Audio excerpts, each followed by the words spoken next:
Hello. Sorry, I started stream and I forgot to refill my coffee / heat it up. It's so cold here today. It's not like freezing cold, but man, I cannot get warm. Hey A, hey Beetle, Jenny, hello, hello Owl, Fabby, hello, Verhart, hello. Hey, Yuna. Hey, Starry, Raven, Clay, Ferret. Hey, hello, everyone. Man, Lion Blaze is so dad. Yeah, he's dad now.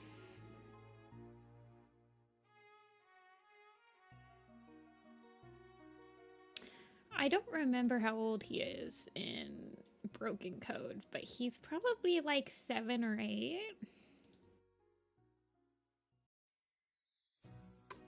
Okay. So we ended on Snowtuft last stream. Let me pull up my notes.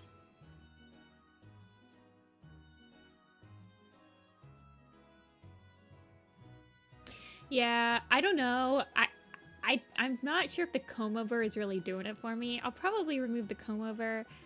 I feel like the mustache is finally... Oh, yeah. Thank you for telling me.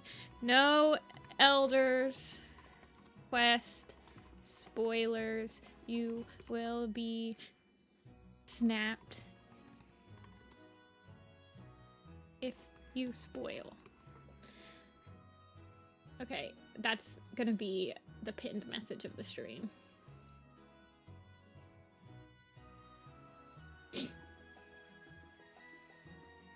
Moonpool finally explodes.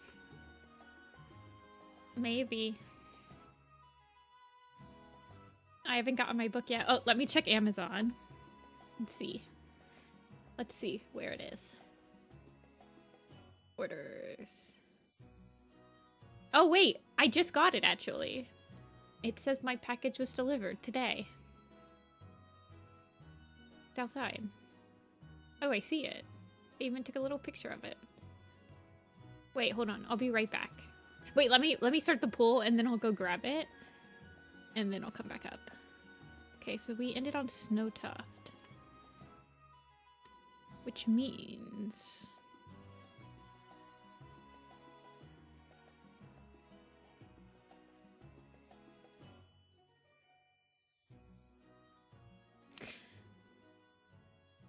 Spark Pelt is next. Next, cat. What does... Oh yeah, Spark Pelt is like a very avid speaker outer of the imposter. Sparrow Feather. Spire Sight. Spot Fur.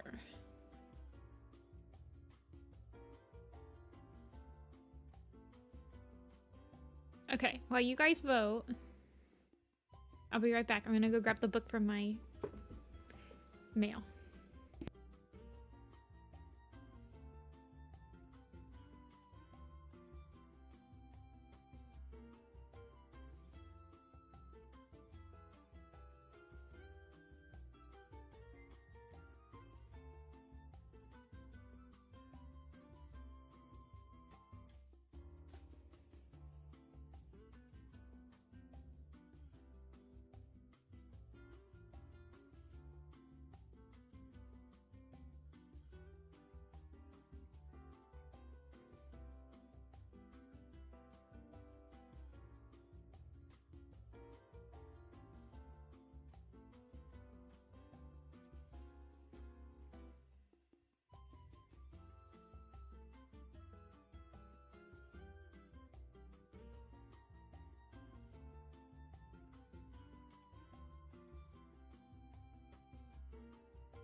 I have it. It's in my hands. It's freezing freaking cold. Hey, look, they went back to the spot. What the heck? So they went back to spot gloss. No. There's no spot gloss. There's spot gloss on the side. Is it spot gloss? Yeah. So they went back to matte finish with spot gloss, which means Wind and Star are like randomly full gloss. The book is relatively short. Without spoiling it too much, it's only 256 pages. It's pretty short. Well, now I'm angry because now Wind and Star just sticks out like a sore thumb on my bookshelf. But yes, I have the book. I was wondering what color they would make this series. Last series was purple, like the little circle. It's pink. Changing Skies is pink. On the ends. Okay. That's all. So the full gloss, actually the first series, if you have the hardcovers of the first series, they're full gloss clay. And if you have the hardcovers of A Starless Clan, it's so silly. River, Sky, and Shadow are all matte finish with spot gloss. Thunder is full matte finish. There's no gloss on it. And then Wind and Star are both full gloss. It's a hot mess of a series.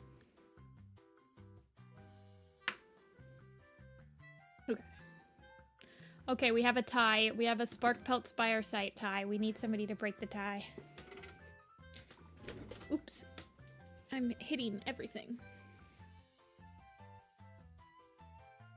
That's so weird that they started doing spot... Like, why would they make Wind... I almost want to, like, make my own covers for Thunder, Wind, and Star and, like, order them to be spot glass properly. Just for my collection. Because it pisses me off. Voted for Spot Fur. Fair enough. I thought Spot Fur or Spire Sight would win. I thought it would definitely have been between those two. Oh, my Spire Sight is so uninspiring. Oh well. I mean, you just have to scan in a really good cover. I don't know. I mean, you can get spot gloss stuff at, like, printers. But then you'd have to figure out the exact type of paper that they're using for the dust jackets. Oh, it'd be annoying. It'd be a lot of trial and error for sure.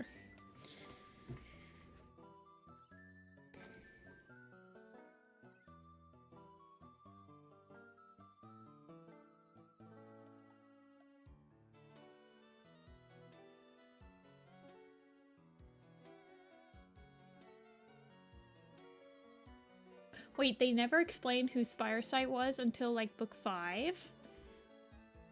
That's weird. Me Angie mode.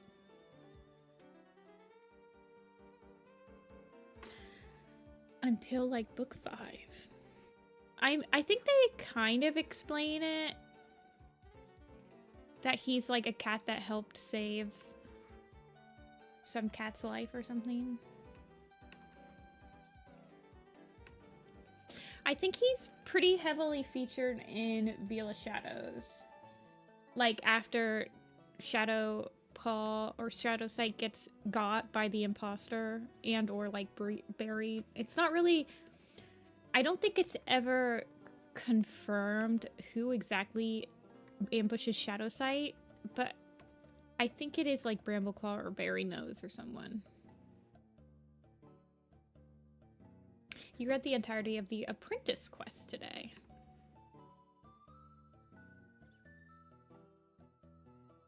That book is very boring, in my opinion. Spiresight just has typical black cat, insane eyes.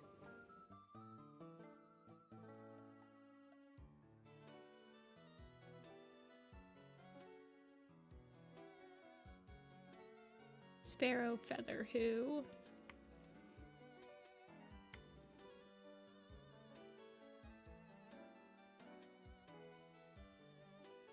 Yeah, nothing does happen in that book. That book was one of the books that made me take my hiatus from Warrior Cats. Bramblestar Storm and Apprentice Quest were both so mid, I couldn't even finish them. And then I just took a whole break from Warrior Cats until Broken Code was like halfway done.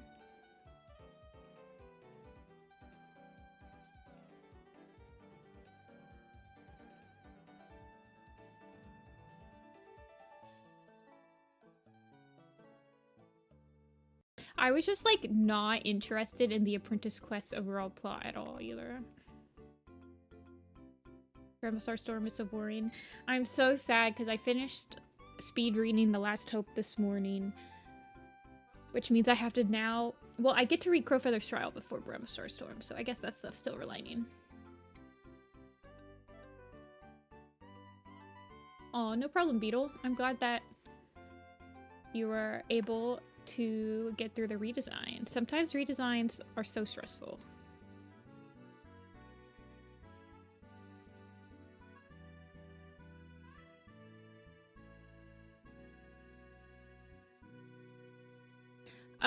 Bramblestar Storm is really long for how little happens in it. Basically, the book is supposed to bridge the gap between how Bramblestar and Scorflight forgave each other, and really the only part that matters is the end manga where it's like, hey, Scorflight, StarClan lied to you, you actually can have kids. LOL, sorry. And then you see her be preggy.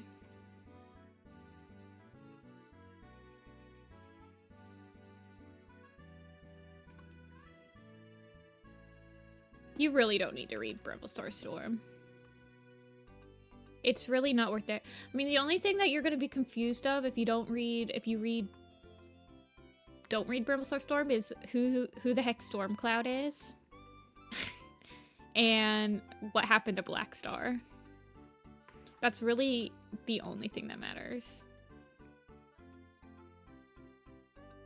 Because at the end of The Last Hope, Bramblestar and Squirrelflight pretty much forgive each other.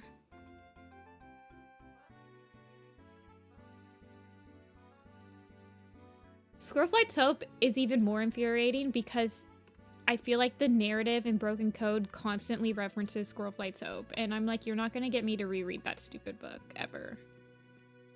I will be speed reading it and just looking for the time skips.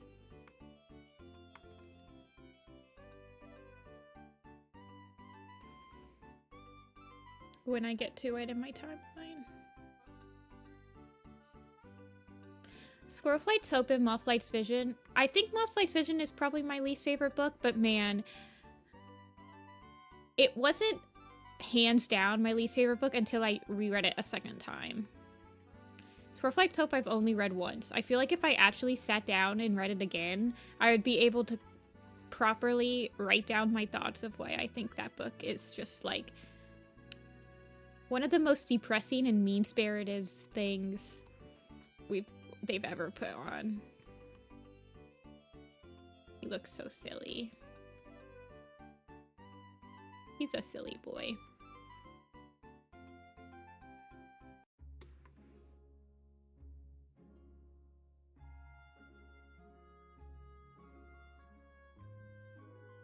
Thea's cat Critter is kind of like what I imagine Spiresight to look like.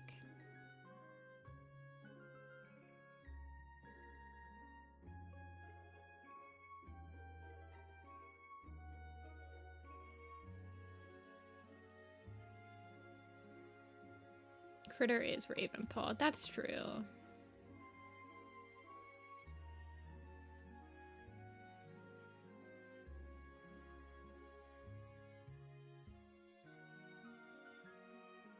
Broken Code could have had like 2 more books in it.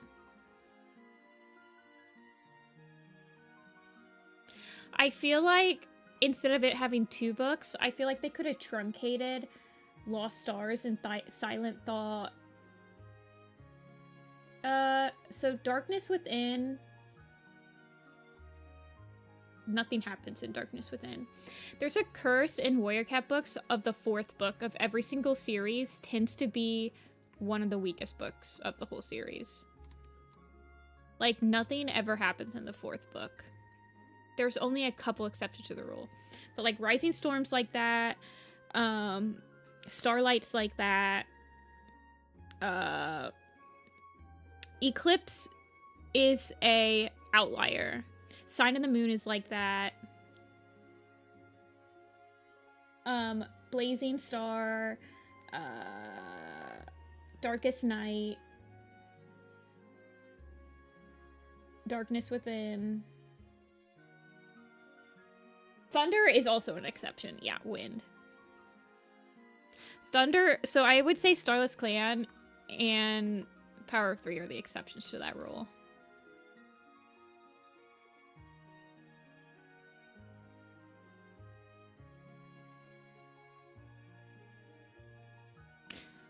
Actually, a Starless Clan is such an exception to that rule that I feel like Thunder is actually the best book in that arc.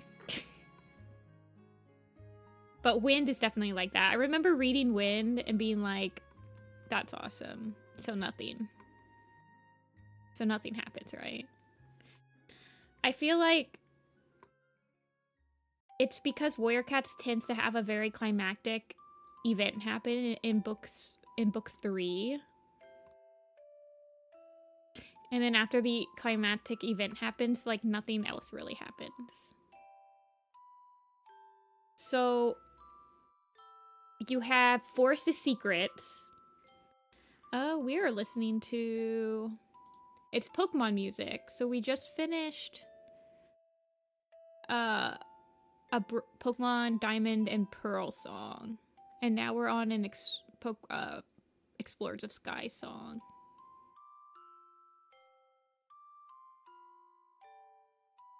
No, that's Thunder. Wind is the one where Frostball comes back, no one believes her, and she's just like, that's sweet. Now, what am I gonna do about this? And she just like wanders around every single clan trying to get people to believe her. Meanwhile, Sunbeam and Nightheart are like mentoring. Well, Nightheart's a mentor and Sunbeam is like, oh my god, my mom.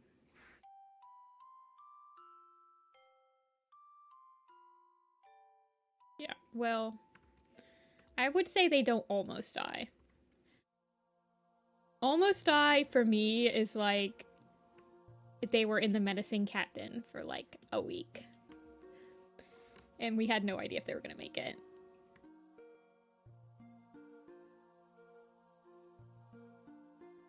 Yeah, Wind, that's how Wind ends.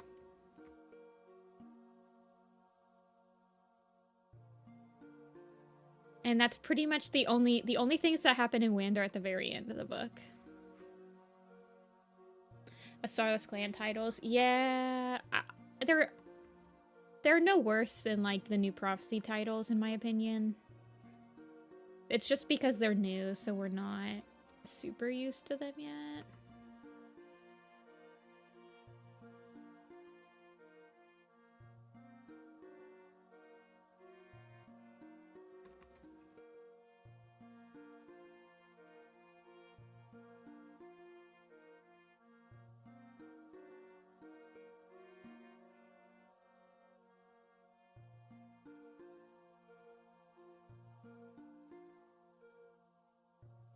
As a coffee option for my commission streams. I have never thought about that, Ginny, but they would probably be pretty cheap. I could probably add them. They take me a lot less time than, like, any other type of commission.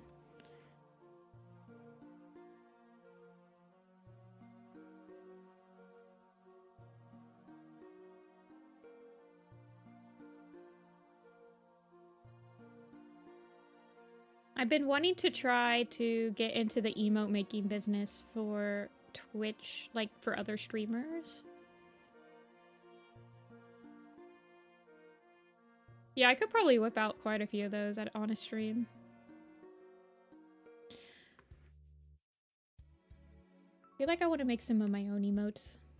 A lot of these headshots could be good as emotes, though.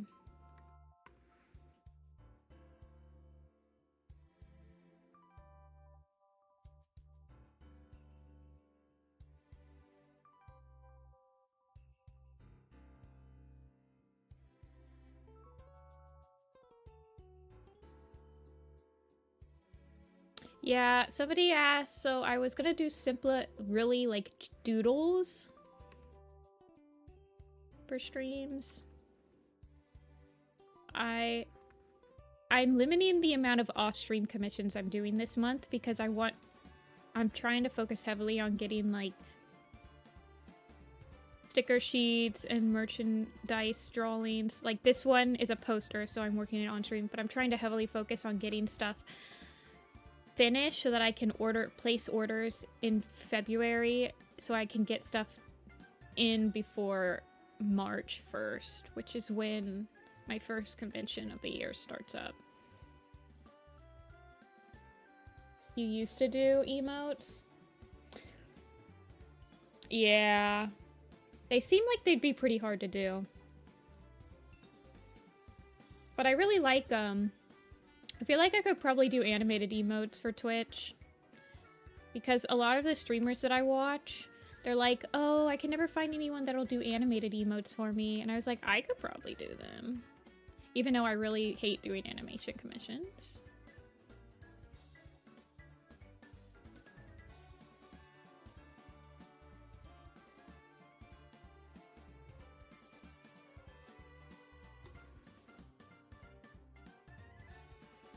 Okay.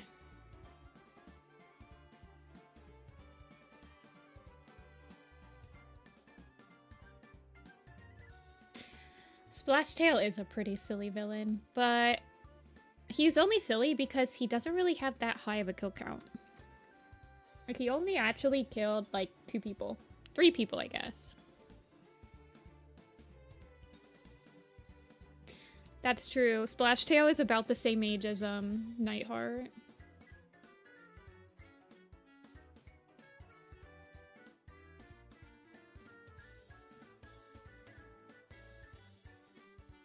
I think I'm gonna make his... See, I'm gonna change his colors just a little bit. Hey, Foxy. Yep, I do have the book in my possession. It did come. I have not read it yet. Probably read it tonight and tomorrow. And on Thursday, we will have a full-on stream where, spoiler, it'll be completely spoilerable. Everyone will be talking about Elder's Quest. But I'll give everybody, including myself, a couple of days to read it first. This is like one of my favorite Pokemon songs. Yeah, Route 201. Ugh, I love Diamond and Pearl. I think Diamond and Pearl, like Gen 4 is probably my favorite gen ever.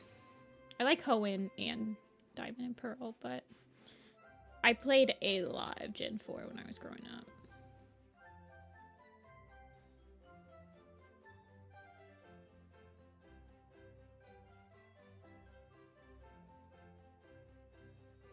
Hey Lazar, thanks for the subscription.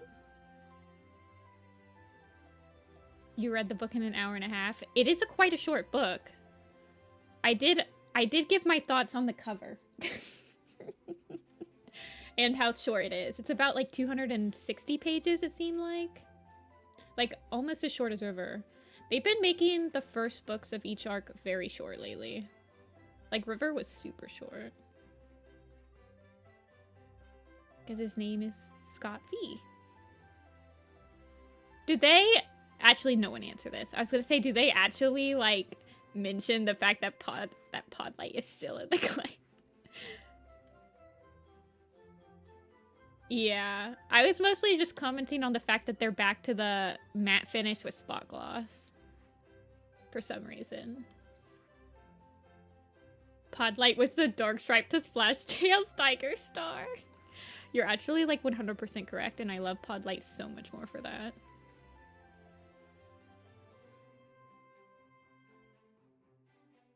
Probably pretty soon, Yuna.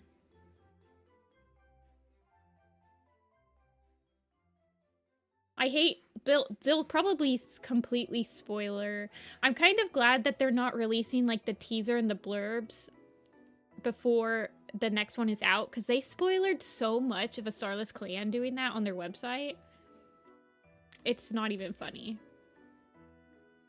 Like, they spoiled, like, Hairlight's demise before Wind even came out. It was just so bad.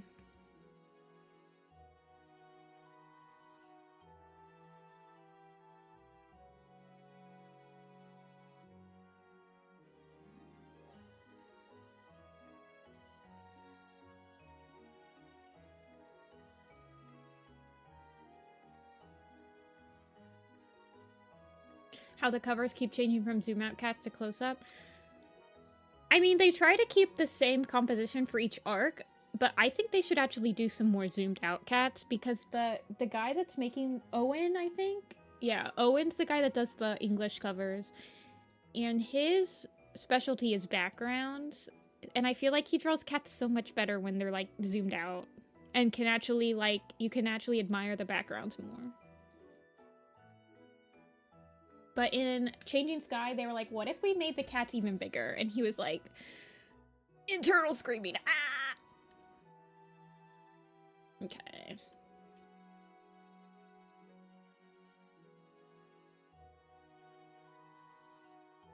Got their paws on a GoPro.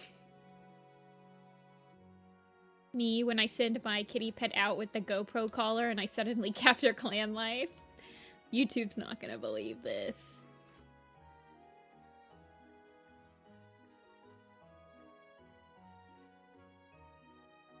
More official art of Moonpaw. She will definitely... Who's on the Elder's Quest cover? It's Leafstar, right? She'll probably be on the next cover. I just want Moonpaw's voice to have an official name so I can draw them on the blog.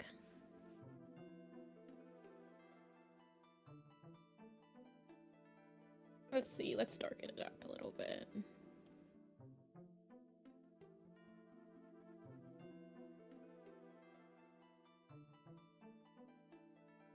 How old is Leafstar? Let me approximate how old she is. 1 second. Let me see approximately how old I put her in.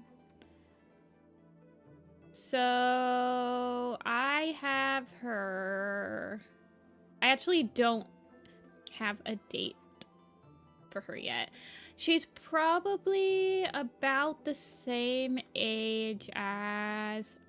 Oh, goodness gracious me. Who's still alive? Let's see. At most, she'd be about the same age as maybe, like, Brightheart. I have her being born at about the same time as Brightheart. So, Brightheart is 13 years old. So she's probably about 13 years old.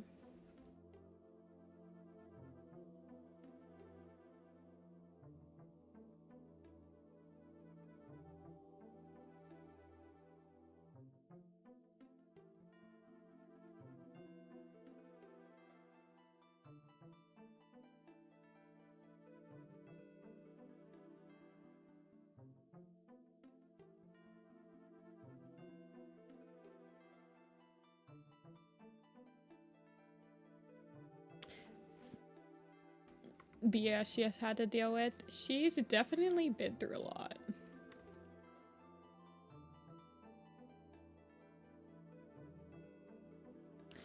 Also, I'm tapping the sign on the front of the bus. No Elder's Quest spoilers this stream. Tapping the sign. Just FYI.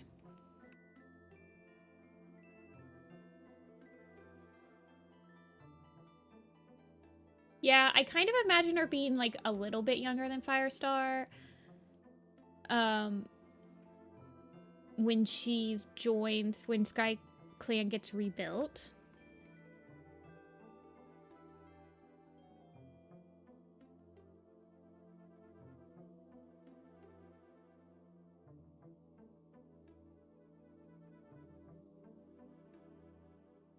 Yeah, Sky Clan has had one leader for the entirety of the modern era, which really grinds my gears, because when I want to do the Sky Clan Lake poster, like them at the lake territories, but I'm gonna have to make it the same leader as the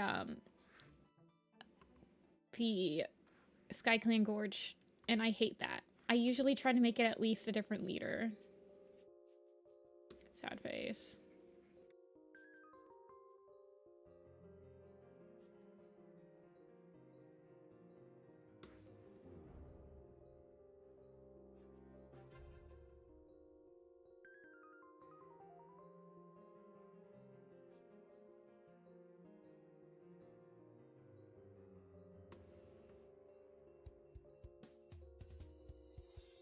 Cycle through leaders faster.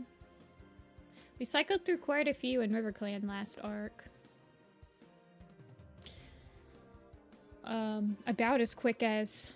Well, not as quick, but it was about, like, Shadow Clan in the first arc. Yeah, it's about that quick.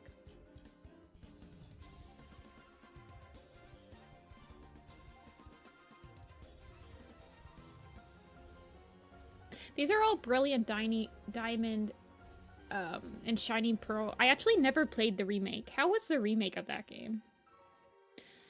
I played so much Platinum when I was younger. I should play Platinum again.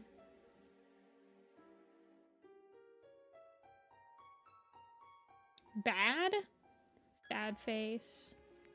I'll just play Legends Arceus again. Legends Arceus was one of my favorite games that they've put out in, like, the last decade. Loved that game. I am so excited for the next one.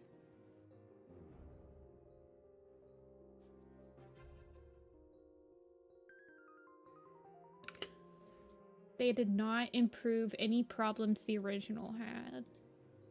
Like, that sucks.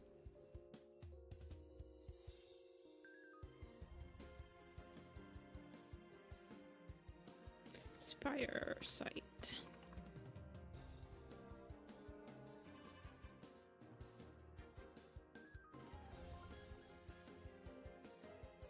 All music over after saying the quality of music from her time drastically outweighs it.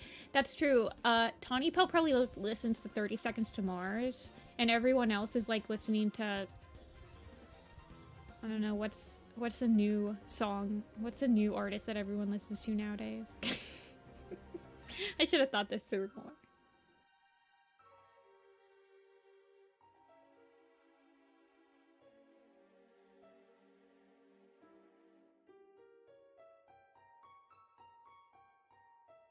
I want them to remake Explorers. Pokemon Mystery Dungeon Explorers.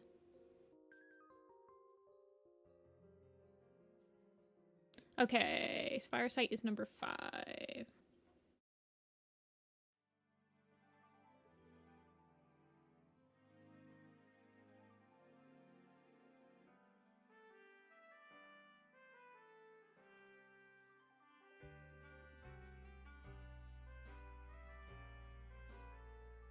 Okay. 1 second.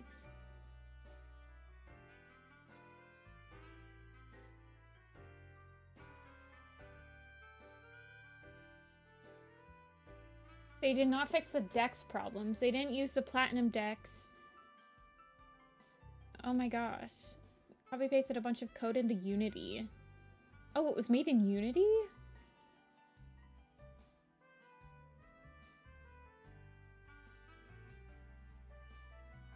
Well, I was surprised. I remember when they announced the remake of Pokemon Blue Rescue Team, which is actually my favorite rescue team because I probably have like 500 hours in that game. Like I actually got an entire living dex in Pokemon Blue Rescue Team.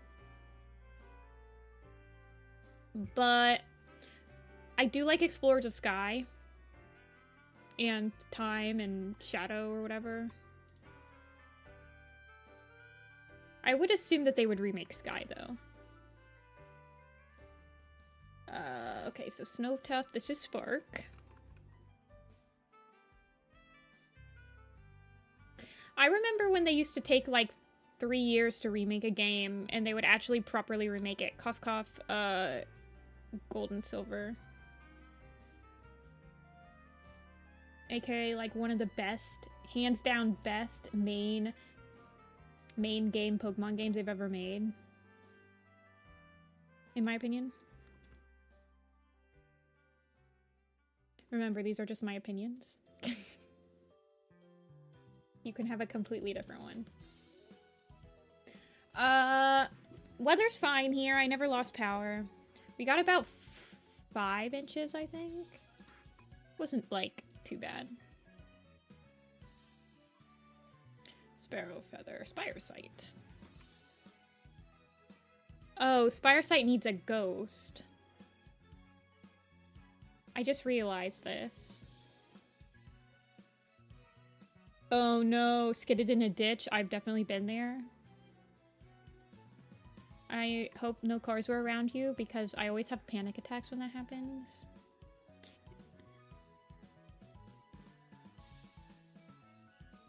How did I do ghosts?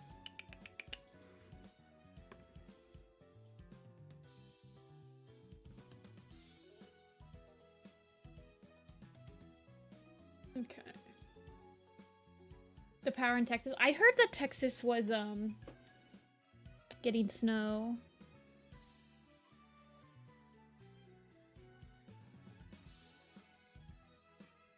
Insane snow. Ooh, hailing and snow? That sounds terrifying.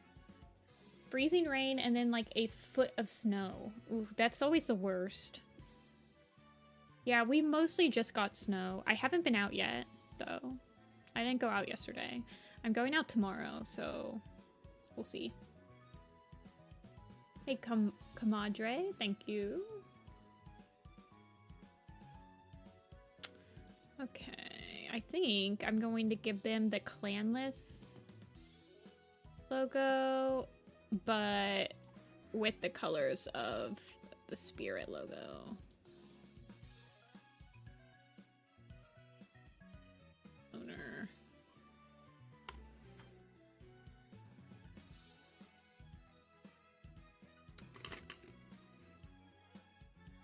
Here's the snow from Christmas.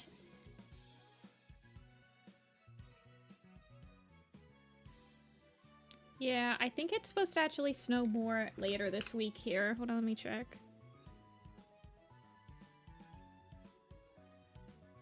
Yeah, on Friday it could snow.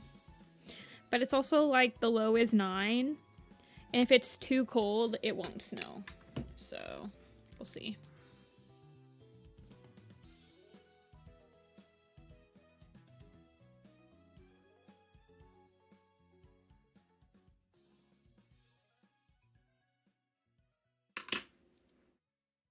Make a new circle for church cats. Spire Sight is part of the ghost residence in Broken Code. He doesn't. He needs an inner glow though.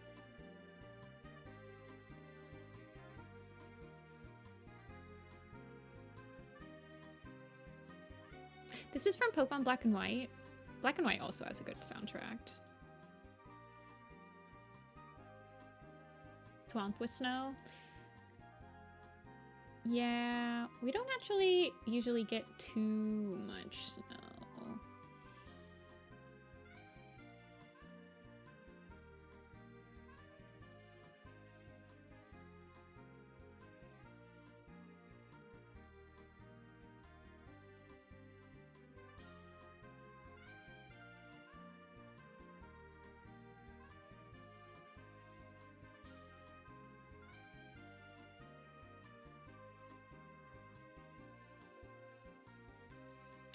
Let's see.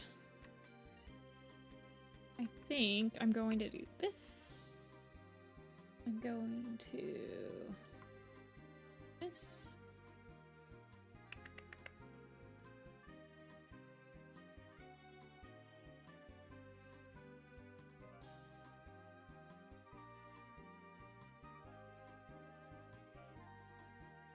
Maybe I'll make it like a blue color. I like that blue color I have.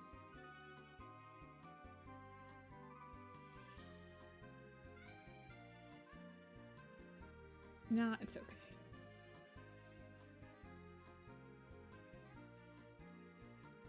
Actively made with marketing in mind. What?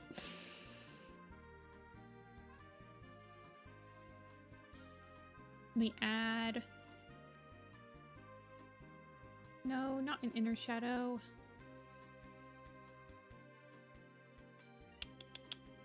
I want to add a outer glow.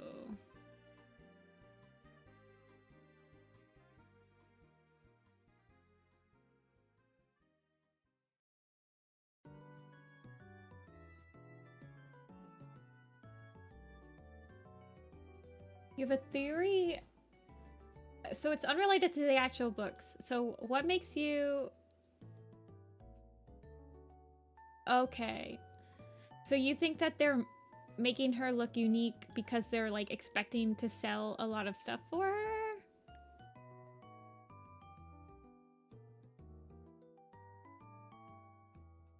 She does have a very, very, very specific design. I have to say that I'm not having a fun time trying to design her because she's got such a specific design.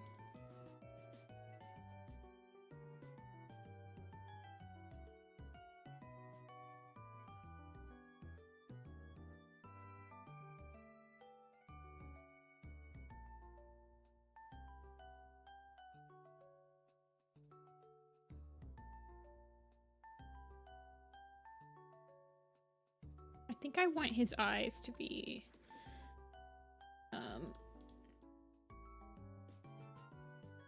let's see.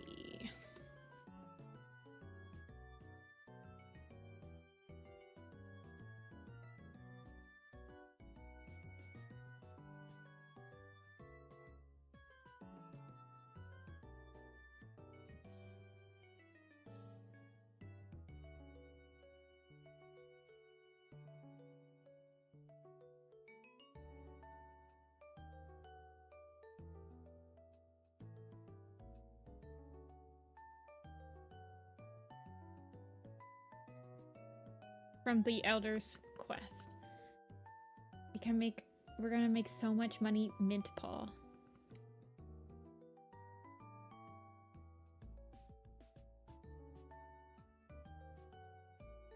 There's a lot.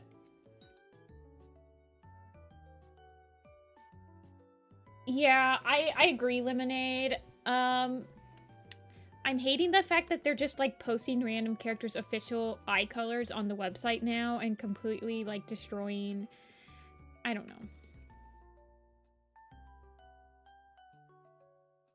It's like a taste of what's to come when we get more like graphic novel adaptations and we get the books and all that stuff, or the movies.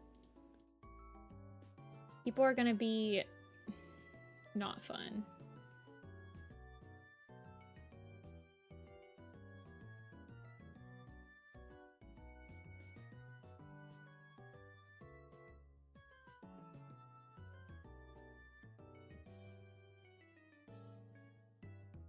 Okay. I don't know if I like that.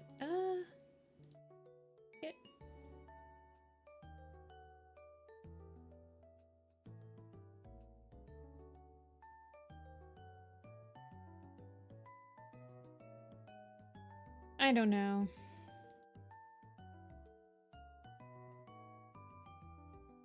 Yeah, I'm not really liking the fact that they're just like posting official. I don't know.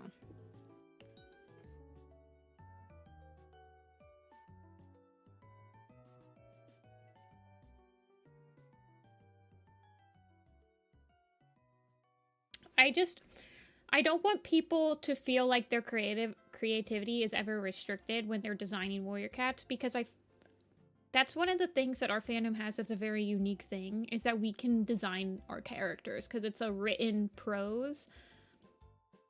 Well, that's a redundant phrase, but so many other fandoms have a set design and you can't do much with them. There's so many things that make the Warrior Cats fandom unique.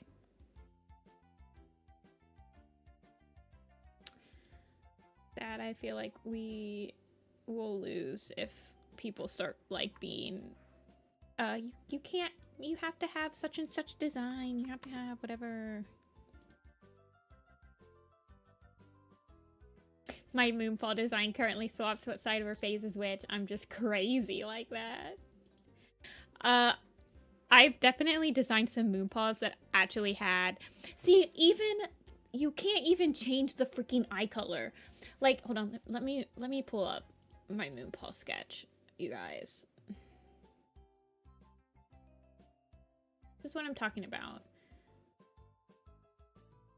She would look so much better with, like, blue eyes, a blue eye on this side and a green eye on this side.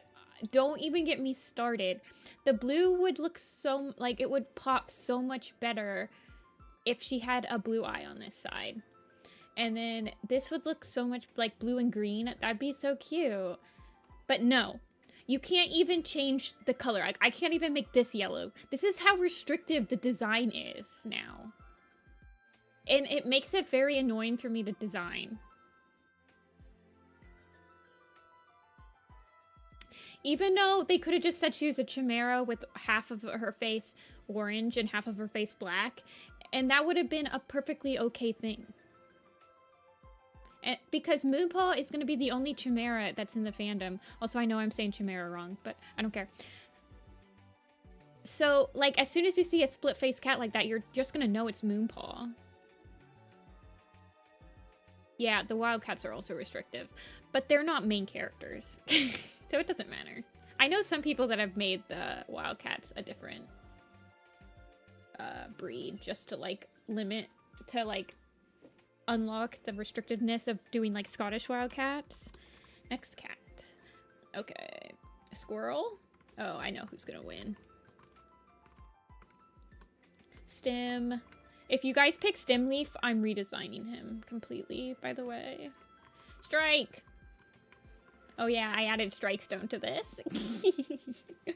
Completely because I want him in there. That's it. He does die in the arc, so... And he's, like, mentioned. And he has a line. Don't at me. I know, right, Jenny? I think I'm keeping my Strike Stone as a Chimera. Of course, if I unchimera'd him, I'd be able to give him some scars. The reason that my Shadow Side doesn't have any scars is because he's a Chimera already, and so it's already a very complicated design. But if I removed the black side of his face, I'd probably be able to add some scarring, which everyone always wants me to do anyway.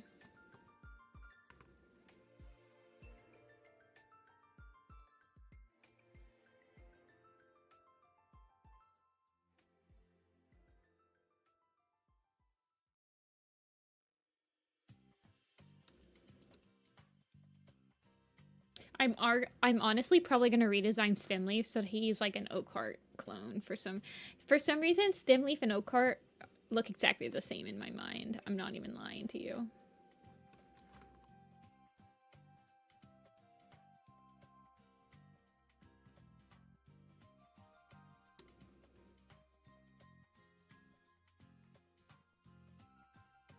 Oh, nuts. I have to do the sisters.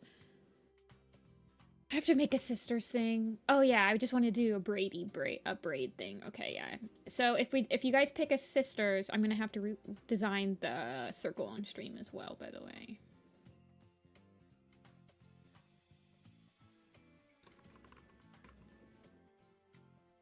Yeah, Riverheart. That's what I always tell people. Like, if they want scars on the Shadow Side design, just add it yourself. I don't care if people edit my designs at all.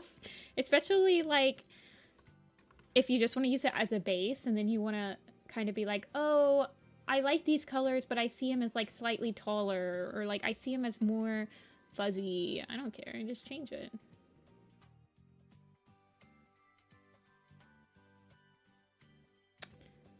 Turtle crawl.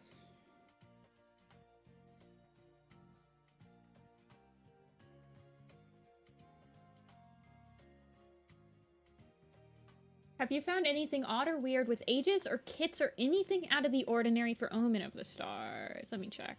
So I haven't added any of the Battles of the Clans apprentices from River Clan in there. So let's see. Molepaw. So Molekit and Cherry Kit are apprenticed late. They're apprenticed about 2 months late. So they become apprentices at 8 months old instead of 6 months old.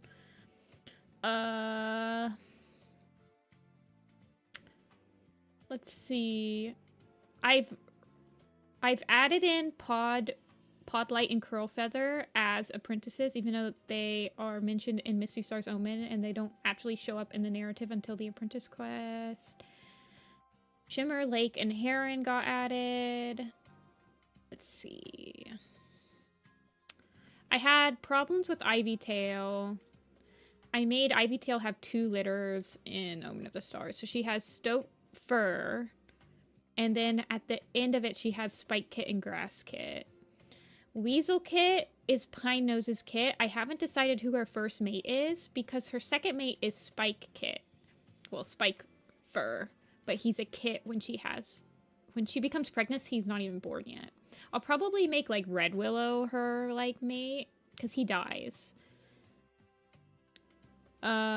It does make Crow Frost. I think I could do Smokefoot too, or Owlclaw. I think I'm gonna make Owlclaw and Ivytail mates. Featherkit and Larkkit. So Larkwing and Featherpelt are apparently litter mates, but Featherpaw is still an apprentice in Crowfeather's trial, whereas Larkpaw gets her apprentice name after the Last Hope and before Crowfeather's trial. So that was a little weird. I kind of imagine Featherpaw has a tougher time training. I also made Featherkit get apprentice late. I kind of imagined maybe she was a sickly kit, and maybe that's why she's also not. Crouchpaw and Larkpaw gave me trouble, I remember. So Crouchfoot and Larkwing, I originally wanted them to be Swallowtail's kits with Ant Pelt. But Larkwing is a confirmed Sedgewhisker kit. So I made Crouchfoot Swallowtail's only kit. And I made Swallowtail and Antpelt mates because Swallowtail is shown to be very distraught when he dies, when Dovewing's sneaking up on him. Yeah, she could have failed her assessment. I kind of imagine that Crouchfoot and Larkwing So I think Larkpaw was training in the Dark Forest. So I kind of imagine that Crouchfoot and Larkwing really like prove themselves or like do some heroic stuff during the Great Battle, and they get their warriors' names right afterward. That's about it. Everything. The problem I had with Omen of the Stars is that the same problem I had with the first arc. There's a lot of unknown amount of time skips because all of a sudden there's only like one confirmed gathering for each season when there should be 3. So I had to really do some guessing in between like Sign of the Moon and the Forgotten Warrior of how much time is passing. But I think I did okay. I just finished The Last Hope and I just marked everyone who confirmed dies in it this morning. But it wasn't too bad. I actually looked at the gatherings page on the Warriors wiki last night, I think, and we have confirmed gatherings. This is another problem. There's apparently 4 confirmed gatherings that happen in Leaf Bear, and one that gets skipped in this Leaf Bear of year 8. It's the winter right after the Great Battle. So I kind of imagine that winter just comes early and Doubling Silence is actually in the autumn still. I guess. I don't know. It should be fine. Have you kept Whitetail's Tail's mom as Sorrel Shine? Yes, I have, because where's my family tree for Wind Clan? So Whitetail and so you're talking Breezepelt and Heathertail being inbred? So that would make, like, if you had Appleshine right here, her 3, Sorrel Shine, blah, blah, blah, blah, 1 star. They're, like, a little bit inbred. I could probably change it, but I haven't yet. Why is my... Hold on, my, there we go.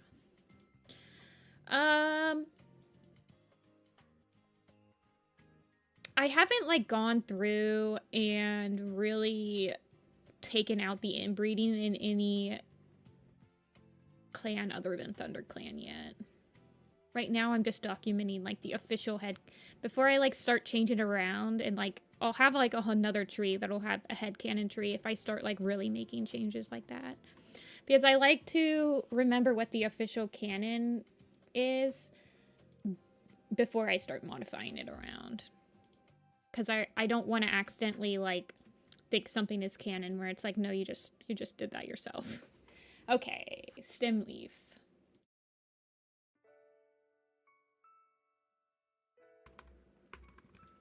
Yeah, the only weird thing was Cherryfall and Mole Whisker's timeline is very long.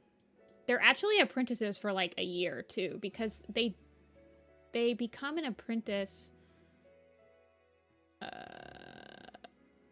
Where are they? Yeah, they're an apprentice. They're apprentices for almost a year. Because they get their werecat name at the beginning of spring.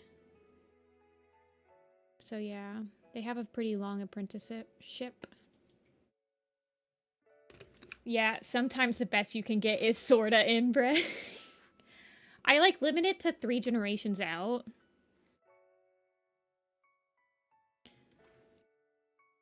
I actually was thinking about this the other day because I had dinner with my great aunt and uncle, right? And they're my great aunt and uncle, which means that they're my father's uncle. So my great aunt and uncle's kids are my dad's cousins, and their kids are my second cousins. And then those kids from my second cousins, I don't remember, but I was like, wow, those are my third cousins. And then I started thinking about how, like, I don't know them at all. And then I'm like, wow, that's like Burnsong and Ivypool. You know, everything comes back to, like, warrior cats in the end of my brain.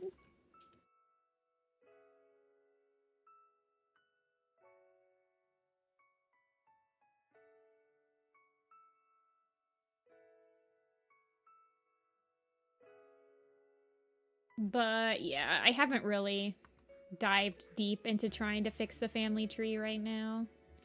I have to like limit myself because I could spend all day modifying my family trees. It's bad. It's a very delicate process. Also, I'm aware that there are some confirmed pairings that happen in Elder's Quest. I'm not sure exactly how many there are, but I've been told that people have had to fix their family trees for Elder's Quest, which made me want to not work on my family trees until I read Elder's Quest.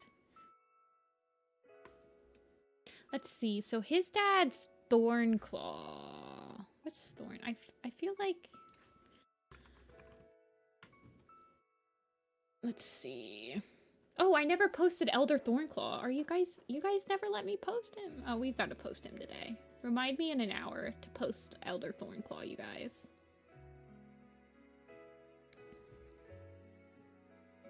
Also, I need to post the collage of all of the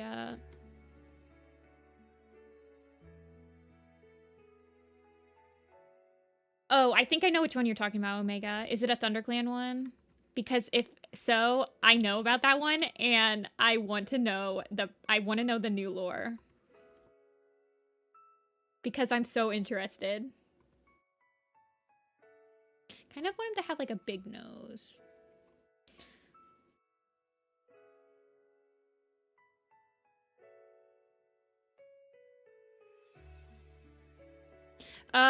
Don't say it in chat. Because it is a spoiler. I know very few spoilers from Elder's Quest. They're all like family tree type spoilers.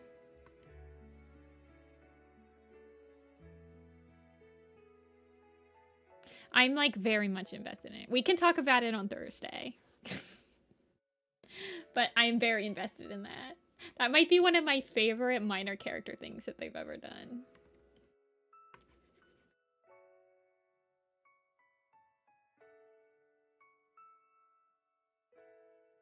I want him to... He is young. So I don't want him to look too old.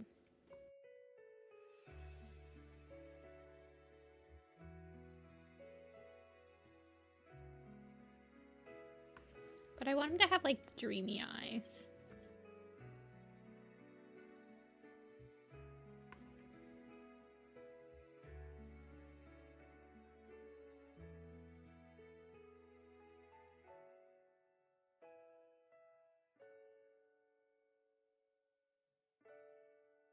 Hey, Owl.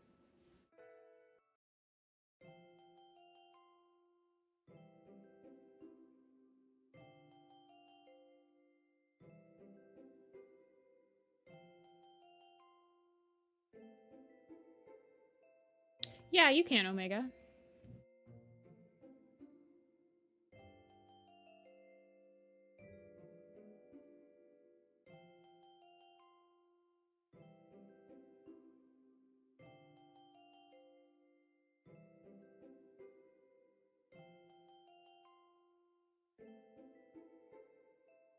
I remember designing the stem leaf, and I think I designed him at the beginning of Broken Code.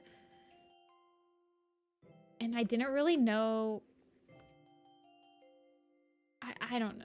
He doesn't really leave a very much of an impression on me. He has a very boring name. And his only point of the story is that he's like Bristlefrost's first crush.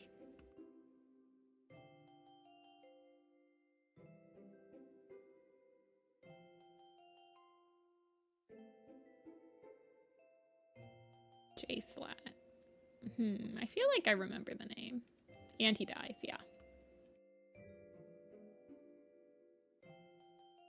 Well, him and Spotfur like start the rebellion.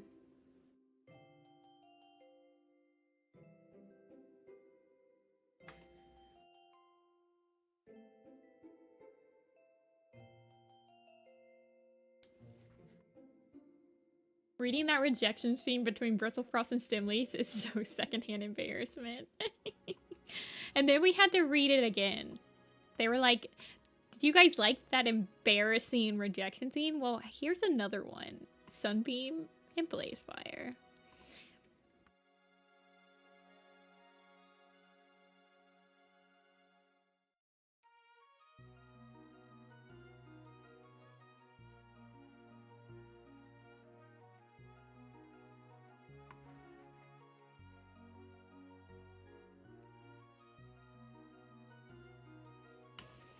Special friend. Wait, what? Who says that?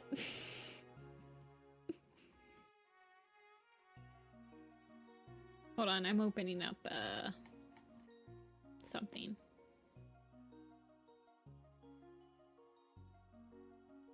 Sunbeam to Blazefire. Oh my god.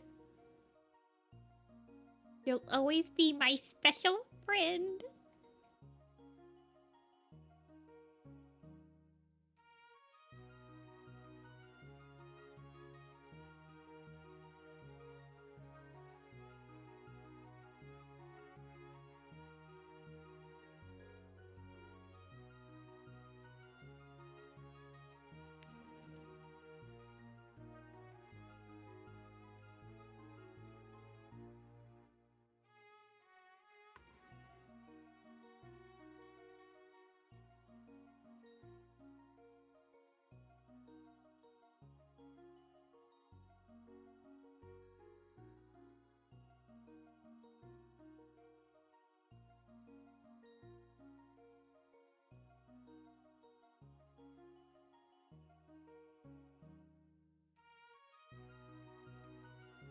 Do I make any of... Oh man, I hate the fact that Thornclaw and Blossomfall got together. Ugh. Did I make any of their... Did I make any of their kids look like them? Like Thornclaw? It would just be Shelfer, right? Oh no, Shelfer just looks like a bastard. Okay,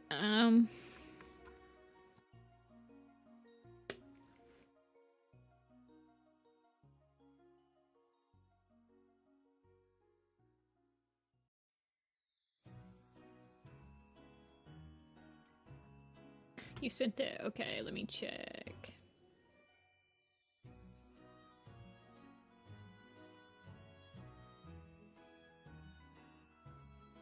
Oh, really? I didn't know that last part. I knew the first part. Omega. So it's like, what? That's depressing, actually. I didn't know that last part. That pisses me off. That it's like not even whatever.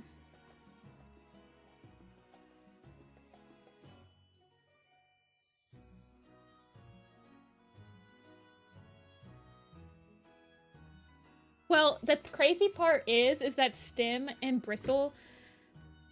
I want to change this because I think this is ridiculous. Stem and Bristle could never have been they didn't even have a single day of apprenticeship together because they have the same mentor, which implies that Stemleaf was a warrior before Bristlekit was even apprenticed. So I have no idea how that works. I don't think that's possible. I mean, I guess it probably is, but...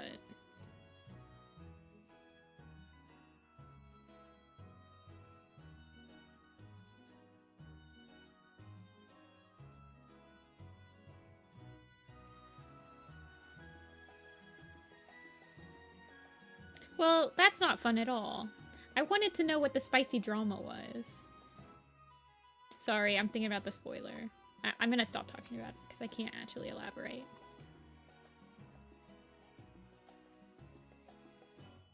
That doesn't make any sense. Ugh. Yes. It's not as cool as I thought.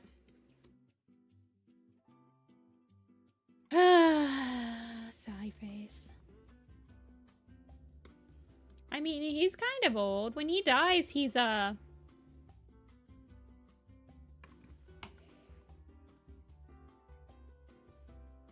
he's 2 years old.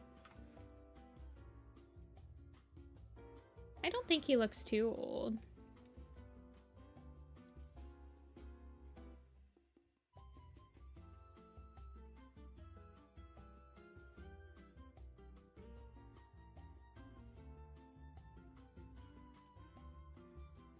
I want him to have a smaller nose, though. Like, I feel like in this picture, he looks like he's an apprentice. Yeah, I know, Magena. They always do that, and it pisses me off.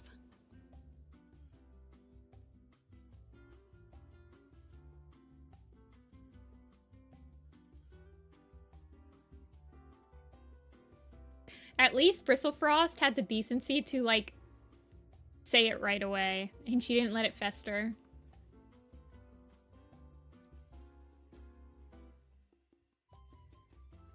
Yeah, they started putting spoilers out at like 10 p.m. yesterday, and I'm like, what are you doing? They did that with Star, too. It pissed me off. Kind of like him having like little tufts on the side.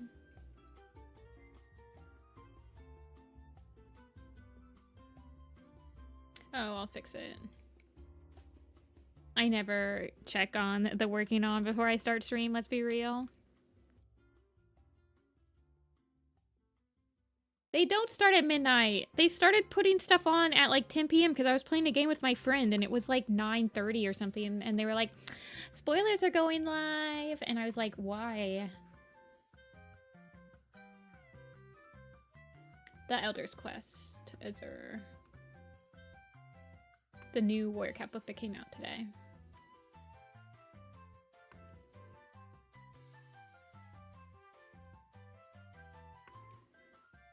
Yeah, no problem. Hey, Lucky.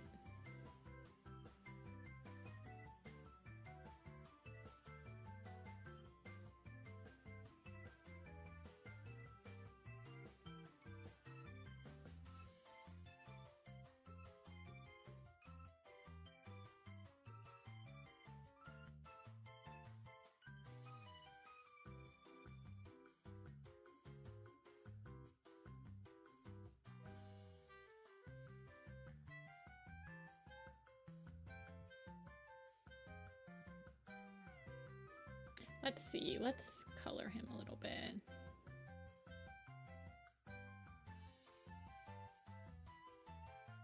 Or let's outline him and see.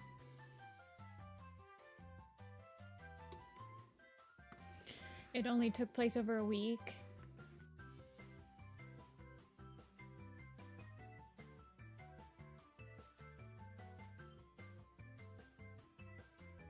They've been really liking doing that lately. Just making books only take place within like a week of each other.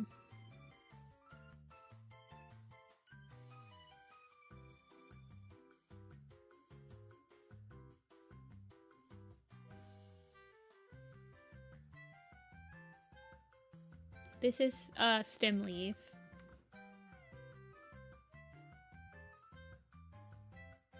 We're just like revamping him a little bit.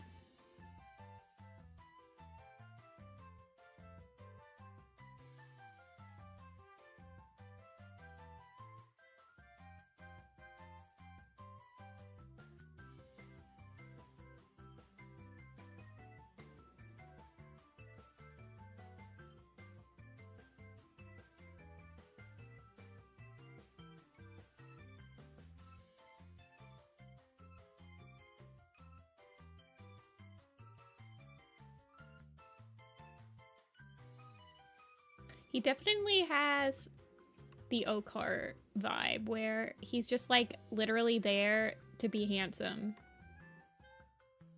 And then I'm like, I have no idea how to...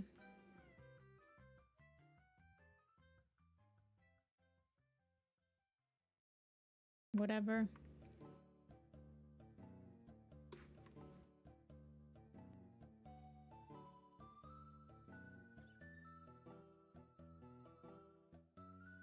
Yeah, they kind of...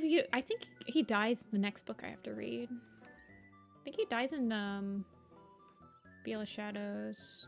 Yeah, because he dies in Veil of Shadows, and then in Darkness Within, Spotfur is, like, depressed the whole time. And they're like, let's go on a journey. And Spotfur is like, I am depressed.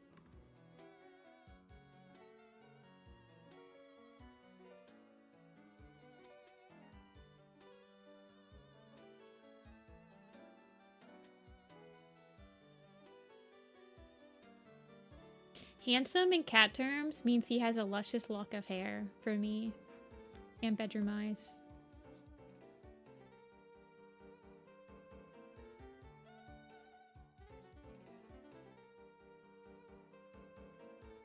Therefore, he gets both.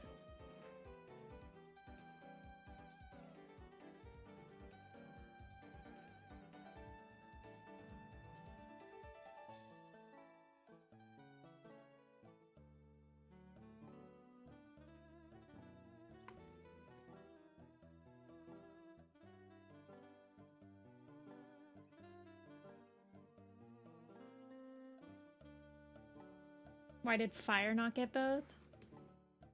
Because he's not handsome. He's compassionate and round and an emotional support pet.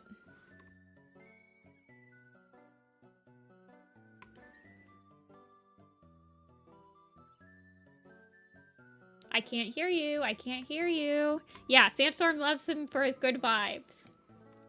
Also, my Firestar is handsome. I don't know what you guys are talking about. Just because he's bald doesn't mean that he can't rock it.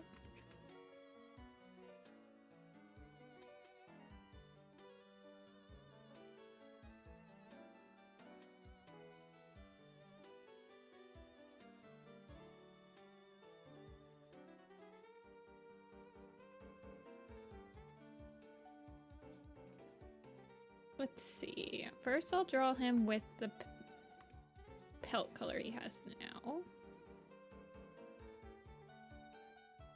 I don't know how I was supposed to do. I'll just go like that, simplify that a little bit. I haven't finished it, and also it's not a redesign Omega. He's exactly the same. He just has like slightly less anime-y hair.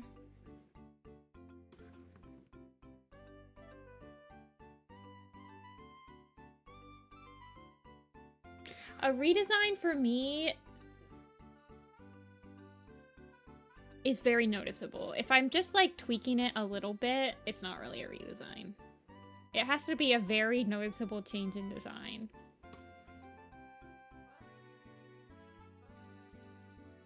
Also, yeah, I haven't finished it, so I have to like outline it. And right now, doing redesigns is like my least priority thing.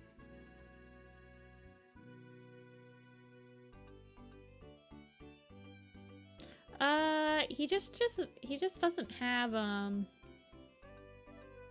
he just doesn't have the emo hair anymore. He, like, slightly cut it.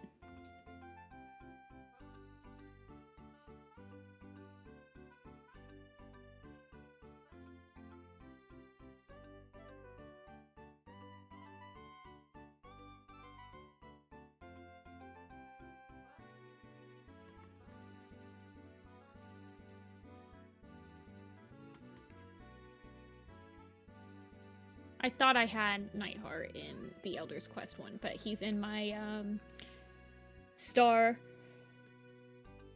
He's in my Starless Clan, document, not in my Elder's Quest document. I have to draw old Leaf Pool and old Tawny Pelt. How do I want to do his hair? I'm gonna, at first, keep it this color and see what happens. Just give me a sec. Hope I change your eye color. I really like sticking to canon. That's why I hate the fact that they're like... I really like sticking to canon because I've never felt like a canon description has been restrictive to me. It's always felt like a fun challenge to stick with canon. Moonpaw is the first time I've ever felt like sticking to canon is a very restrictive, not fun experience.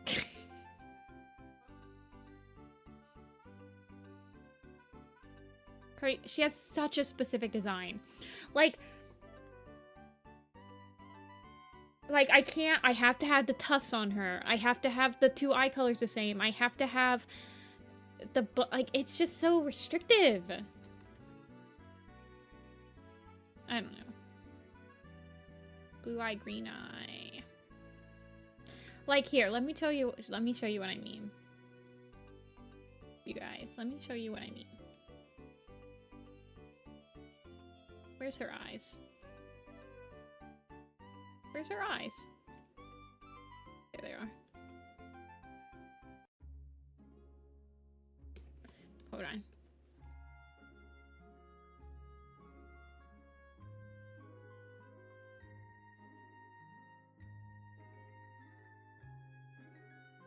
No.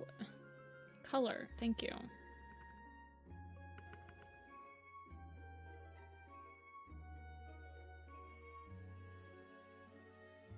That's not the color.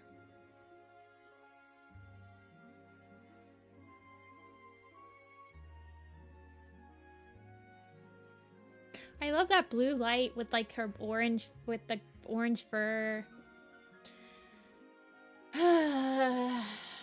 So restrictive.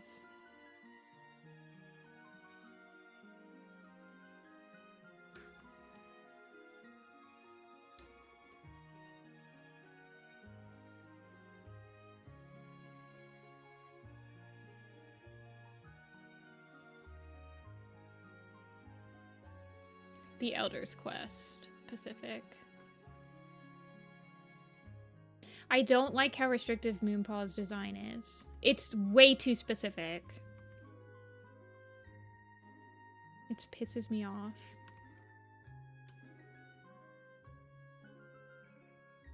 I know that if I actually posted something with this, I would get like 10 asks within the next 24 hours saying actually Moonpaw doesn't have those eye colors. I always get those asks. I even get them on like you guys don't understand how many asks I get that are like, you need to change a specific design. You need to update this design.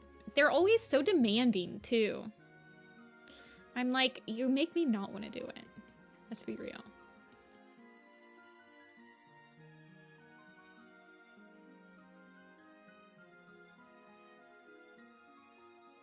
They'll be like, you need to update these 3 designs because the Warriors website has come out and came out with the canon eye color. I'm just like, shut up.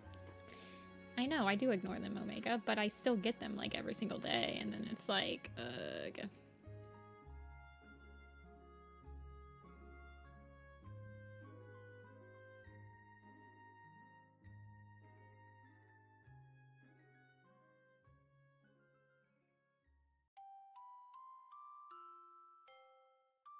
I mean, I don't think you can get to the FAQ page if you're on mobile.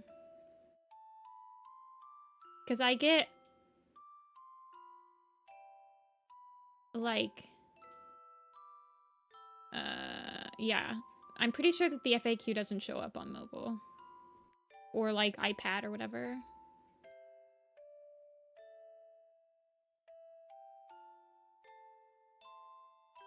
This is stem leaf. We're working on a stem leaf. I like him having like the flame colored hair. Yeah, I need to change Hairlight's eye color. I need to change Kestrel Flight's hair color. I need to change our eye color. I need to change this.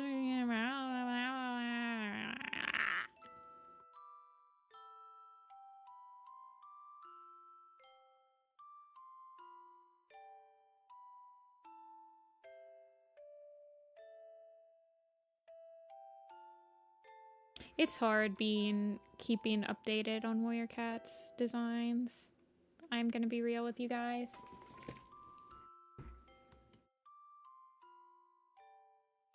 I know, they gave 2 cats that look, ugh, I hate when they do that.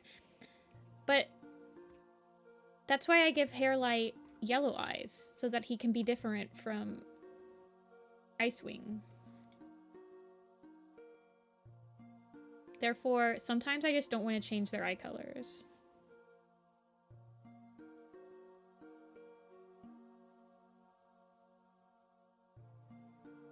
I feel like Hairlight is white. No, Hairlight has blue eyes now. Hairstar also has blue eyes. They both have blue eyes.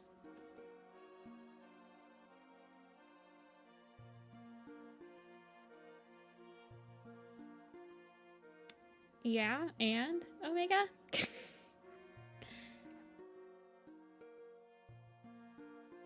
He still has a picture. And he still had an updated eye color. In fact, I'd argue that he has an eye color because he died. Because that made him important enough for them to actually give him an eye color.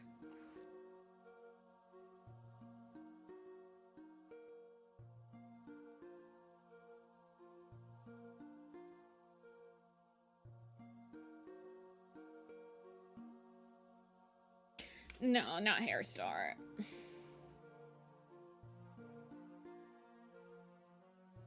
Oh, yeah, Kichi. I was, like, really hoping you'd show up because I really wanted to know the lore behind the story. You gave me, like, the quickest lore drop, and I was like, I hope Kichi comes and can explain the lore more. Kichi is silent. You just have to sit with it. Yeah, you're fine, Omega. They both have blue eyes. I feel like I want to know... I kind of want to track what the most common eye color is for a cat to get assigned in official Warrior Cat stuff. It's probably blue. 100% real with you. He definitely doesn't look like an apprentice anymore, and I think he still looks young enough to be like 2 years old, so I think he's fine. Yeah, you appeared, used no punctuation, and vanished.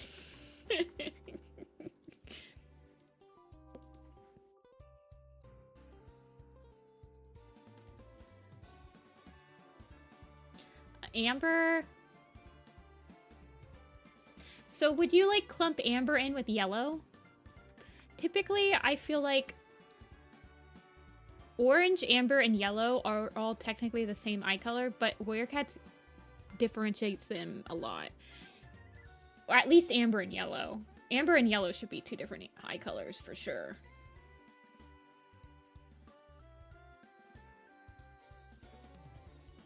Because they will specifically say amber and they'll specifically say yellow.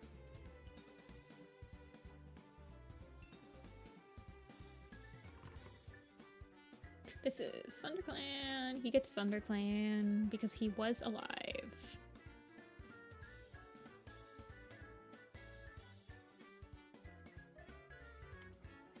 Yeah, he looks okay.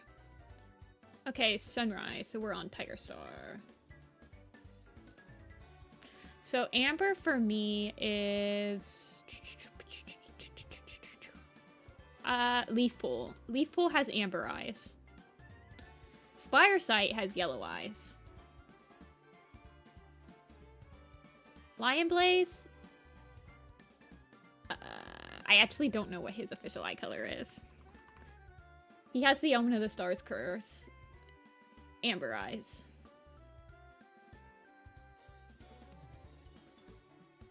Gray Stripe? I think he actually has amber eyes. No, he has yellow eyes. Okay, I was gonna say yellow.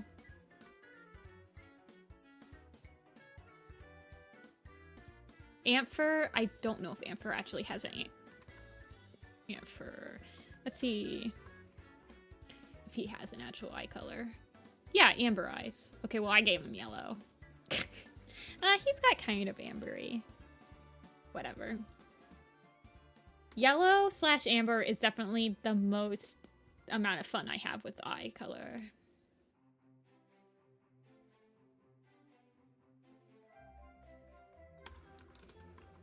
Let's be real. I've been modifying eye colors since the day I was born. I just now changed Thornclaw and Brackenfur to have their actual eye colors. I used to make... Brackenfur had, like, green-yellow eyes. And Thornclaw had yellow eyes. And they both have blue eyes. Technically, I think. Actually, no, I think Amber... Oh, I think Brackenfur has Amber, actually. Hold on, I'll look. Let me just start the pool first.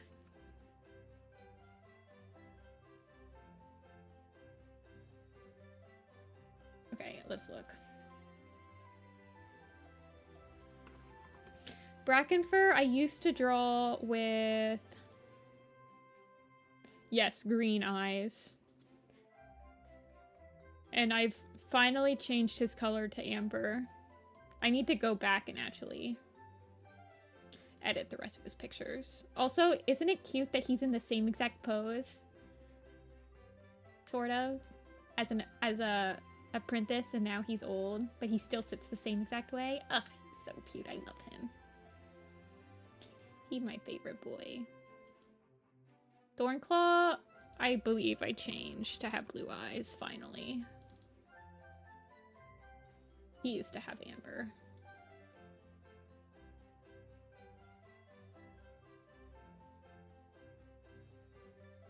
Where is that? Is it on this computer? I feel like it is.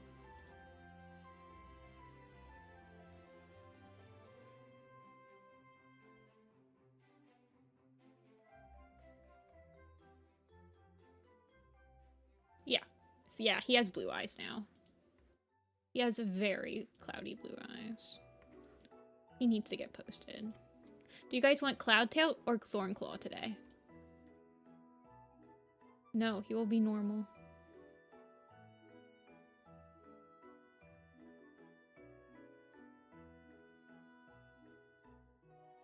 You want Thorn?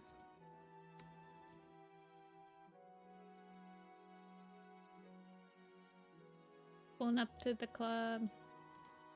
I guess I didn't add Bramble to this lineup. Nope, that's Ravenclaw.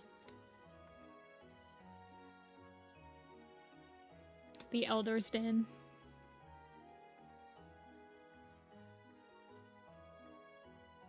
I mean, Thornclaw will be today, and Cloudtail...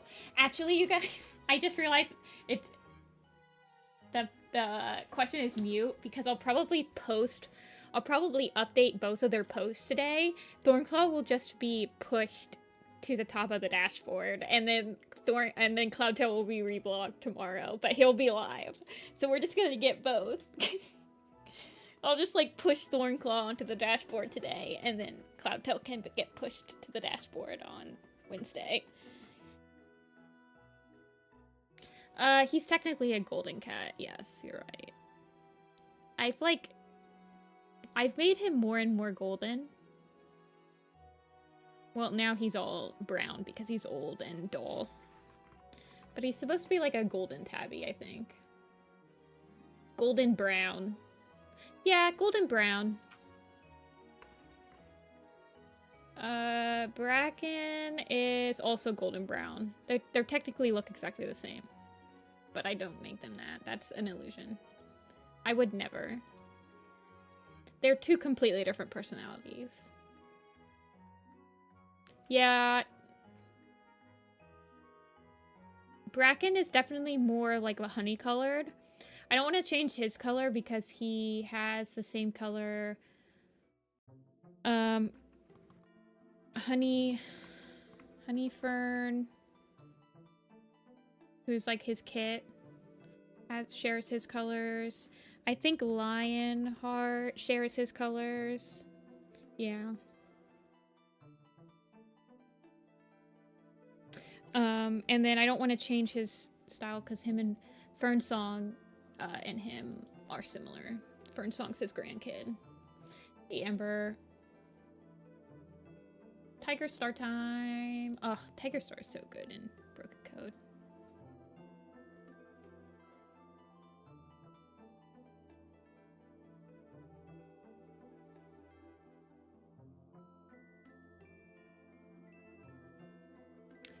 Vision of Shadows. Open up the Vision of Shadows.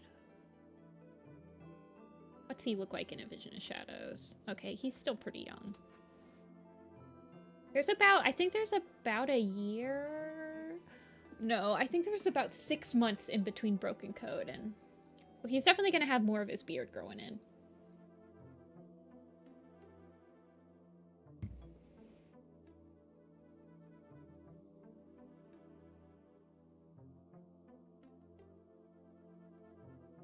Okay. I need to clean the blog, too.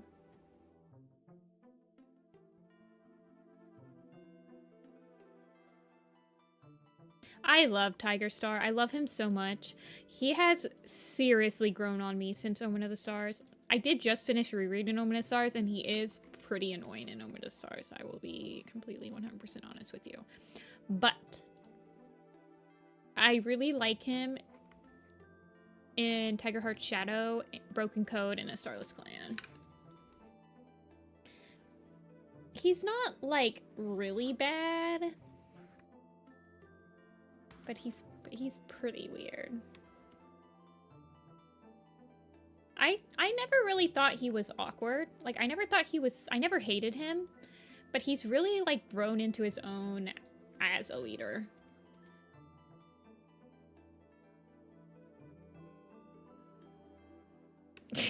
Oh my gosh, Lucky, it sounds like you're speaking from experience.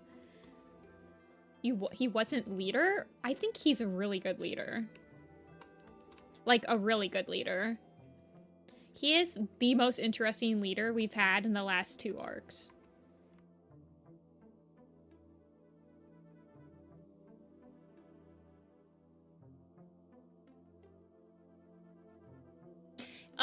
He is...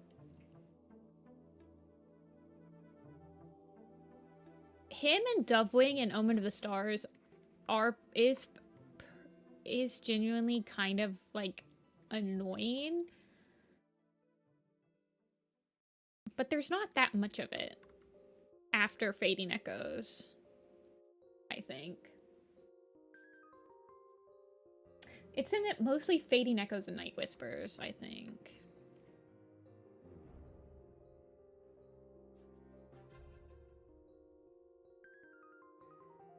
You saying Tiger Star has grown on you threw me for a moment.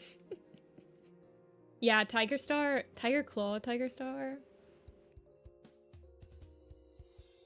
Yeah, he's pretty annoying. But he's also, like, very young. I forgot how annoying Cinderheart and Lion Blaze are in Omen of the Stars. All the relationships in Omen of the Stars, like, are annoying, except for Half Moon and Jay's Wing. I'm gonna give him more of a beard.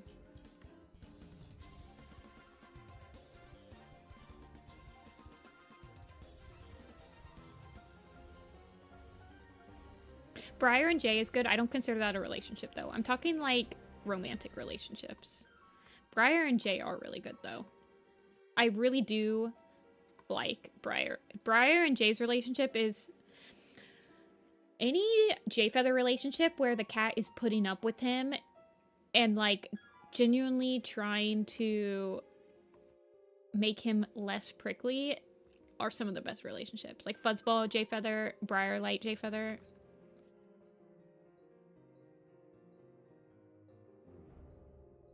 It didn't get resolved. It did not. Well, no, it didn't. It is weird. Yeah.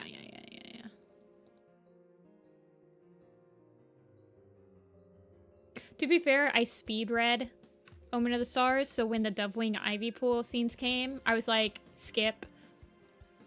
So I kind of just, like, really skimmed them. I'm gonna give him, like, not baby eyes.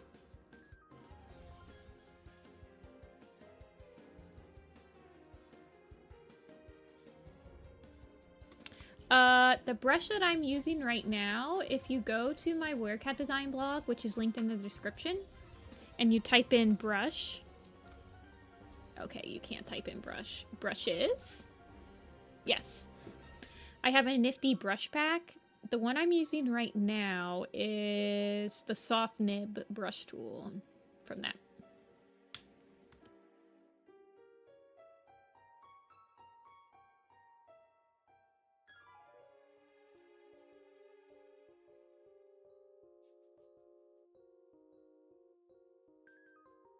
Yeah, no problem, Cloud.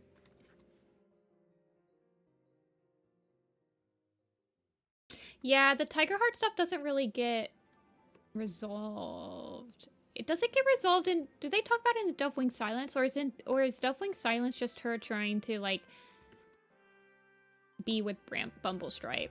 Also, Bumblestripe gets a really bad rep. I think it's deserved mostly. But you guys have to admit that his relationship with Briarlight is very sweet. He has a lot of good scenes with Briarlight. And I really like the parallels between him and Blossomfall with Briarlight's relationship. Like the way that Blossomfall actually resents Briarlight and how much attention she's taken from Blossomfall, and how much like Bumblestripe does not think like that.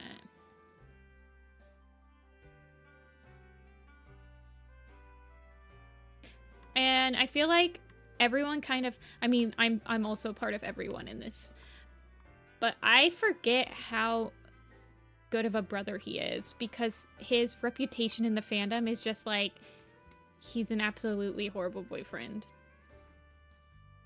I don't know. He's okay.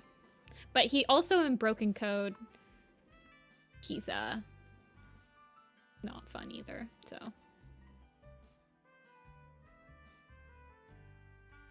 I'm just saying, he does have a good relationship with Briar. That's it. That's all I wanted to say. I'm not like a Bumblestripe defender.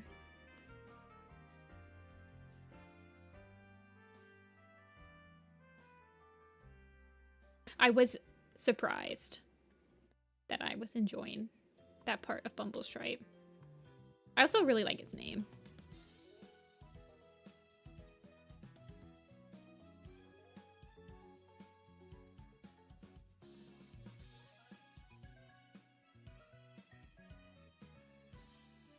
An Asher clone? I wouldn't go that far.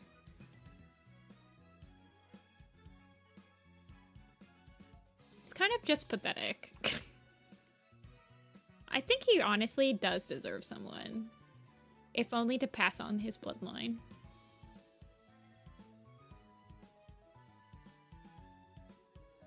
Yeah, Barry Nose, I never really liked Barry Nose. He's just so annoying.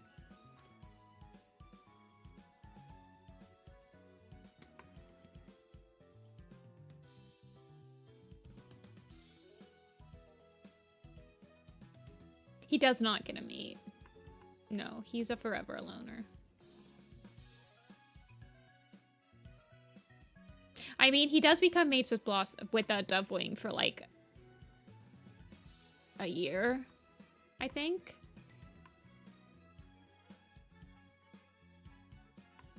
Or maybe not a year. Maybe just a couple weeks.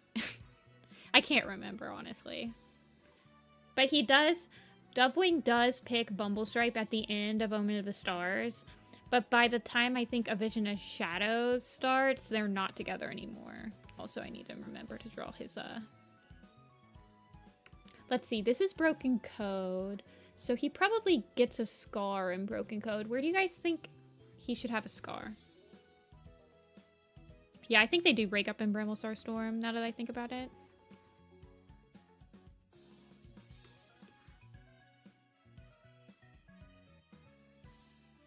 Eyebrow scar? What's his eyebrow look like? What's his brow? Okay, yeah, I can do an eyebrow scar. He doesn't have any markings around there.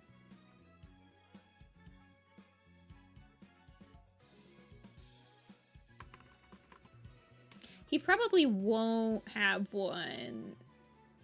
He'll get that one in the imposter battle, but I don't think he'll get one in Starless Clan, because there wasn't really any huge battles in a Starless Clan where he like got injured.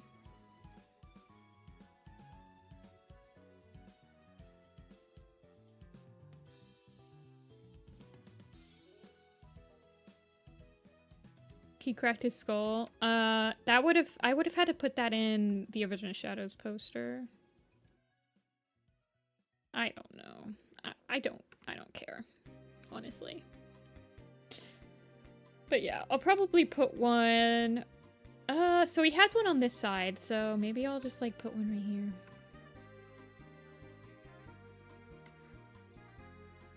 No. Next question. If you guys want me to scar up Shadow Sight, I've gotta remove the Chimera-ness of him.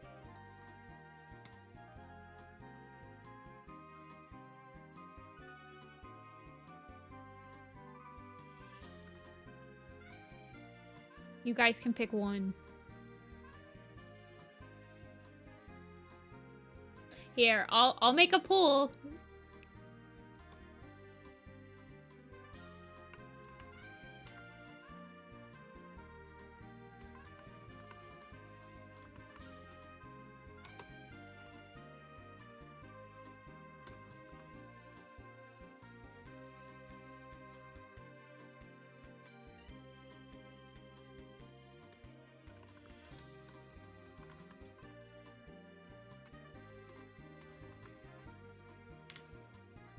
There you go.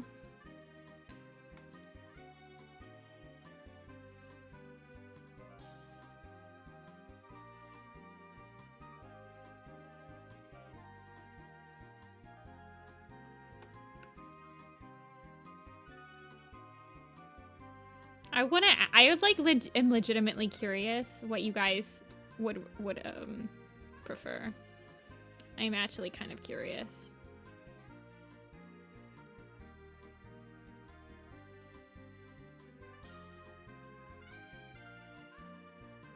There are so many shadow site designs out there that have scars already, by the way. But you could always pick one of those.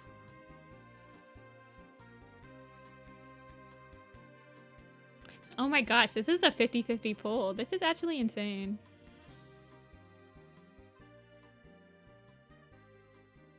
Now, my problem with canon scar positions, Duck, is that long-haired cats, I hate when people give long-haired cats visible scars on their, like, long-haired parts. It makes absolutely no sense. A long-haired cat, you would not be able to see them have scars because they have long hair. It would be completely covered. I'm not abiding by the results of this poll, by the way. I'm just, like, curious to see what the consensus is. Well, my shadow site is not completely long-haired. He does have thin hair. Actually, let me pull up the shadow site for you guys. Also, well, I guess I haven't sent in the A Vision of Shadows poster. Yes, he does have long hair. So, like, I could probably remove this back stripe thing he has going on, get rid of it, and add some scars. But his face is... He does have a torn ear, by the way. But really, the only part of his body that would have scars on it would be, like, his back. I don't actually want to give him any scars on the... Yes, it would be too cluttered. Thank you, Bird. That's why I'm not going to do it, by the way.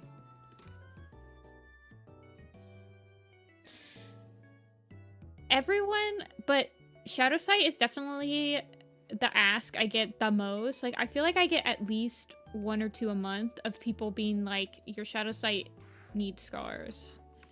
And I'm gonna tell you right now that he doesn't. He's my baby and he doesn't need them. Every time I add scars to a design, I can never remember where they belong.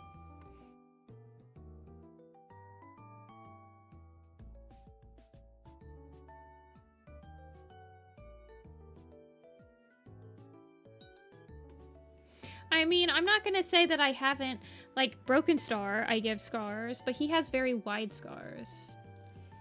And the parts of him that have scars, like, there is some overlap on his scarring, but I've given him scars, like, on areas that are not shown to have fur that thick.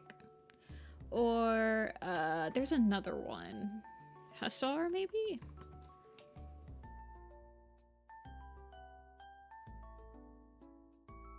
Yeah, he's also got, like, some scars.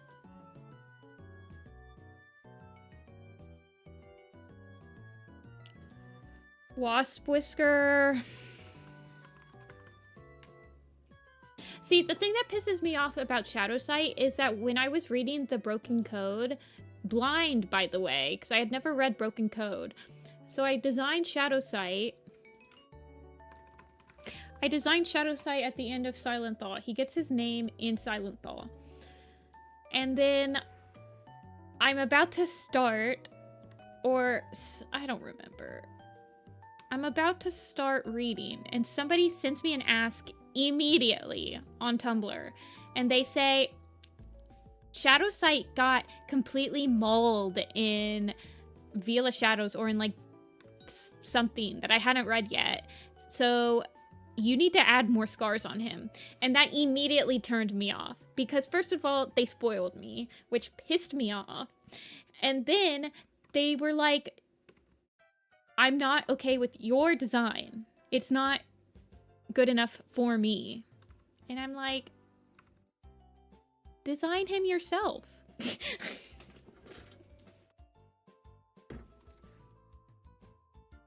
I don't know. That's immediately has turned me off from ever adding scars on Shadow Sight. Very petty, I know. But that was such a mean ask, and then they immediately just spoiled me when I'm pretty sure I told people, I'm like, I'm now designing from books that I've never read before, so try to keep like the spoilers to a minimum when you're sending me asks. But I remember this being such a entitled ask. It's probably like the worst one I've ever gotten on the blog. That was like, Shadow Sight got completely destroyed in blah blah blah, so he should have like way more scars than you're giving him. I don't know, it was a very weird ask. I remember being like, thanks for spoiling me, man, really appreciate it. Yeah, so the scars question is loaded.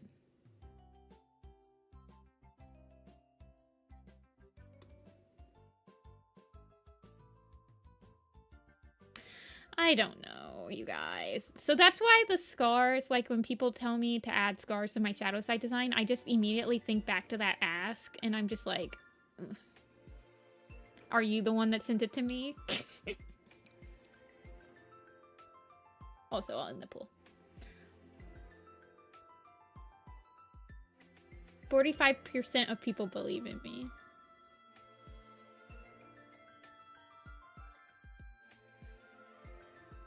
And I understand that it has been mentioned several times in canon that Shadow Sight has a lot more scars than medicine cats usually have. I give him the torn ear. You guys, there's a torn ear. Why can't you just be happy?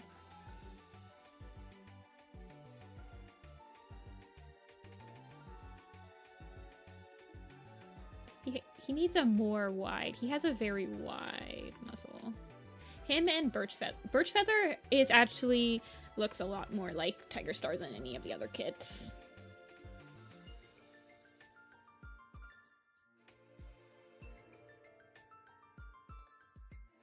Yeah, exactly, kind of dweebit. Dweebit, you completely get me. I hate drawing scars.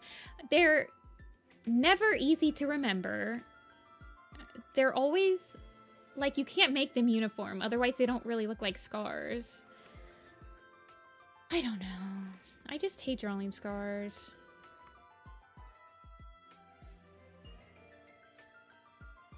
The face ones are okay, yeah.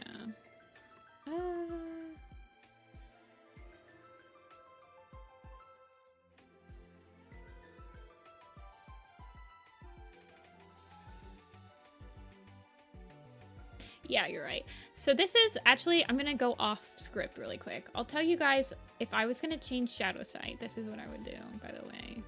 So this is my, I'm going off script. This is how I would change him. Let me open up the Shadow Sight.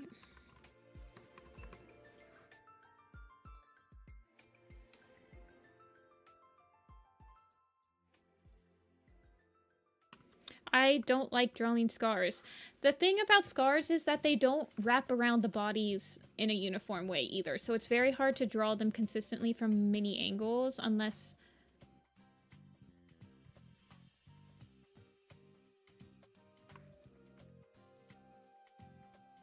So this is how I would change him.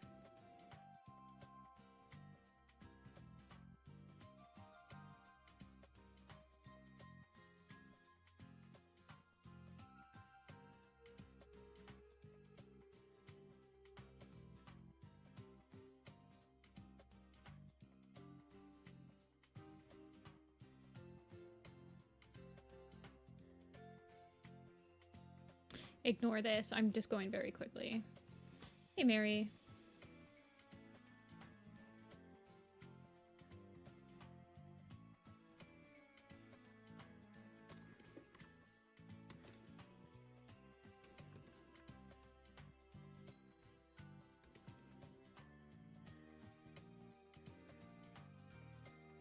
What's his? He looks like this, right? What does he look like? Okay, he has like... I also draw him very tiny. I consider him like a very tiny cat.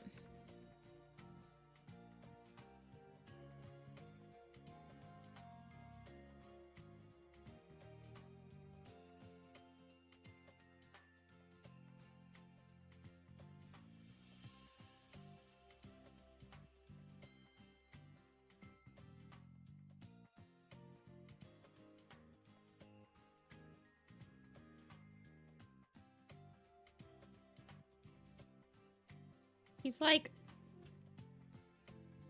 I would literally just design him to look like this. Also, for some reason I can't draw legs. It's okay though. He just looks like a horse. That's fine.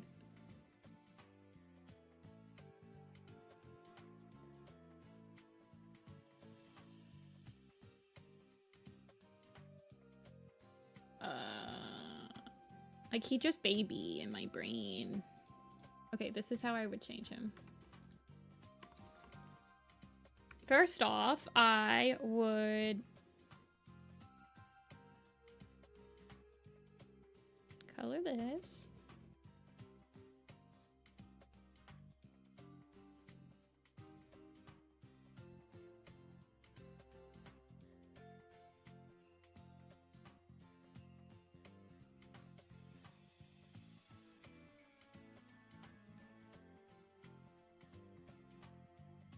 I wouldn't say that I think most medicine cats are small.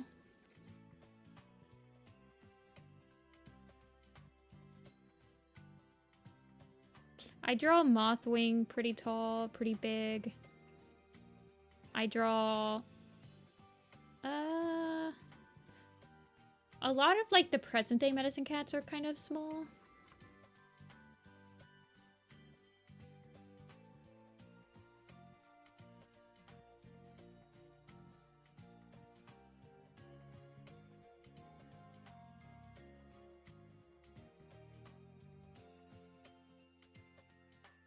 I've been thinking of getting rid of this eye thing.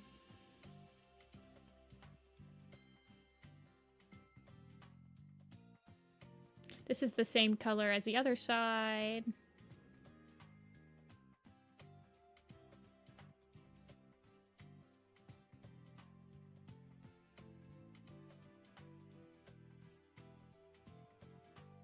Oh, yes.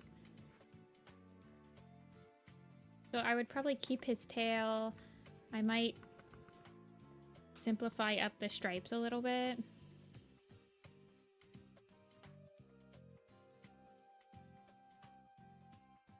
Like, just do that.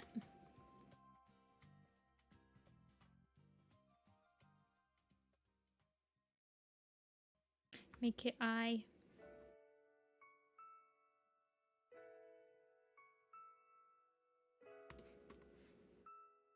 Like, he might have one scar. There. He gets one. There. That's it. That would be my change.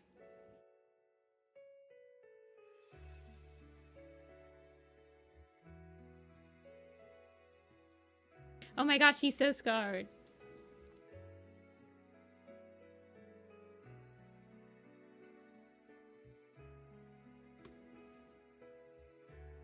I might like it like that.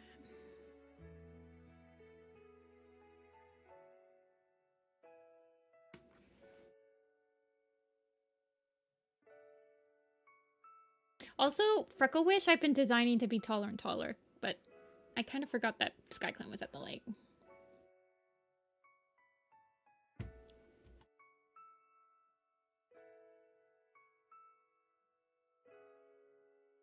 I know, Lemonade. Freckle Wish is a giraffe.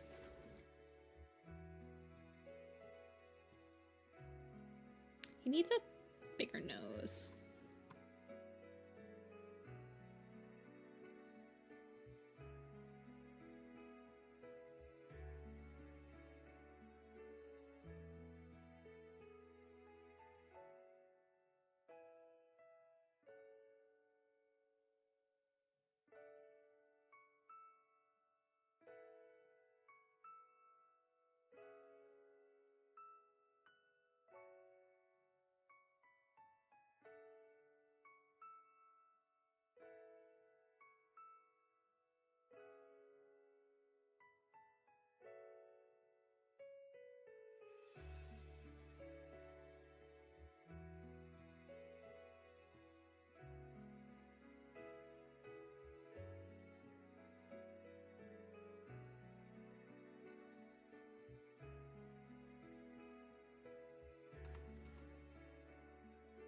One of Rowan-Claw's ancestors. I actually have a headcanon that links, Darkflower is Rowan-Claw's mom. And I actually have a headcanon that Arcai is her dad. Which actually makes sense. I don't care if it doesn't work like that.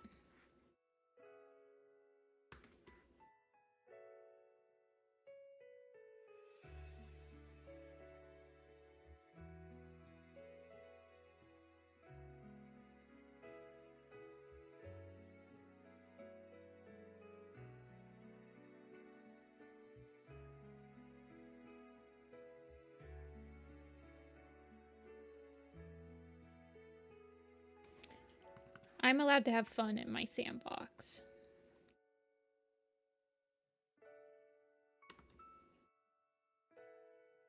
I am God in my sandbox. And as God, I say, Shadowsight got his markings from Arcai.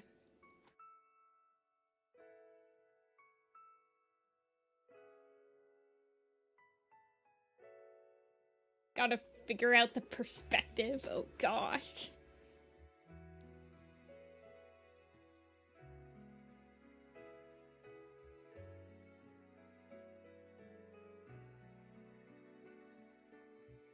I'm being feisty today. I'm sorry, guys. I feel like I'm being very feisty. And I don't intend to. Everyone's opinions are fine, and I like hearing your guys' opinions, but I really don't want to change my shadow site, and this is what I would change it to. This is what you guys get from me.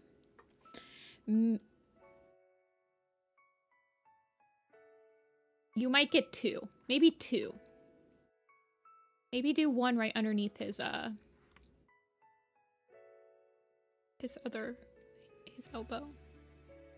There. That would be all you get. So. Which, let's be real. In Nifty-Senpai design world, 2 scars is a lot of scars. For my baby. And if you don't want to see change, don't be it. Pretty much.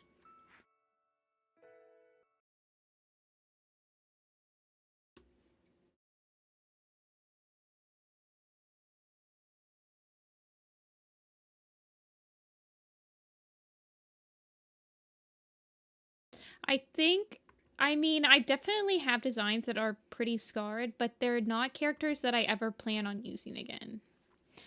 Like, they're like Code of the Clans characters, or like Rat Scar. Hold on.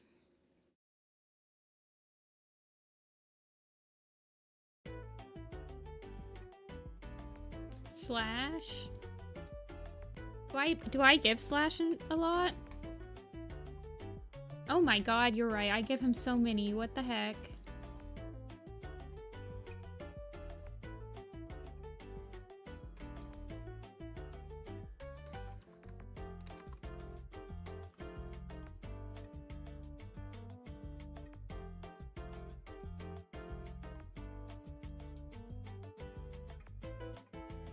Who names their kid Rat Kid? Rat Kid? Rat Kit?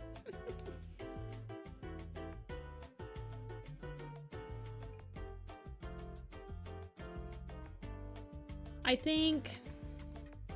Yeah, Marsh Scar. Like, if they have Scar in their name, okay. Okay, I guess.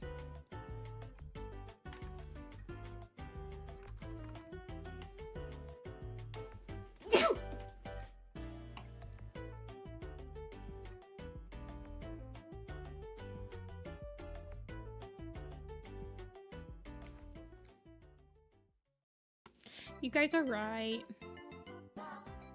Maybe I will. I really like my shadow site design, though. I think that's also what makes me sad, is because it's probably one of my favorite designs on the blog, but it seems like a lot of people are not satisfied with it. It makes me sad. I'm quite attached to it. Like, imagine you design a character and you're very satisfied with the outcome, and you just constantly get people saying, oh, well, he would look better this way. And then it's like, even the book was like that when they came out with Moonpaw.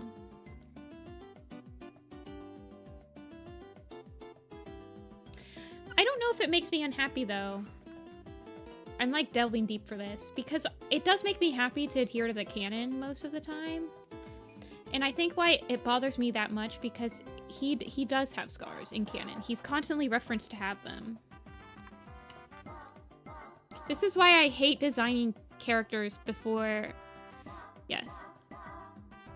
Okay, so Shadow Sight's official description: scrawny, little, dark, gray tabby tom with wide, dark stripes, amber eyes, and a shredded ear that he is unable to move. See, I add that one. I add the shredded ear that he is unable to move. And then it says he is also scarred, which was shown in River. It does not specify... So he gets the immobile ear in the place of no stars, and he gets scars in the place of no stars.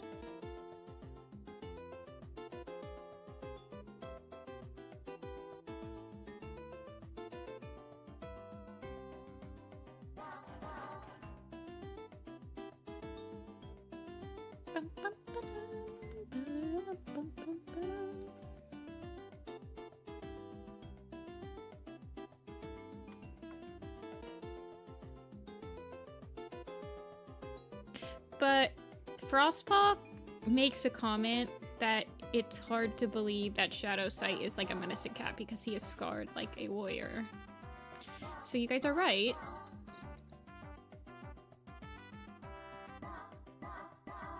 I kind of... And so now I like get conflicted.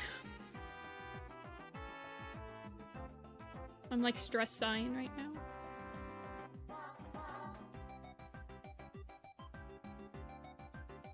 Yeah, and I'm not... No, it's not your fault, Lucky. I don't like blame you for like opening it. I don't care.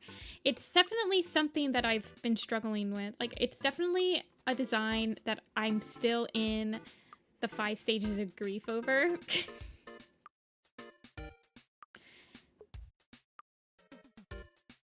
Because I do like it a lot, but it's not very canon compliant. I feel like I might do this, actually. I might be okay with this, because then I can say, well, he is scarred. Points to the 2 scars.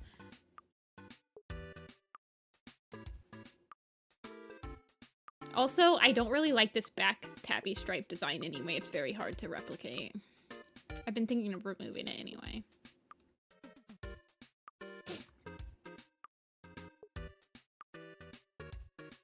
I have until I do the Shadow Clan Lake Camp poster to figure it out. Actually, he's technically in the PMV that I'm working on right now, but I haven't finished that scene yet, so I could just change it.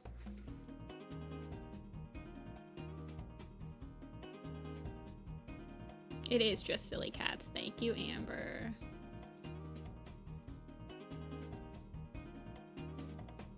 Sometimes I have to remember. It's just cats.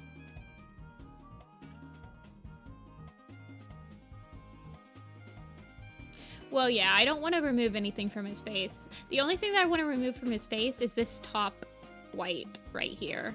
Because I never remember to draw it anyway. Also, his ear would be like this color. Yeah, I never remember to draw this white spot on the top of his face.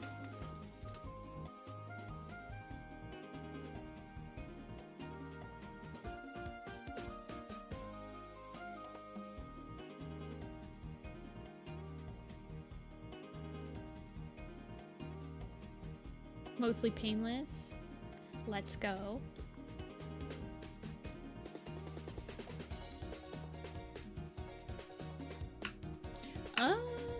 Oh my gosh, it's already 4 o'clock. I don't know. I'm not tired yet. I usually go till like 6. So like at least 2 more hours, I would say.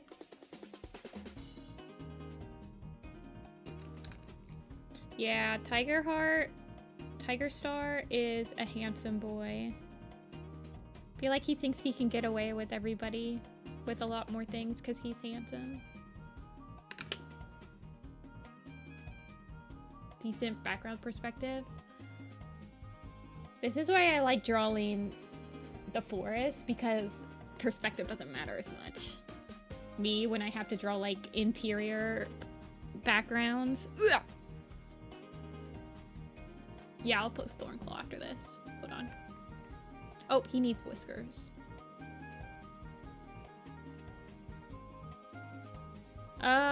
I don't have a queue going right now, Janetta. I'm gonna post the Thornclaw today.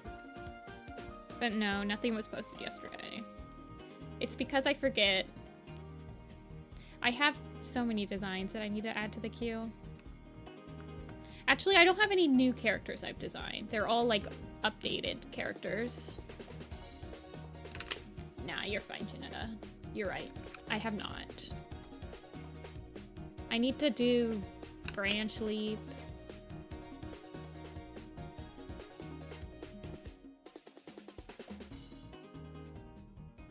I need to do a lot of cats. I'm just lazy. Did I ever post the A Vision of Shadows poster, you guys? Did I post the finished product of that? Because I don't remember if I did. A monthly commissioner. Oh. Well, that's nice, though.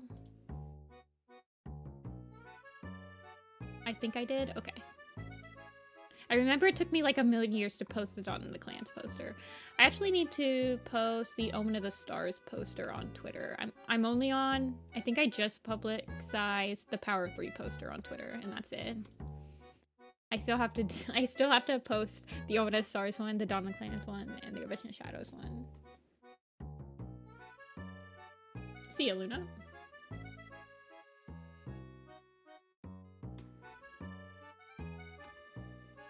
Okay, who was in the last one? Did we go all the way to Twig Branch for the last pull? Do you guys remember? I think so, yes. Yes, we went to Twig Branch, okay. Next cat.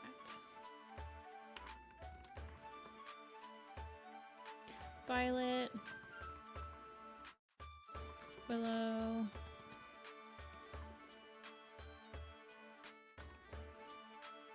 Theoduck.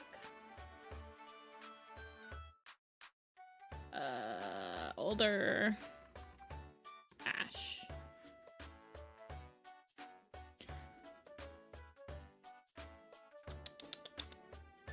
Wait, did somebody... Oh, we picked Stimleaf instead of Squirrelflight. That's crazy. The Vision of Shadows poster is up. Okay. Let me post Thornclaw.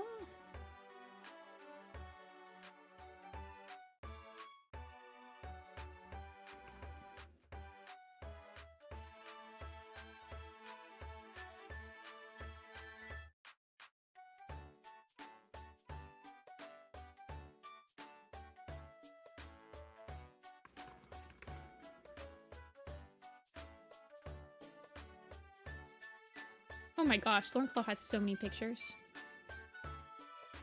He's a big boy.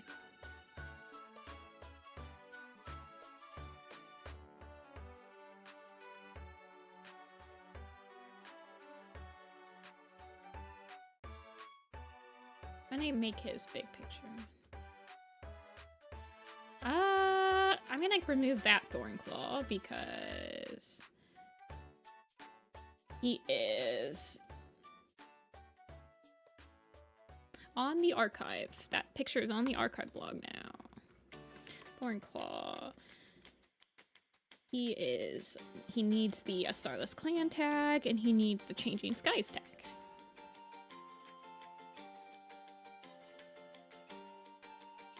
Save. Reblog.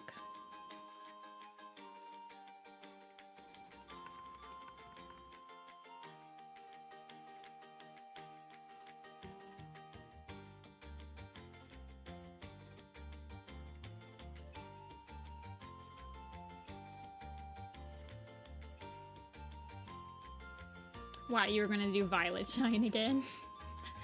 Yeah, okay, he's live. Let me post Cloudtail too. You guys can get the Cloudtail, but Cloudtail's gonna be added to the queue.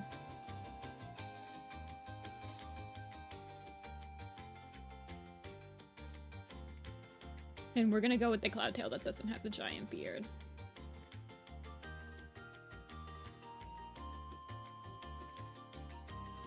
Oh, he doesn't have his name though. He needs his name.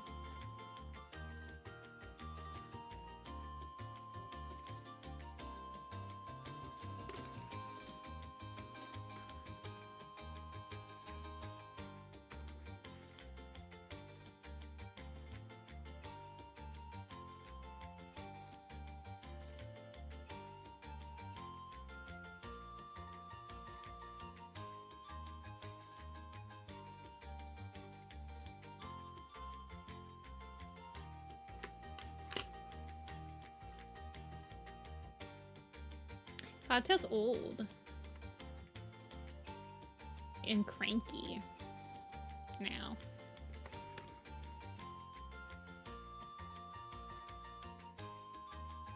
Okay.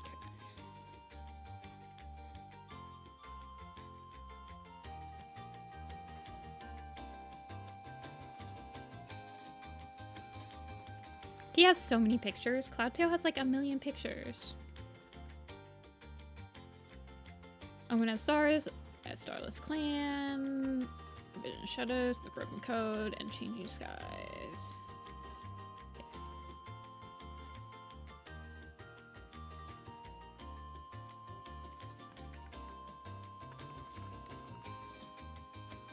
And then I'll queue that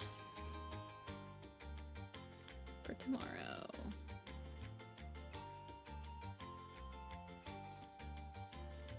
Okay.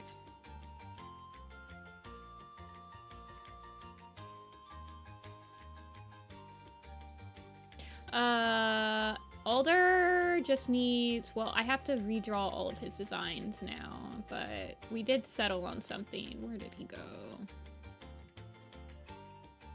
Yes, we settled on this. This one. But I have to redraw him now.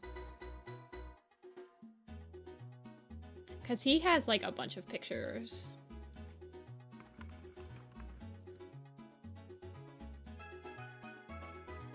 He's fluffy now. He's chipmunked. He got chipmunked. See him, Yon?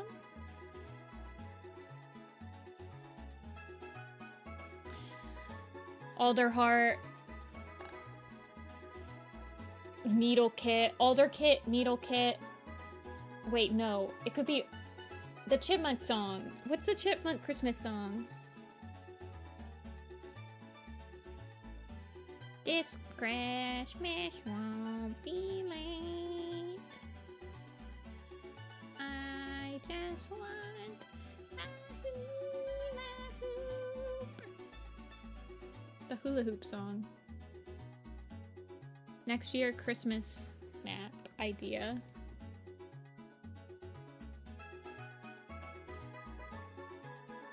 Yeah, we made him look like a chipmunk. What else did we do? This is like the, yeah, we were working on squirrel designs. Oh, that's not it. Yeah, we were working on squirrel designs.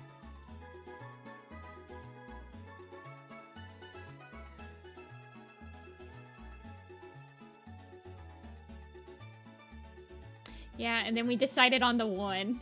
We did all these designs, and then we were like, nah, just one.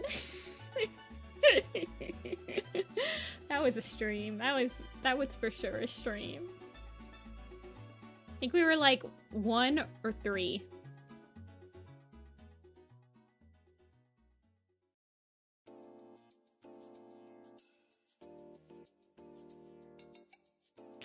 This design has not changed in like 12 years, by the way. Like, have you guys seen the archive blog for the squirrel?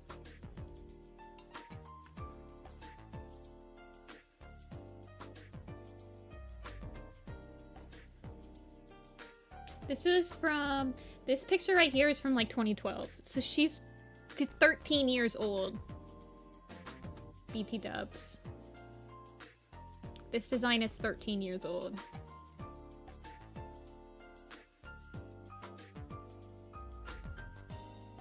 Crazy. I did add the fluff back. I was wondering why she looked so naked. It's because in 2020, for some reason, I removed her belly fluff. But I think it's just because I was drawing this, like, specific pose and I wasn't thinking about it. Squirrelflight should actually have a whole scar on her belly, by the way. Smile. But now she has a fluffy belly, so it hides it. The design is imprinted into the collective Warrior Cats fandom memory. Yeah, it's pretty iconic. It's probably the most iconic design I've drawn. I think I designed it with Lindsay, aka the person... I think that this squirrel paw right here, Lindsay and Melanie? I don't know. I remember 3 of us working on this, and it was like a brainstorm.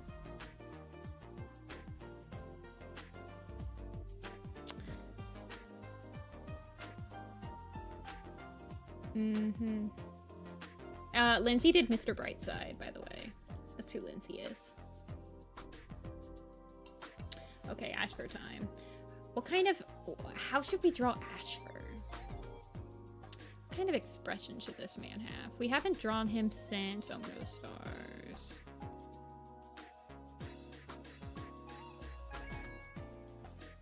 Yeah, Violet Cat. Lindsay did the Mr. Brightside Ashfur PMV. We were going to animate a Code of the Clan story together. I'm gonna save this as Shadow Sight Thoughts. Okay.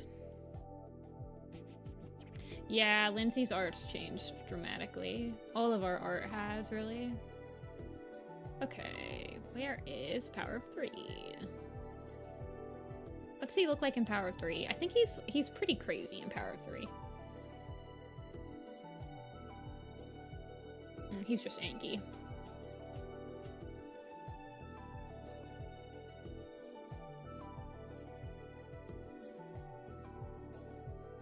I mean, a lot of the iconic designs that I made with Lindsay.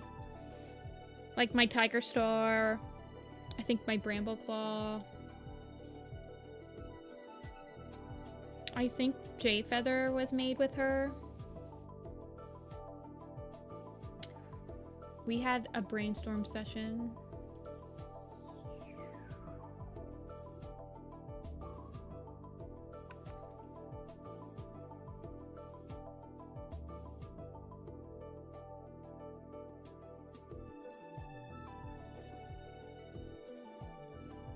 Okay, so we decided that he was going to have a Star Clan outline, but his circle will be the Dark Forest circle. I think that's what we decided on for him.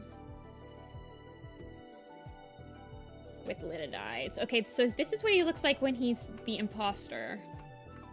He's got the smug knee. So when he finally reveals himself as Ashfur, he's pretty much crazy at that point. He ain't smug no more. Make him look like Omen of the stars. Wait, hold on.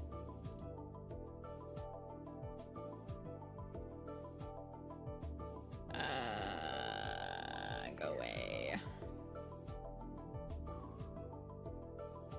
Omen of the stars, broken star.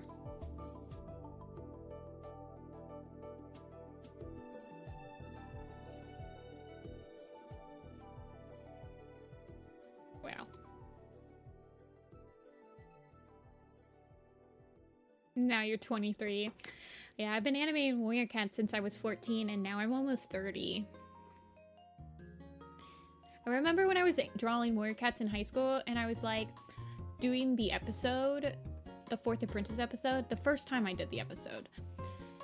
And I was putting out like an episode every 6 months or something like that, and I calculated it, and I'd be like, man, at this rate, I do 25 chapters of the 4th Apprentice, and it'll take me 12 years to do the entire episode. There's no way I'll still be into Warrior Cats 12 years from now. I'm never gonna finish this. Flash forward to like 15 years later.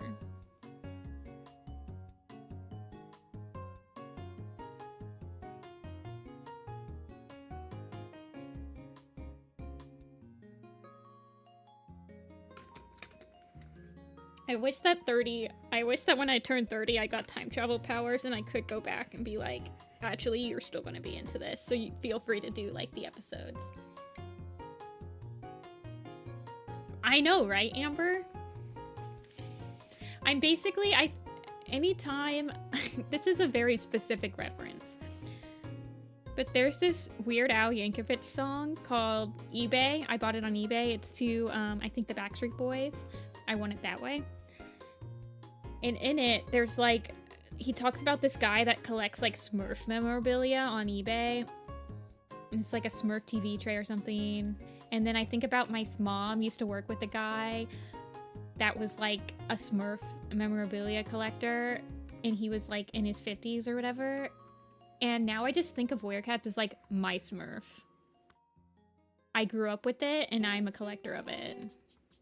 And it's not as weird when I think of it that way.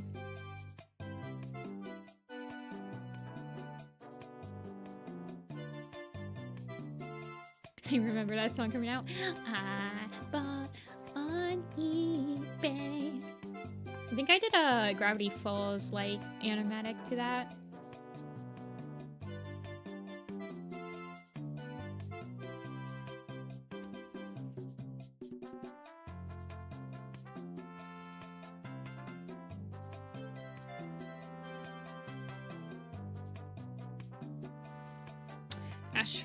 Ashfur is another design that I need to make an animation-friendly version of.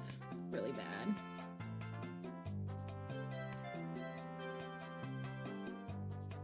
Like a third of your lifespan. Also, my audio got really loud all of a sudden. Let me turn it down a little bit. I need to set up that second monitor.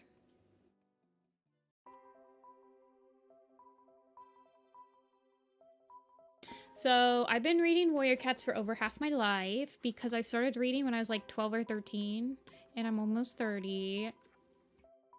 So yeah, Warrior Cats is like ingrained in my system. Although Pokemon is more ingrained. Actually, Pokemon came out the same year I was born, so...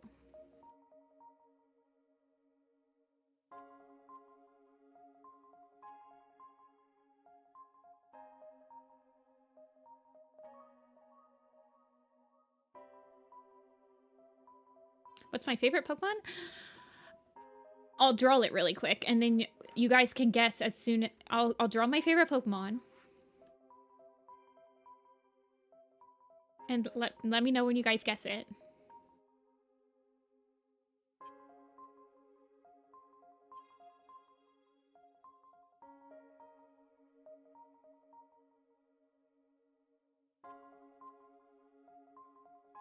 It's not. Yes, Ferret got it. It's Patchy.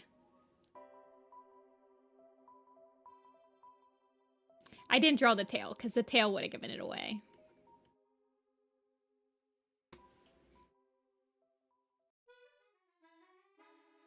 I like all the Pika clones. I'm a Pika clones type of girl.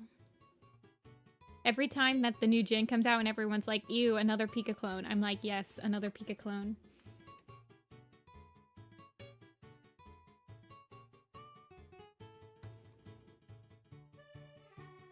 I also like all the cat Pokemon.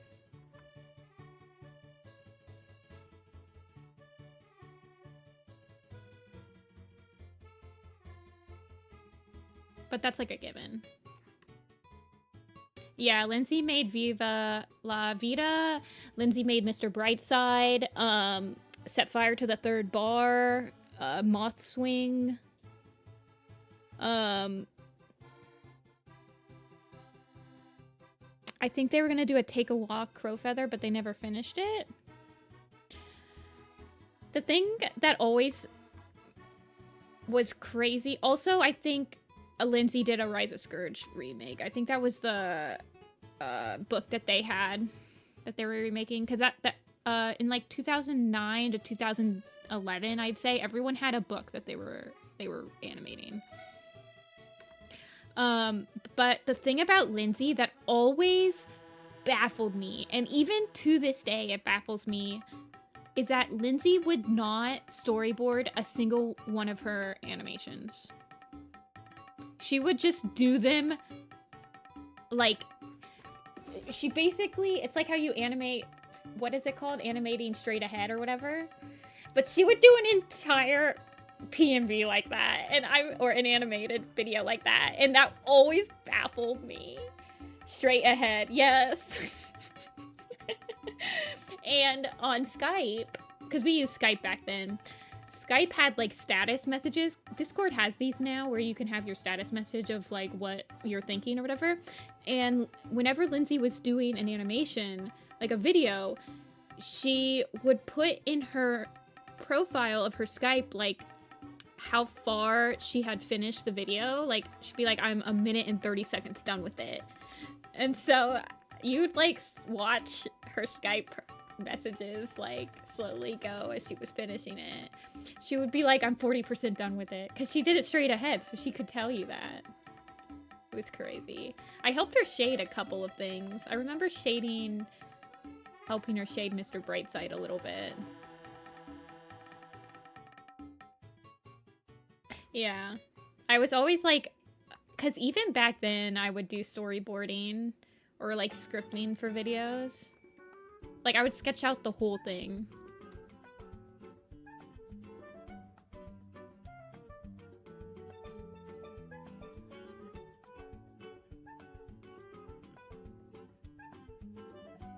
Yeah, Lindsay was crazy. A good type of crazy. That's how she like whipped out animations so quick though. She'd just do them.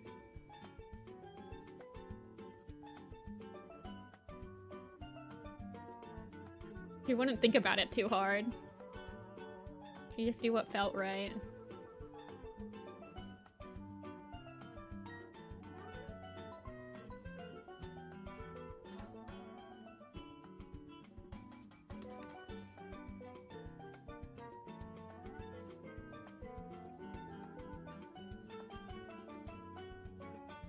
How do I want to draw him?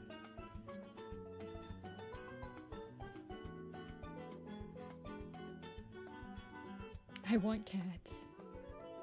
I think I have the PDF if you need it.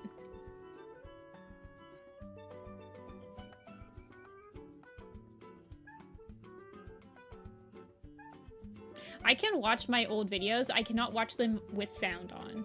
Like, I cannot watch the episodes with sound on. I don't know why. I think it's because I did the sound editing on them, and I never was good at doing any sound stuff at all. So then I just get very embarrassed for how I, like,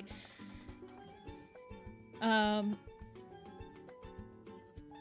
I did the sound design. And I haven't gotten any better at it either. So I'm just like, that's my sound design. That's it. That's it. As good as it gets.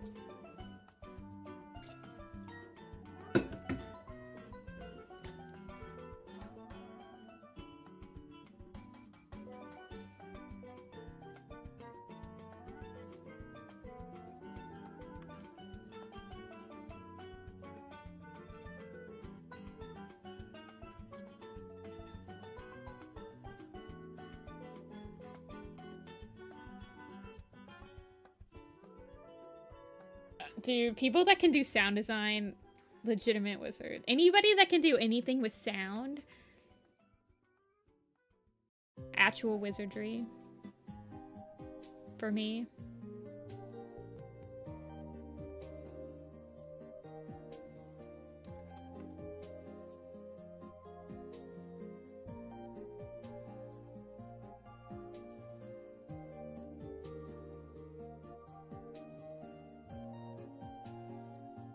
He doesn't have as much eyebrow game as Broken Star does.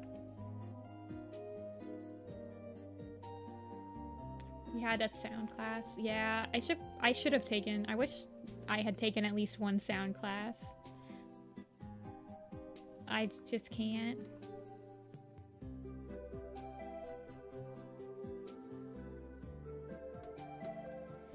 Wait, you guys did not have a phone ban? I remember phones being exclusively banned in my school. Like from day one. Like, and that was 10 years ago. You were not allowed to text in class.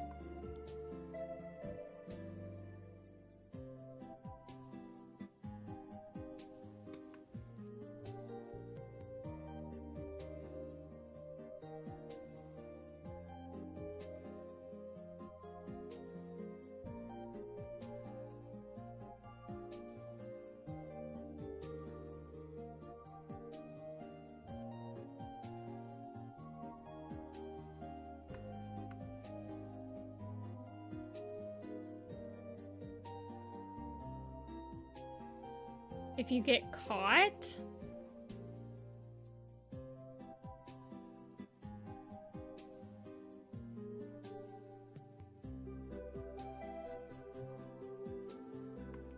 Why would they send you home? That seems like... Just, like, take them to detention. I don't know.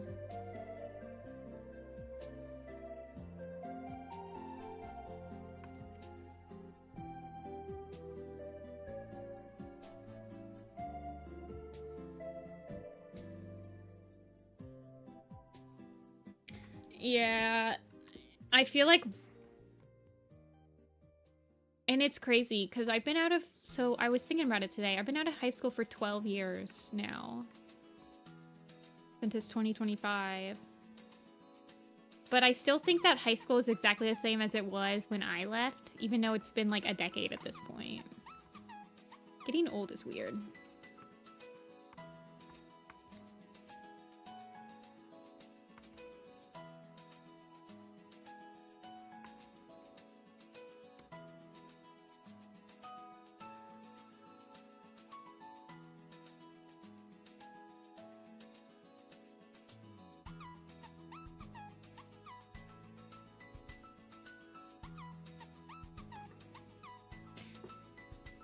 Yeah, or like, I remember at one point when I was in school, like a teacher, if we were having a test, the teacher would come around and you put your phone in the box while you were taking the test. Like you put it in a plastic box, and when you turn in your test, you were able to get your phone again.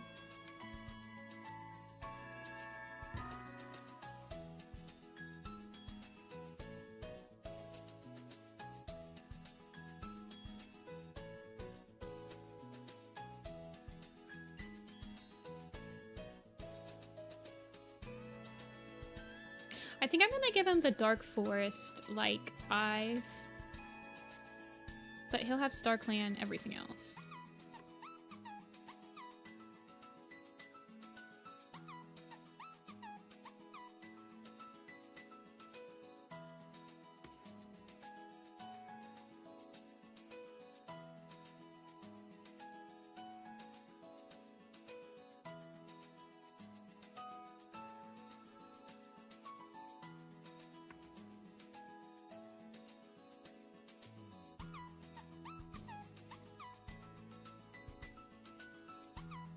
You got your first smartphone. I remember having my first smartphone in college as well. I had an iPod Touch that I used a lot in school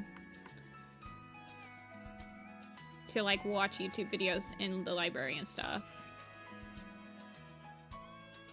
I believe I got my first actual smartphone, like iPhone,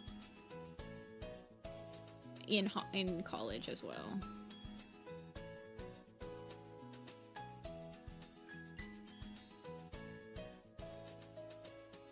Well, I would bring like my iPod Nano to like study hall and then play solitaire. I got really good at solitaire. Also, they had the Pong game. You guys know the Pong game? Probably not, because you guys probably don't even know what an iPad Nano is.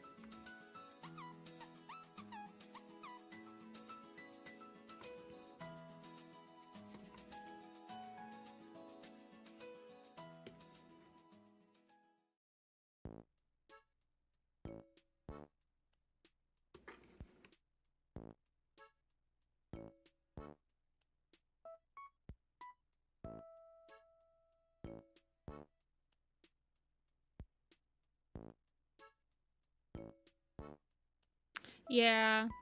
I also liked the Nano games were really fun. I wish that the Apple products came with games just installed on them again. A whole laptop to school? I never brought a laptop to school. And iPads, which were like the first full tablets. iPads weren't invented until 2010 when I was a sophomore. I want to say I think my last year of high school, our school actually did get like 30 iPads that teachers could rent out and that we could use in class as like personal computers. But I feel like that happened.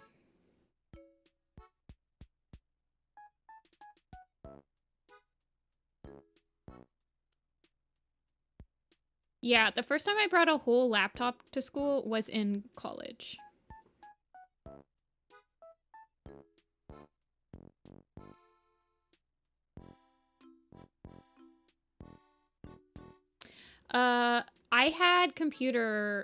I had like typing class in high school, in high school, which was super easy, and I'd always finish my assignments really quick. And as long as you finish the assignments and like the teacher would let you do whatever in class after that. So like he would let me go on iScribble and stuff in class. He would let me do like flash games and everything. He was really cool. So there was a couple of us that would finish like super quick, and we would just like share flash games and play and try to get like high scores with each other.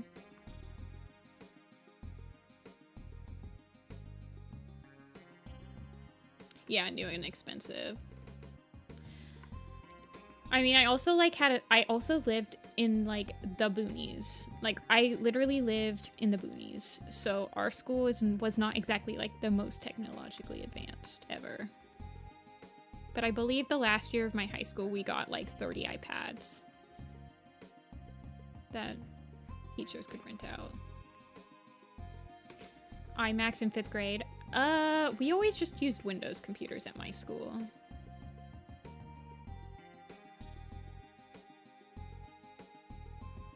The first time that I actually did anything on an iMac... Actually, I don't think I've ever used an iMac. I have a Mac laptop.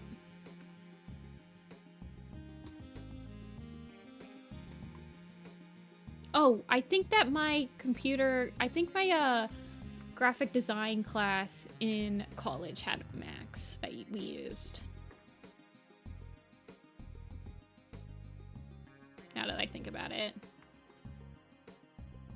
Hey, squirrel.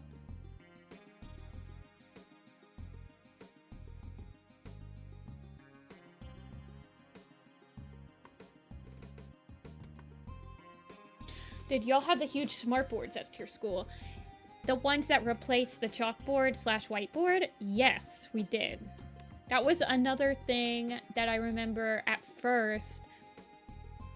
Teachers had to rent out. Like, we only had like 5 or 6 for the whole school, so the teachers would rent them out per day.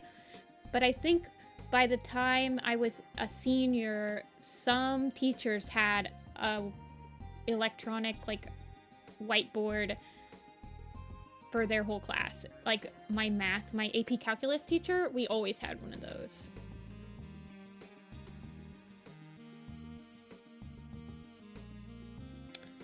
It was like a projector though. It wasn't a smart board. It was like a projector. Hold on, let me check.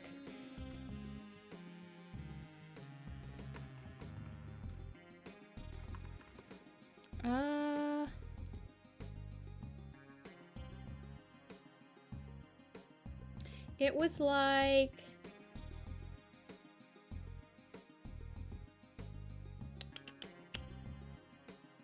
in classroom.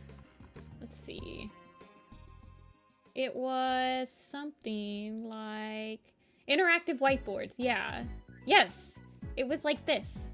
Cuz it was on the ceiling. Here, I'll show you. Yes. And then I remember these. These like things. And they had to calibrate it cuz it went on the board. I was always fascinated by them. But only a couple of classrooms had this. A lot of the math teachers had it.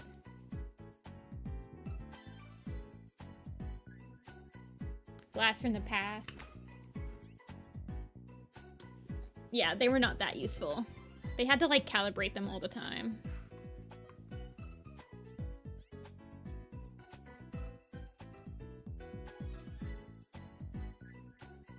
It kind of looks like he has two Look, it looks like he has eyeliner.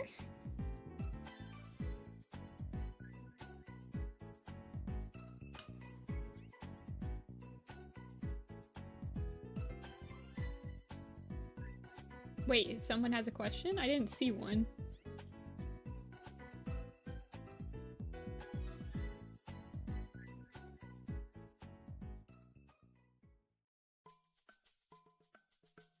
Oh, do you have any tips on how to get into Warriors animated projects? I really don't. I'm sorry. Definitely, when I look for people that are new in the... So when I'm picking out people to add to my projects, I'm not necessarily looking for if they've been in a project. I'm looking for like an animation reel, like if they've done test animations, if they have like animatics where I can see what their like directing skills are. I might be looking to see if you've actually completed projects before, like in a timely manner. Stuff like that.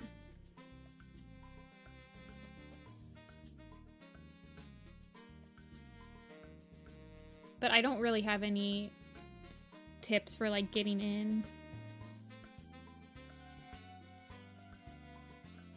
Yeah, finished animation is helpful.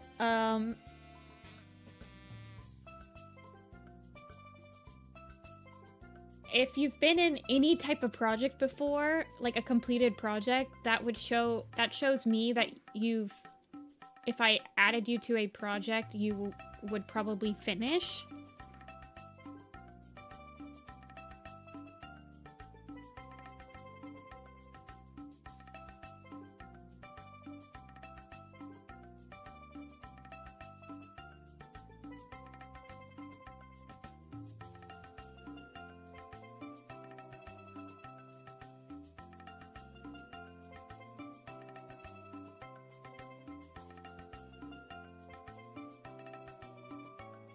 Well, the other thing is that maybe applying to some places as like a backup, or so if you can't do the animation, I feel like you could apply to be like somebody that helps with backgrounds, or you could apply to be, I don't know, maybe you don't like drawing backgrounds though, I have no idea.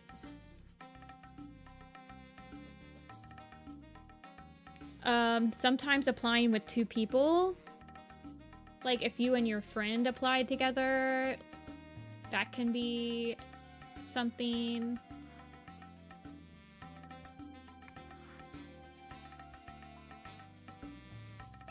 I mean, I've definitely accepted people just based on, like, a portfolio. Like, they might just... But even... I wouldn't even call it a portfolio. Like, sometimes... I remember accepting some people into StarClan Chosen, and they would just make, like, a Google Drive with, like, their examples. And I'd be like... Yeah, sure. Come on in.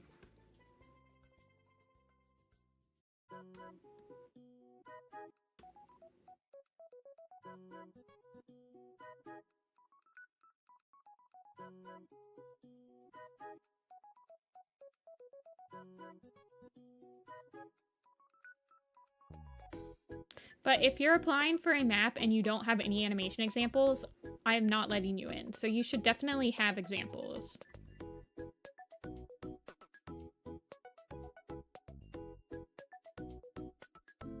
But I'm sure that there's some people out there that would accept, like, beginner-friendly stuff. Yeah, beginner-friendly ones.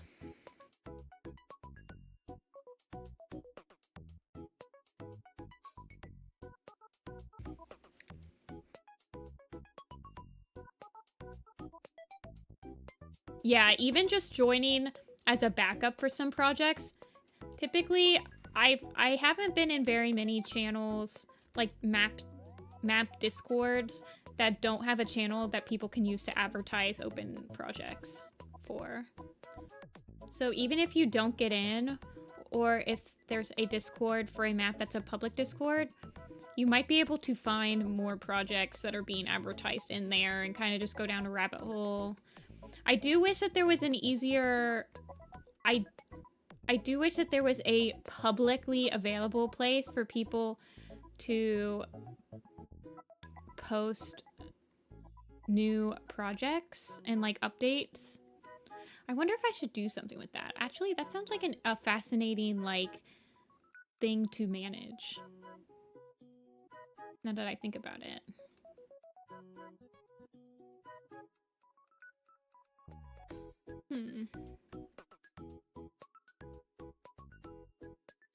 It would help me a lot, too.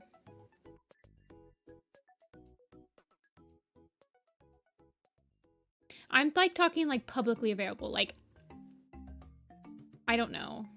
Like a Trello or something, possibly?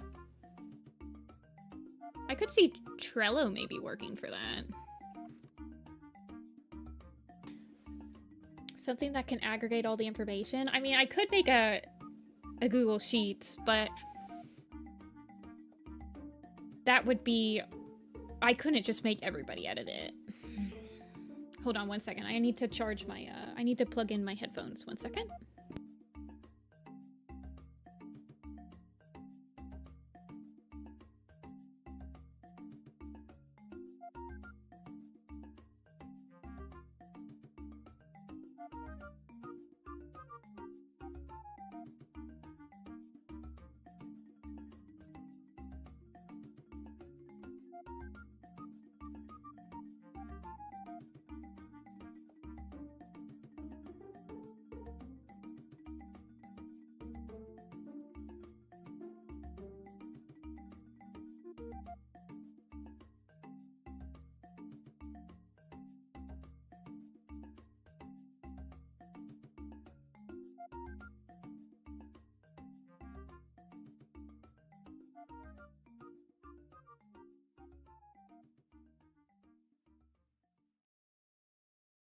Alright, I'm back. Trello has a limited amount of posts if you're using the free version. Oh, yeah. I don't have the free version. I do pay for card.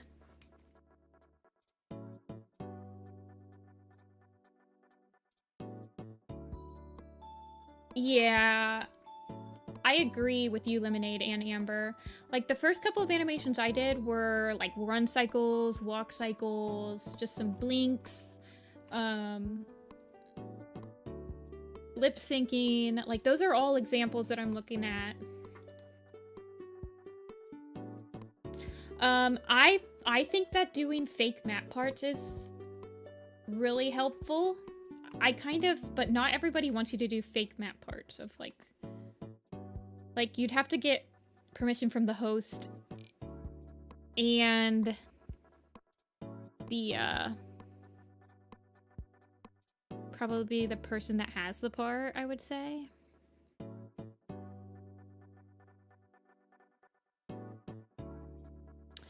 But if you want to do fake map parts of any of my parts, I'm okay with it.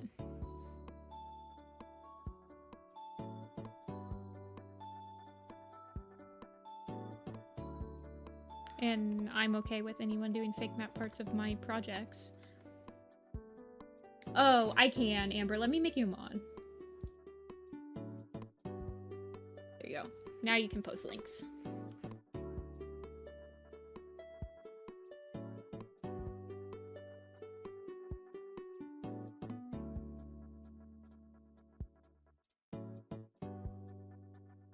Yeah, fake map parts. I've done like parts of a song where I've just like done sketches to, where I never really planned to do anything else to them.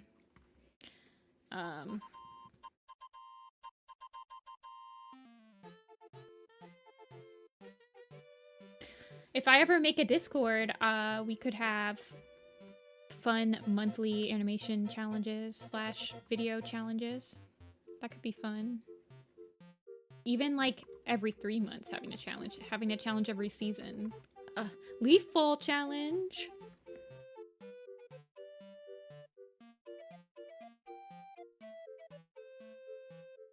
I didn't go to school for animation, so I have no idea what should be in an animated portfolio though. So it would be for fun.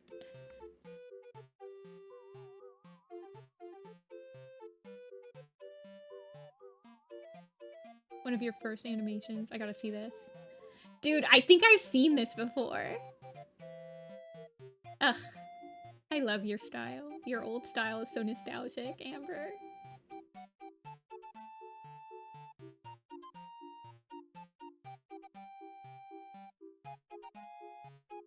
I think about your always gold part all the time. I love Grey Wing's little mouth when he's like singing. He looks so calm and serene.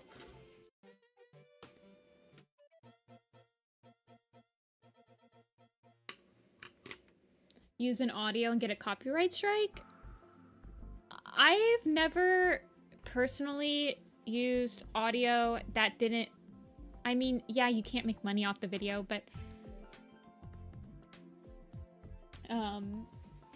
I've never had an audio that was just completely taken down. Yeah, copyright strikes just, like, make it so that if you're playing ads on the video, it's going to the people that copyright striked it.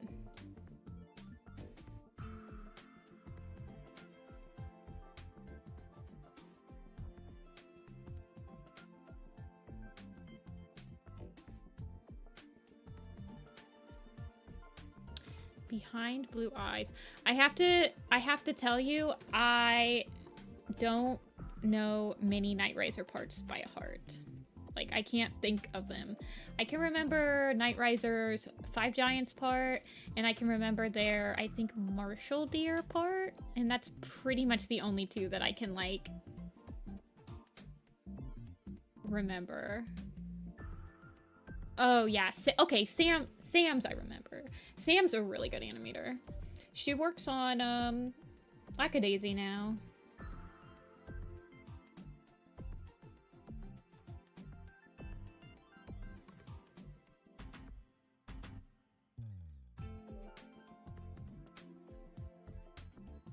Some of my favorite memories from Sam are staying up working on map parts, for sure.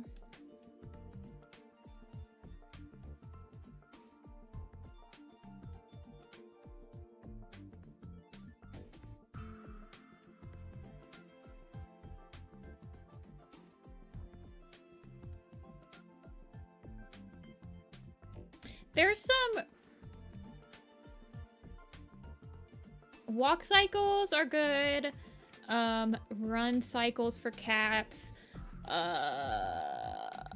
Ear flicks, head turns. Jumping.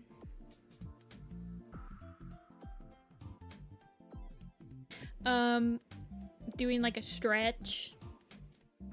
It was Ashford time.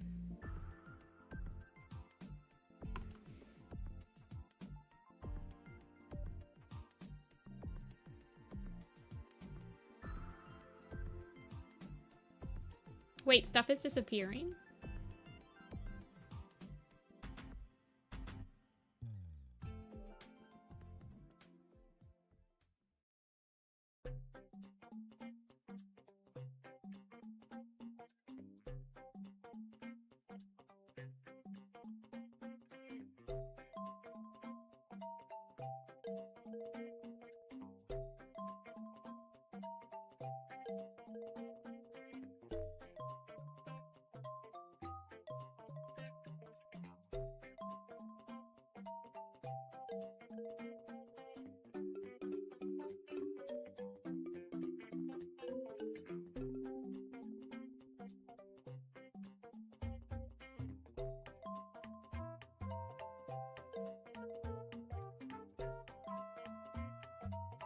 What do I usually do? Hard light, I think. I think it's just because he's star clanified that but I'm giving him Dark Forest eyes. I think that's why it's like affecting him.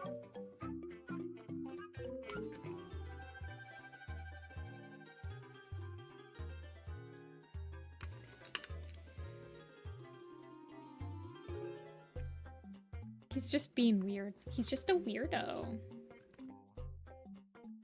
He's a little weirdo.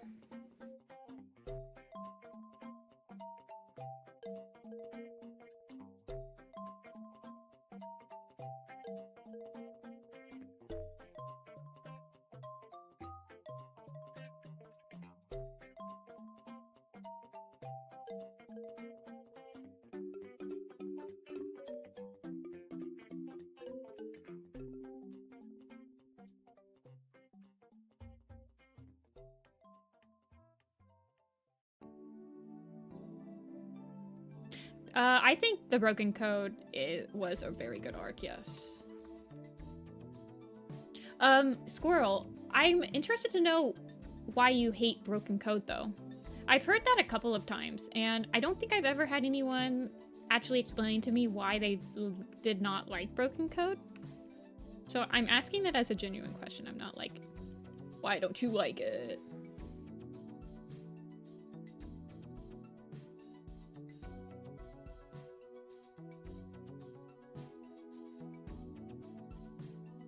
Because there are definitely people out there that really don't like Broken Code.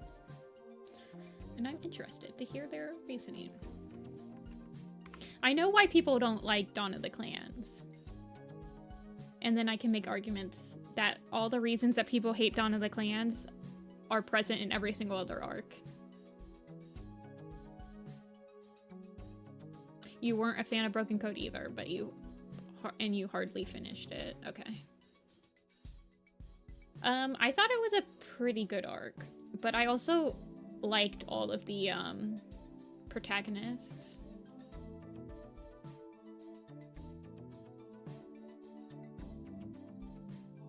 Yeah, I really like Dawn of the Clans too. A lot of people don't like Dawn of the Clans because of like the fridging of the women, but I argue that that happens in every single other arc too, so it's like signaling out Dawn of the Clans for doing it is kind of redundant, in my opinion. But I respect people who think that.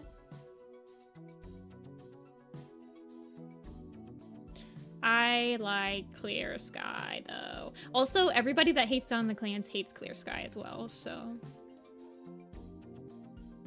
that's another thing I've noticed.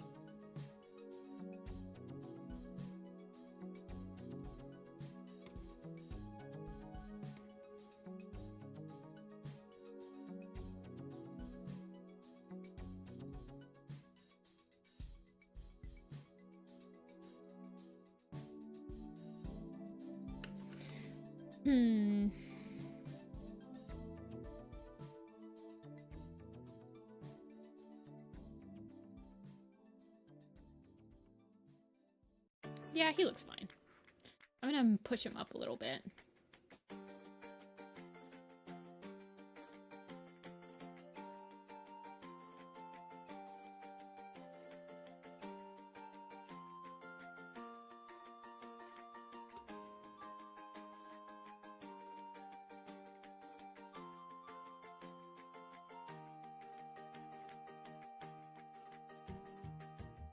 I also think that, Amber. I actually really like Clear Sky's redemption arc.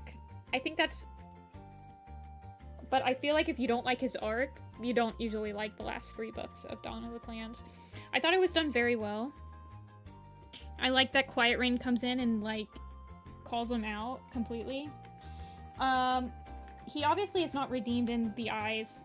I also like the fact that he's not redeemed for everybody, but he's redeemed to, like, the people he cares about. So, like, him and Thunder make up, him and Jagged Peak make up, and him and Grey Wing make up. And I think those are, like, really the only people that he cared about making up to. But, like, no one else likes him still. I don't know. Ampher, there's an ugly cat next to you. Don't look.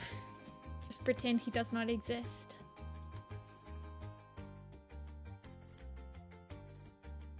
Next cat.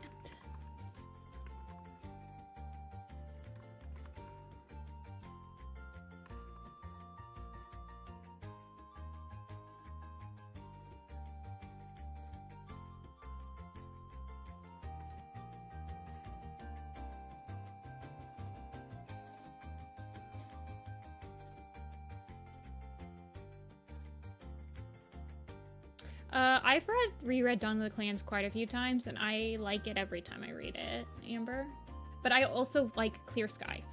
So...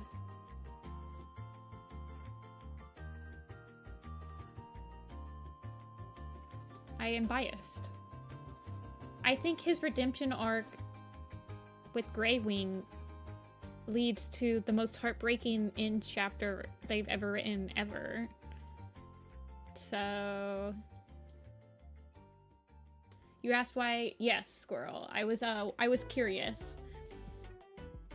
I can see Broken Code jumping the shark. It does jump the shark quite a bit. Like with the possession, it's very out there as a plot. So I could see people not liking it because of that. I could see people not liking it because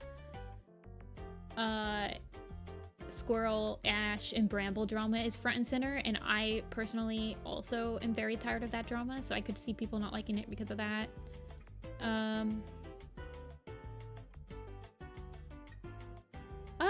I was going to make him a ghost.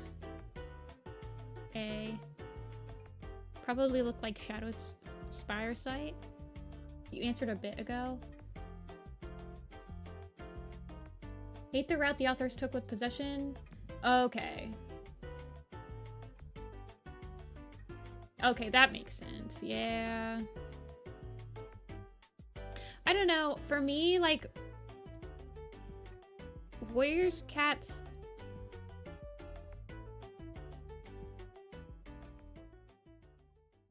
I don't know. I can see that, though.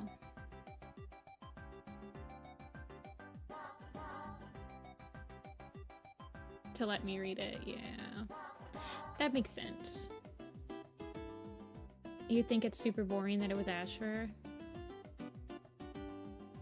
Who do you have an idea of who it could have been to, like, make it more interesting, eh?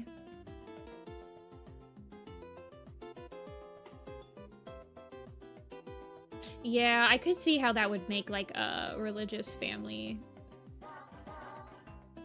It does, like, step it up. Although I feel like overall, Warrior Cats is very pro-religion. Like, to a huge extent. That I would argue that them having possession doesn't, like, I don't know. Like, Warrior Cats is basically, like, takes stuff from the Bible.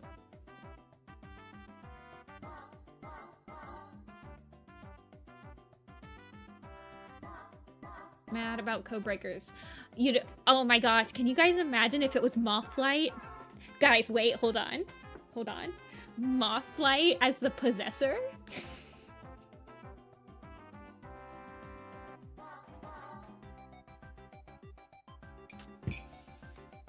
I think I'm cooking. You guys want Breeze Pelt. Breeze Pelt is also got... He's gonna be competing with Lion Blaze for who looks the most dad.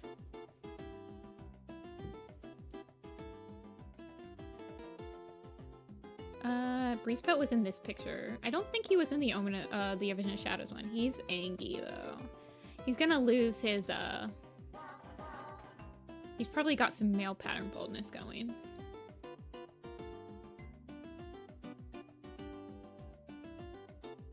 Is he in this poster? No. I think we ditched him for Birch Bark.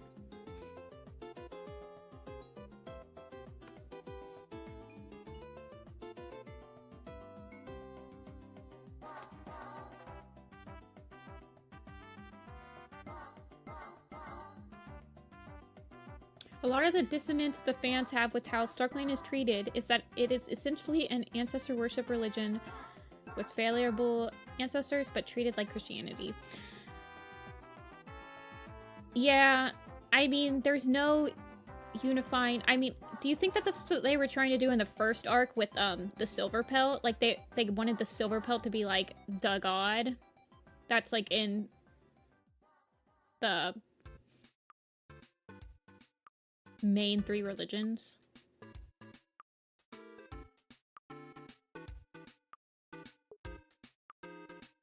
I'm honestly surprised with how they've like been introducing more ancestors to like more groups of cats that we haven't gotten a group of cats ancestors that had like a single god organism. That sounds really weird, but like how the wildcats could have had an ancestor that was like a giant saber-toothed tiger, where when you die, you guys are all combined into this giant saber-toothed tiger that represents like air, water, and sky. Like, or they could have 3 ancestors, like a tiger, a cheetah, and like a saber-tooth or something. I don't know. I feel like that I mean, the wildcat ancestors are pretty much just StarClan. To the point, except for that they're kind of like Greek, because they have like the river that, I don't know, that they can swim around, and I don't know.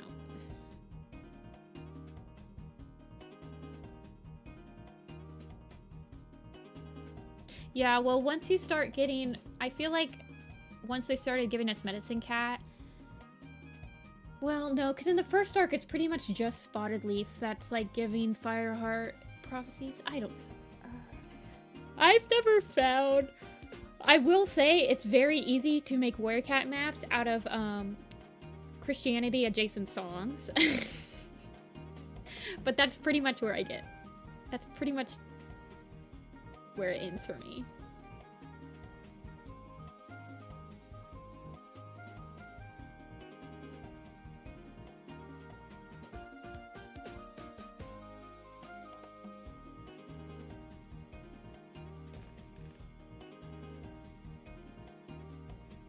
See if Abby. Okay, we'll do Breezepelt.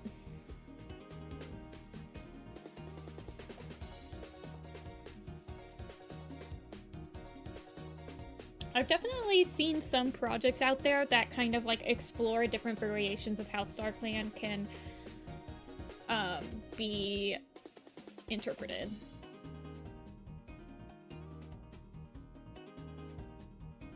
I've actually never drawn Breezepelt post Omen of the Stars, so this will be interesting.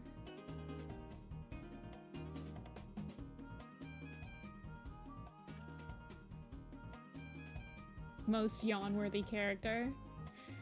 I was gonna ask a question, but I'm pretty sure it might be spoilers, so I'm not gonna ask it. Like, I think you guys would accidentally spoiler me if you said that you couldn't answer it. No, Lucky. The Stranger by Billy Joel? Probably. I've definitely listened to a lot of Billy Joel. I'm actually really bad with song names. I looked you directly in your eyes. I was gonna say... what is the status of Breezepelt in WindClan in the Elder's Quest? Do not answer, because I don't want to know if he becomes deputy or not and Crowfeather steps down. Don't answer, no one say anything. I don't even want ... in chat.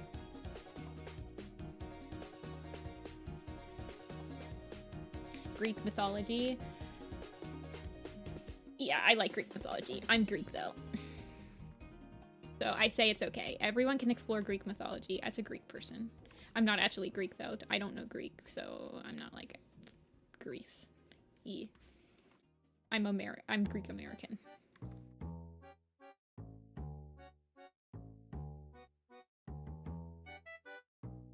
How mysterious it was. When Cinderpelt becomes Metascat, there's a line that was like, Fireheart can't connect her with her properly. Yeah, it's a very interesting line.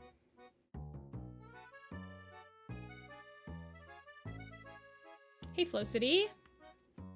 Welcome. Let's see. So Breezepelt is part of the Resistance. What do they call it? I'm acting like this is Star Wars now.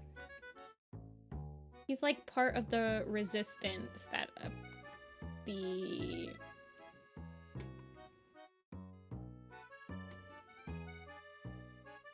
Rebels, thank you. The Rebel Alliance.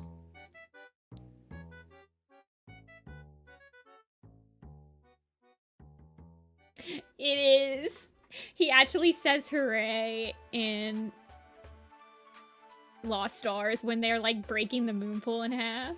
That's actually probably one of my favorite scenes in Lost Stars. If I ever get to Lost Stars when I'm doing my favorite scenes from the books, I'd probably do the visual of them breaking the ice in the moon pool, like throwing a rock onto it. I think that could be a really cool screenshot.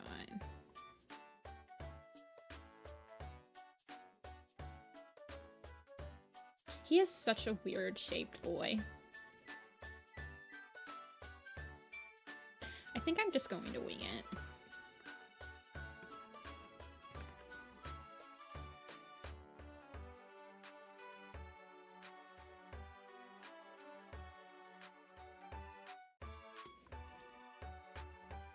Oh, Crowfeather, if you thought... So Crowfeather...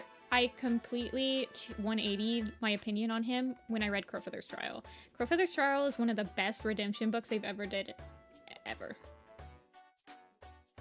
The way that they handle, like, Crowfeather and his emotions and his relationships and how he can, like, work through them.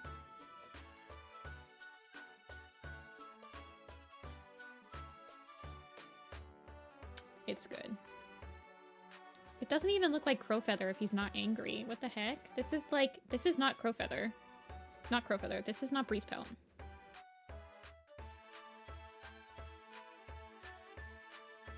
I feel like Breezepelt probably has RBF.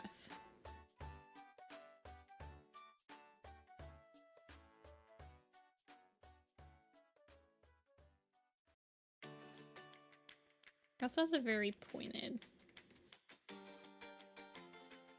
He needs at least some hair. I think that he probably kept his hair genes. It's just, like, smaller now.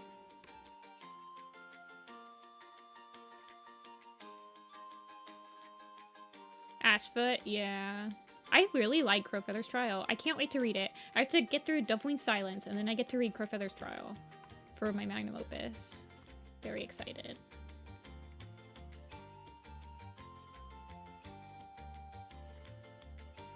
I really like, honestly, one of my favorite parts of Crowfeather's Trial is when One Star is talking to Crowfeather, because Crowfeather kind of feels like he deserves to be deputy, and One Star is like, you're not here. Like, you've never had loyalty to Wind Clan. You've always looked outside. I don't know. It was a very nice scene. One Star is pretty good in Crowfeather's Trial. I really like the 180 he does whenever, like, a ThunderClan cat is on screen, and all of a sudden he's, like, a bastard again. See ya, Kichi. I know.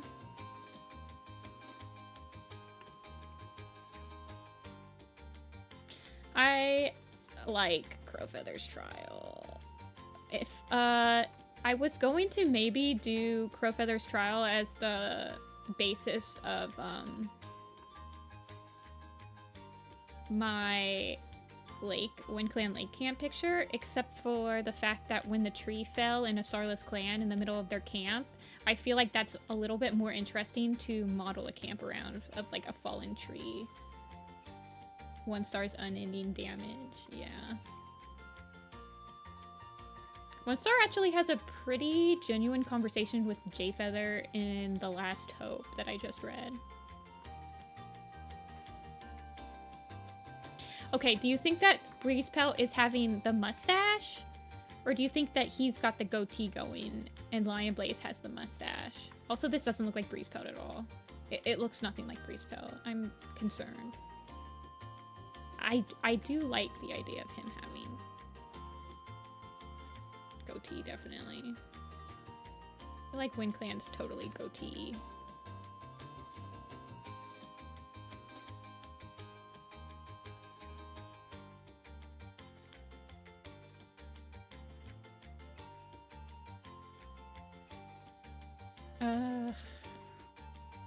This doesn't look like Breezepelt at all. I do want the goatee, but I also want to fix.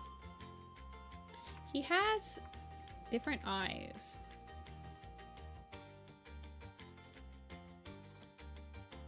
He has very wide eyes. What does his dad look like?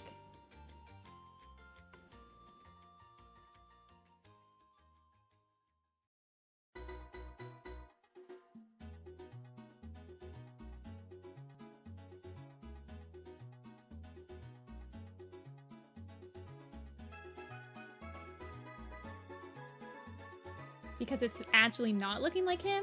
Or is it just because he doesn't look pissed off? Well, to be fair, I don't think I've ever drawn Breezepelt with, like,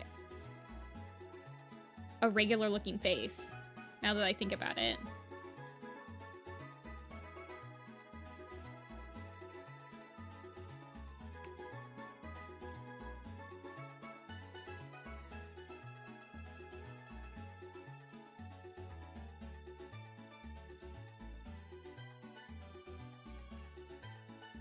And I've never drawn him with, like, not slitted eyes.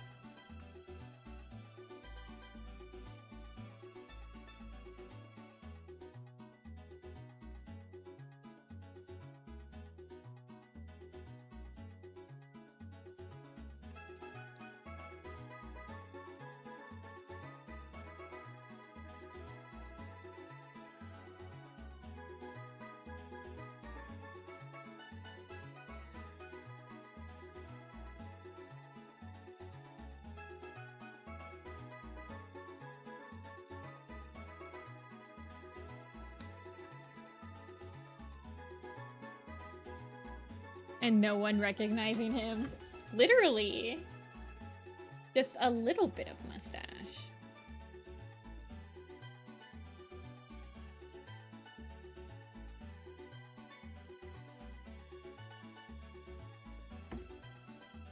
A little bit of fluff on his top lip. Like this.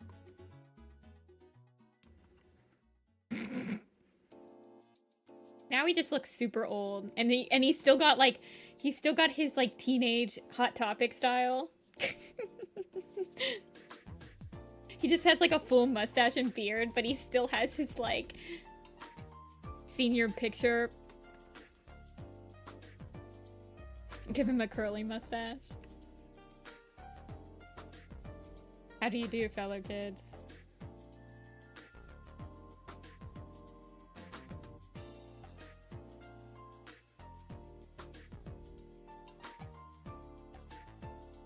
I think I'm gonna have him have one hair that's going down. Yeah, he definitely needs hair. Otherwise, he just looks like his... Hey, let me line this.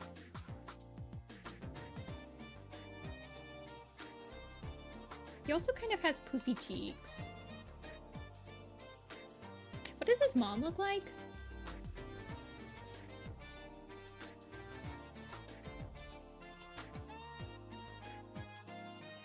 Did Nightcloud not make it on this poster? What the heck?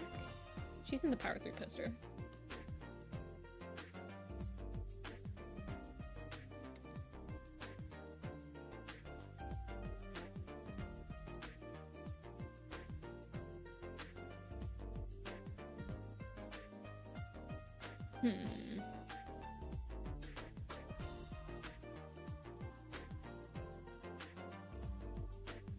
Yeah, I'm not gonna keep the mustache.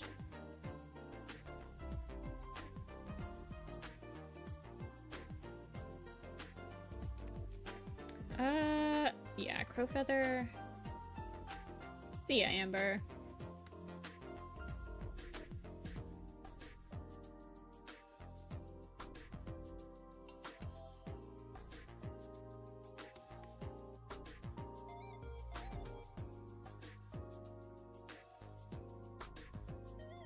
This is Breeze Pelt that says hooray, by the way. That's the mood that we're in. This is the hooray Breeze Pelt.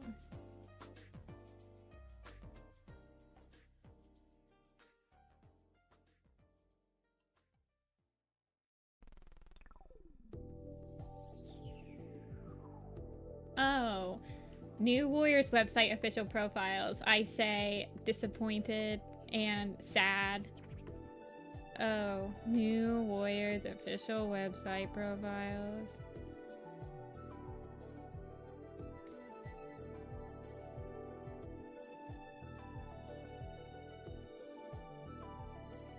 He definitely needs some scarring though. Breeze Pelt's another character that I like don't put any scars on.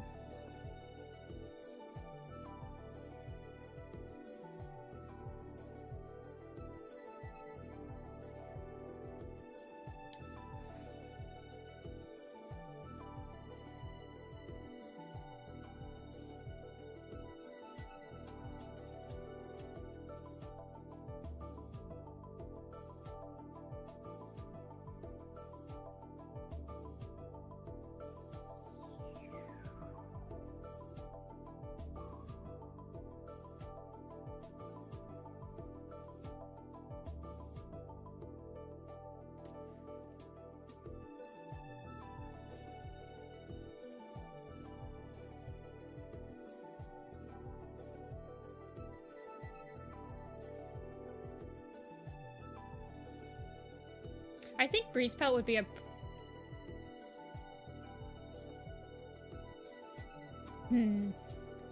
I don't think he'd be a very good leader, but I think he'd be a very entertaining leader. Wait, Berry Nose has green eyes? No way. Are you kidding me? Oh my god. That's disgusting.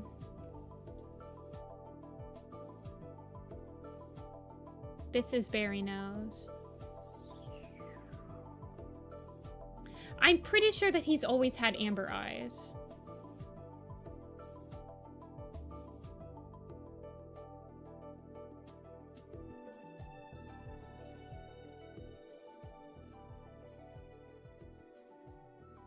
This is disgusting.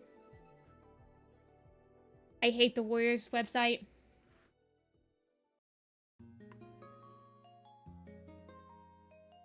They just keep pulling the plug, pulling the rug.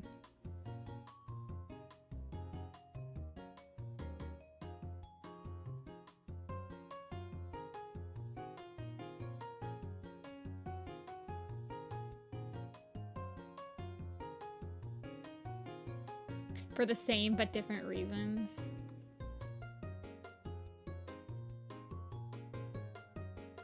Why do they just like pick the worst colors? That's what I want to know. Riddle me this.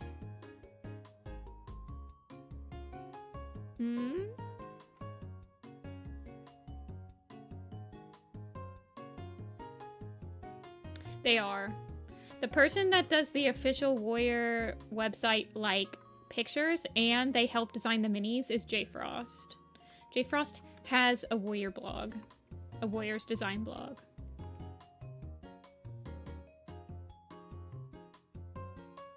But I don't think that J Frost actually controls, like, what eye color. I'm pretty sure that they probably give J Frost an eye color.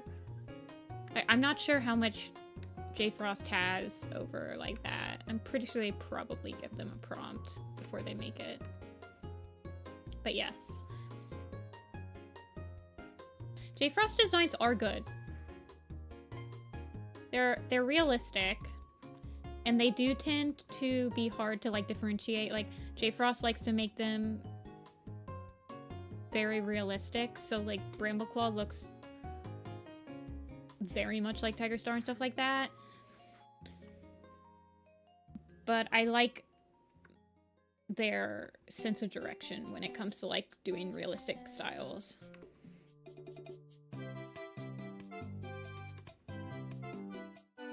I don't really blame J Frost for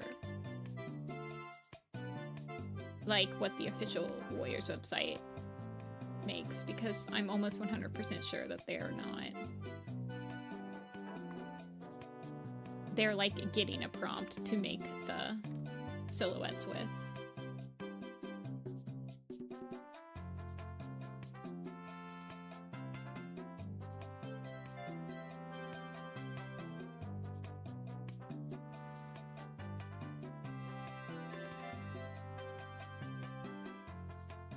Okay, J Frost goes in with green eyes. Well then, J Frost, what is wrong with you? I'm just kidding.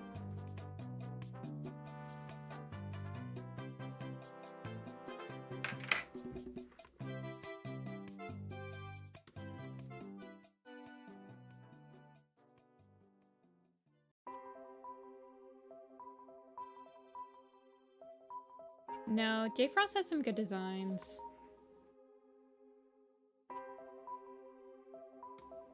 Breeze Pelt's hair reminds you of Moonshadow. Yeah. They do have kind of the same exact hair, don't they?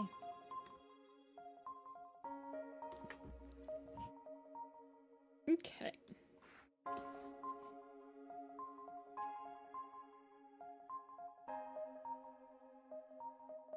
I don't know if I like that little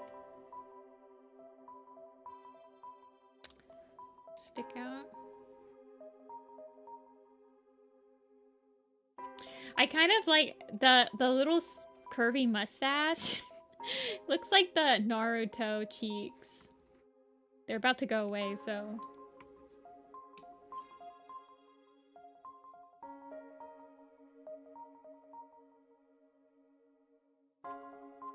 He looks like he's from One Piece or something.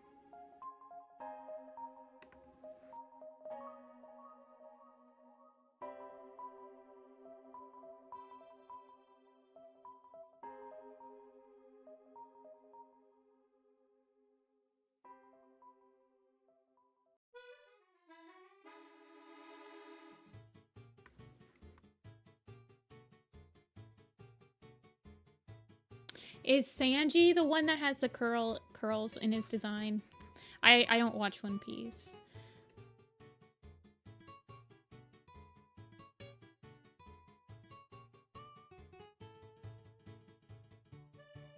Warrior X Naruto animation? Probably.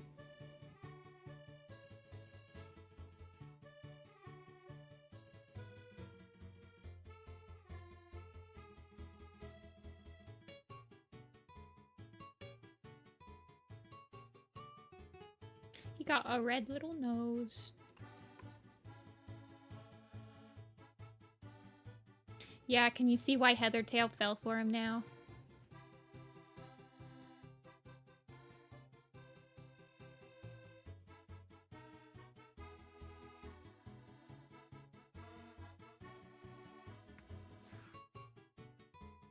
Breeze Pelt after therapy.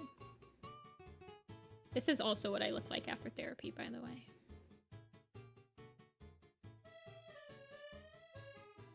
I also shout hooray after finishing hard tasks.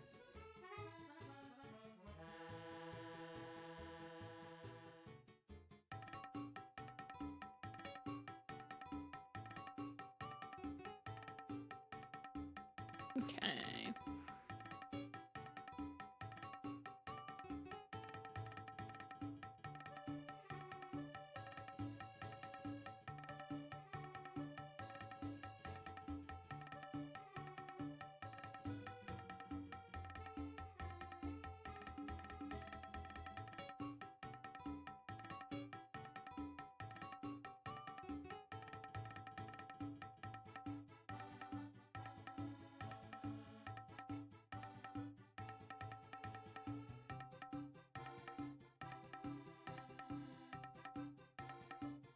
Aggressively play bongos. I think Breeze Pelt would definitely teach all of his kids to play Mario Sunshine. I don't know about you guys, but he's definitely a gamer dad. I think him and Lion Blaze have a clan. Or they probably play Fortnite together. There's a Fortnite type game where you play with the team, right?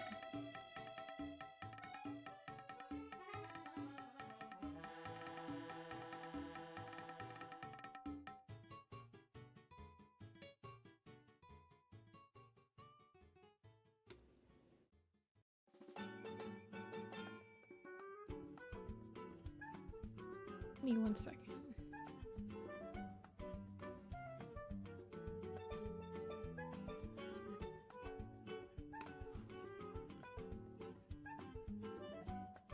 Yes, that's better.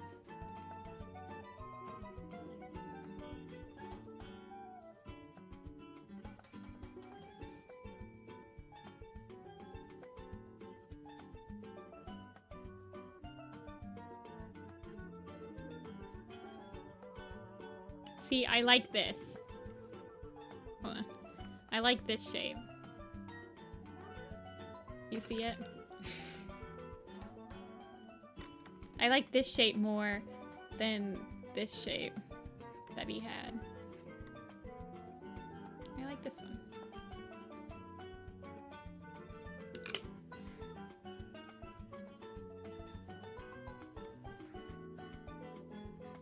Yeah, Breezepo and Lion Blaze have each 1/2 of a beard. It's funny because Crowfeather is completely beardless, which implies that both of them got their beards from their mom's side. Beard / mustache.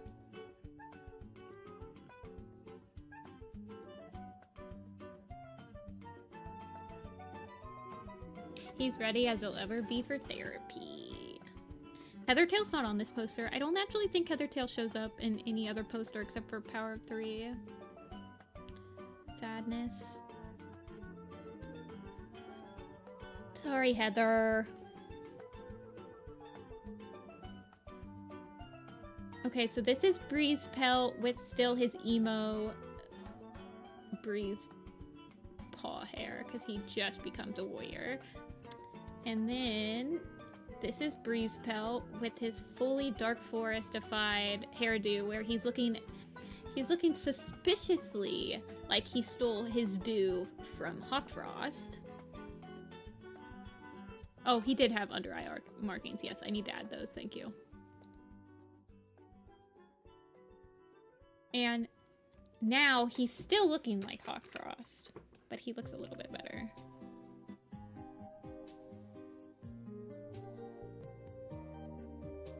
This is actually the perfect music to design Warrior Cats to, by the way. The Mii creation music from the Wii. Try designing Warrior Cats 2 at once. It'll change your life.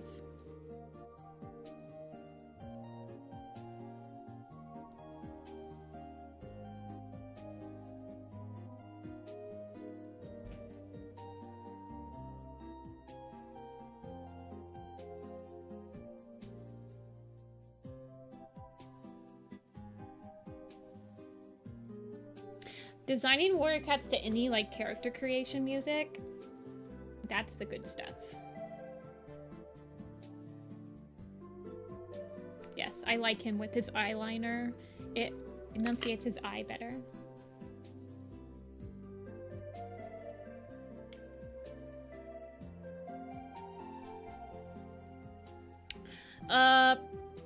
Well, I don't give Jake or Firestar beards, so probably Sandstorm again.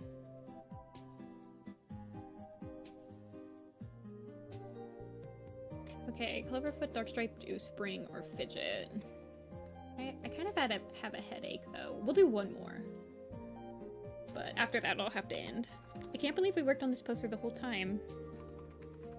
I'm glad. I need to finish these.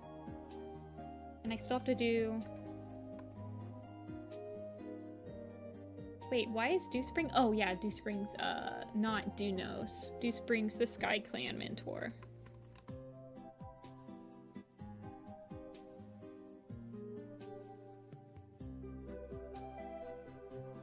The last time he drew Darkstripe, he was in this poster.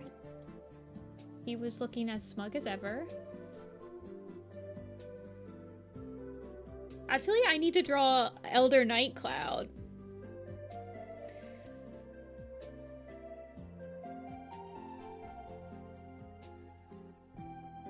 Take us home, Cloverfoot.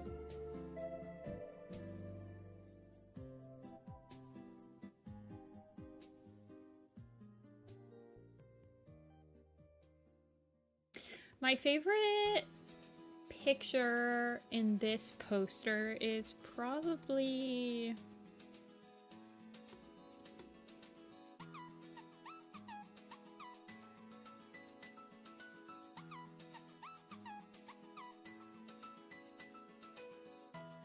I like how Ivy Pool turned out in this poster.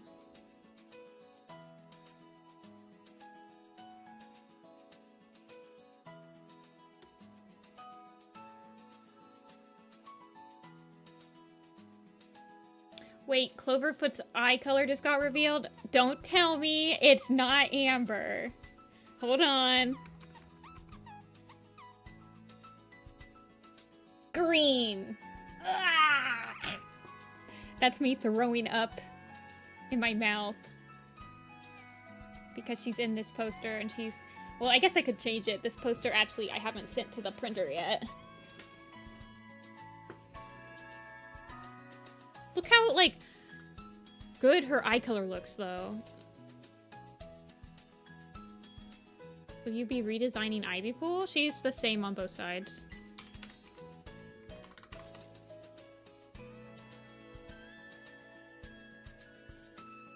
Yeah, she's the same on both sides. Also, both ones have it. Clovers are green.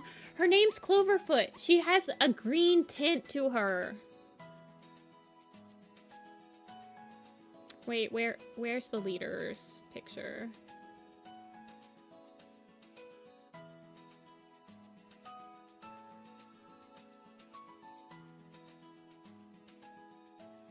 Look, she's green tinted.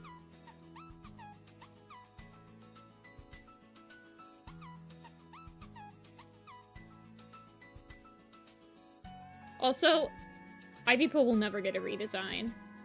I think people would kill me if I changed this design. Also, I've drawn it so many times. It's ingrained in my memory. I could never change it. Yeah. I'm not too upset with her getting an eye color change. I was gonna redesign her anyway. Hold on. Yeah, greenish yellow is probably what I would do. I'd probably go like this color.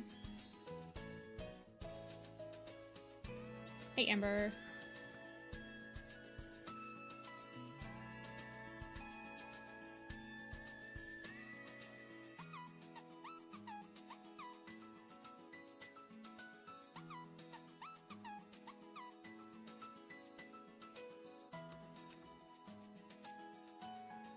Yeah, I would just go like that color. Yeah, outside yellow. Mm-hmm. Yeah, I haven't sent the Vision Shadows one to the printer yet, so I can still change her. I haven't sent the Dawn of the Clans one or the Vision of Shadows one. Or... Yeah, I'll change her eye color. Cloverfoot's, that's fine. I can change Cloverfoot's eye color.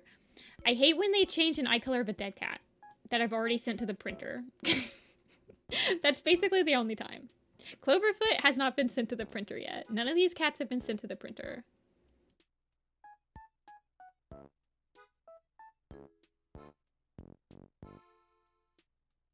Basically, they need to hire me to make the official Warrior Cat design so that I can never get angry again. No, I'm talking about Berry Nose, Squirrel. They changed Berry Nose color. And then he's dead, but they just made him have a new eye color, and he's dead.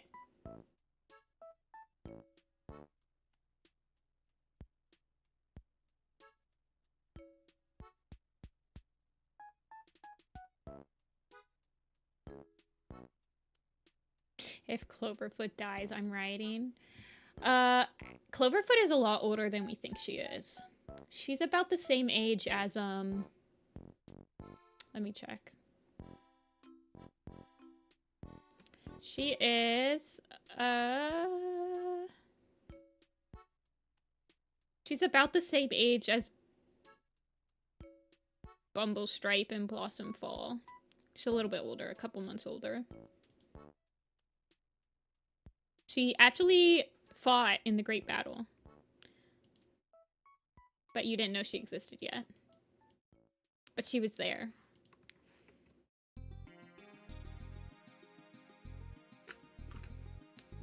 Cloverfoot's parents are Scorchfur and Snowbird. She looks like her mom.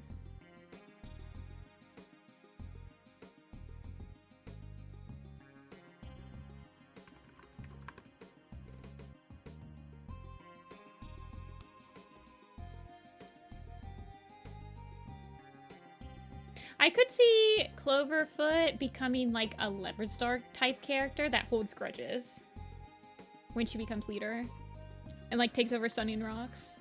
If only Stunning Rocks was a real thing. Actually, I don't think we've had Tall Shadow is the only confirmed female leader of Shadow Clan.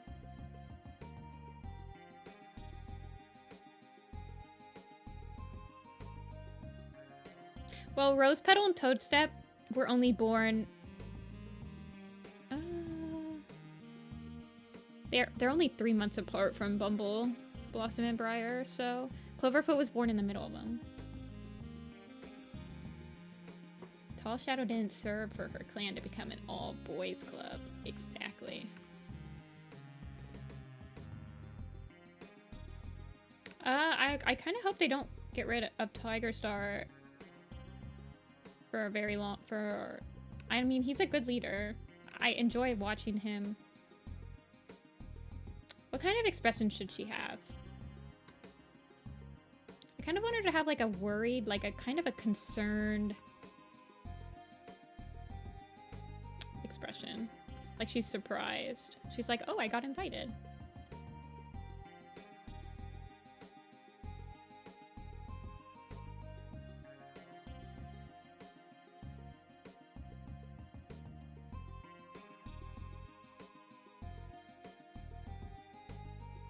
Okay, but like we could have Blaze Star, you guys.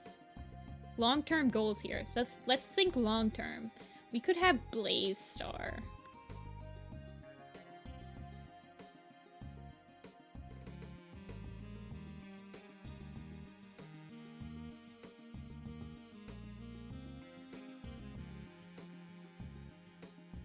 If you guys could pick one living cat from every clan that had the silliest leader name and make them leader, who would you pick? I'll go first.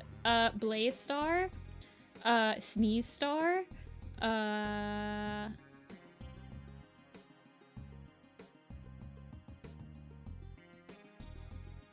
MacGyver Star, Bella Star, Waffle Star, Harvey Star. I don't think Harvey is still living. Or at least he's not in the clans. Eel Star?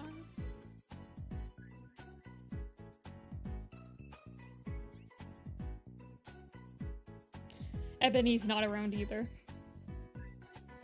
Moonstar.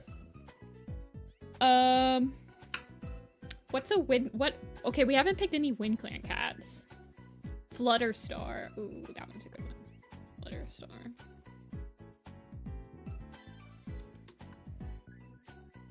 I hope Ivy Star becomes canon. I will literally riot in my social medias if she doesn't become Stretch Star. Fluff Star.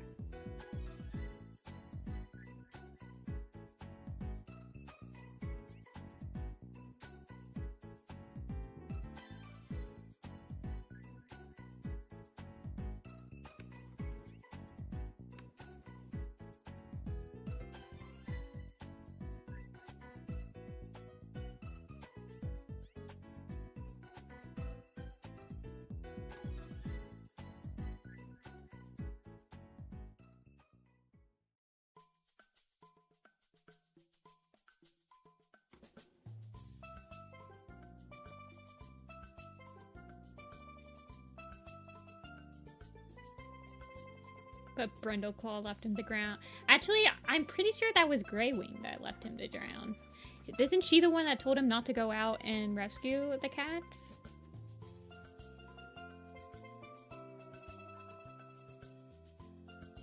Pawpaw.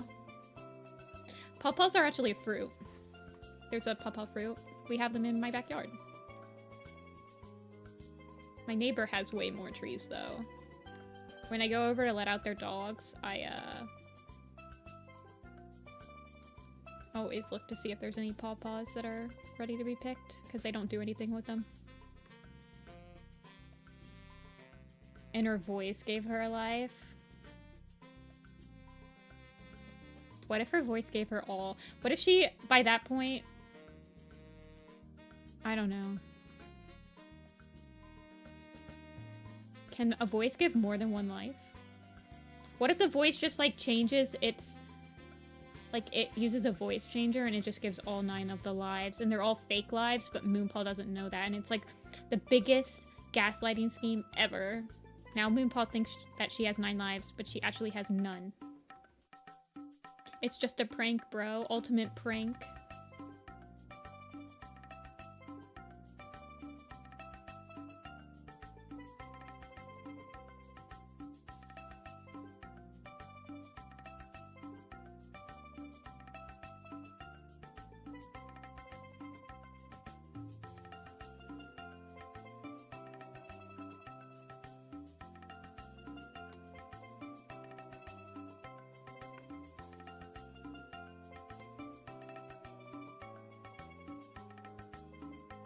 Squirrel is really old. Ivypool is getting up there. Don't get me wrong. She is younger than Icewing, though.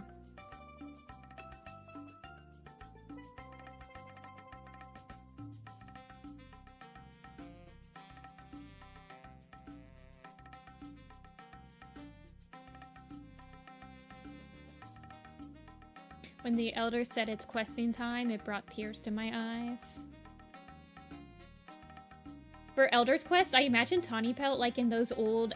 Haven't you guys played like Uncharted or like The Treasure or like the buddy cop movies where the cop is in retirement and they get a call and they're like, put on the badge one last time. Put on the questing pause one last time. Title drop. That's how I imagine Tawny Pelt.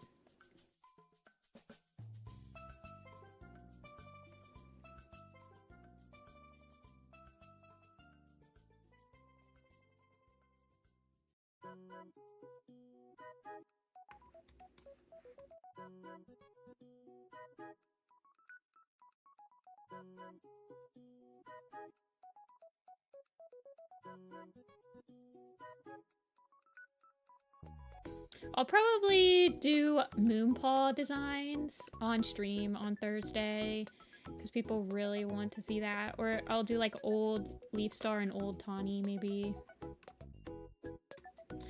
Cloverfoot is growing on me every time I draw her. I want to know more about her.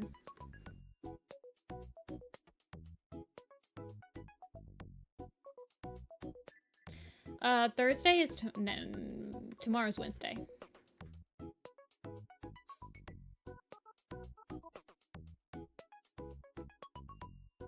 I have errands tomorrow. I'm going to the post office tomorrow, so if anyone buys anything from my shop, shameless plug, tonight, they will get shipped tomorrow. I make the pilgrimage. I'll probably start actually closer to 1 o'clock, because I'll probably be excited to, like, talk about Elder's Quest.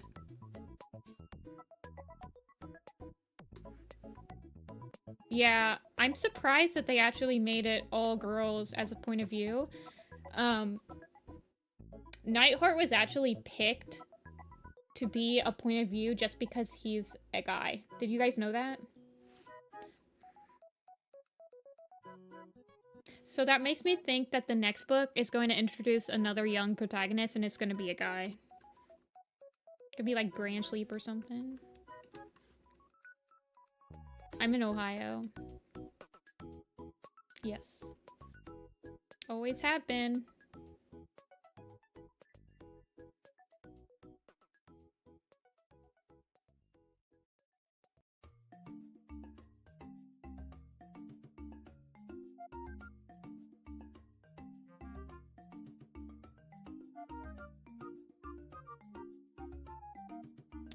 They don't do 4 pro tags.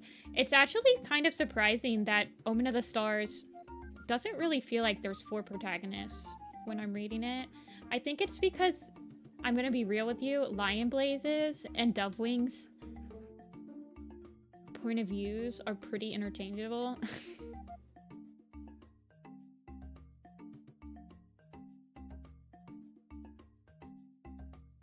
What time is it for you right now, Alien?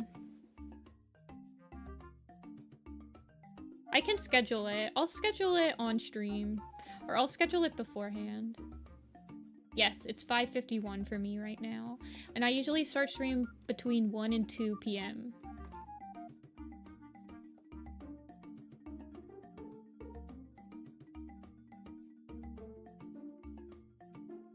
a.m. Oh, jeez. Oh, jeez. That means that I usually start stream for you at like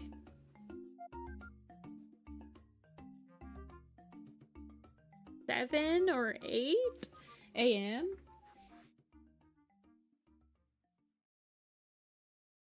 Well, we'll be talking about it all day.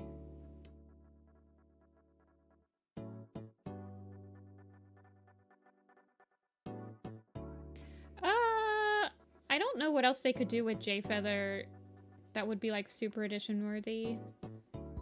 Let's be real.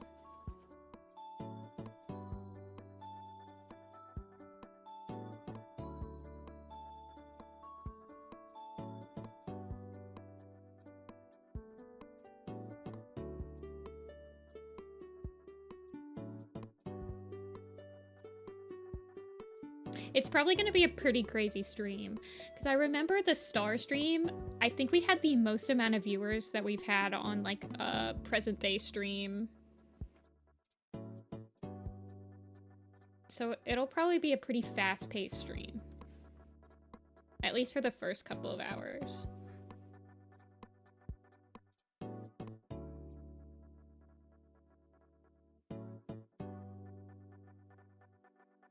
Anytime you guys ask if Cloverfoot / any character is dead, I just think of that one meme where it's like, no, but I like remembering them.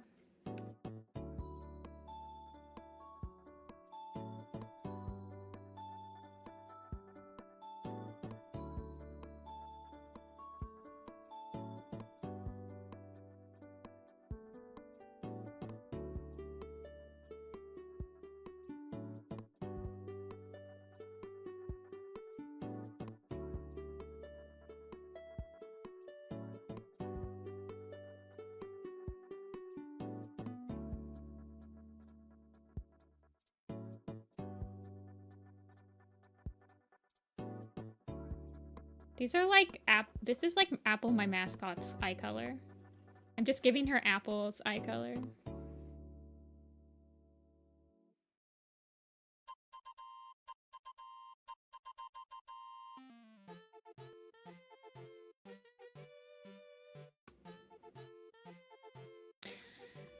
It's actually wild how many alive cats nowadays that are fan favorites are totally in ShadowClan, at least for me.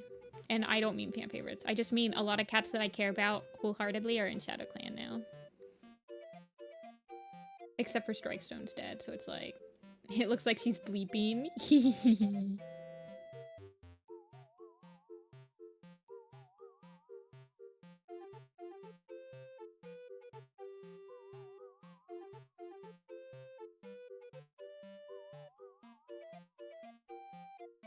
I can make her blip.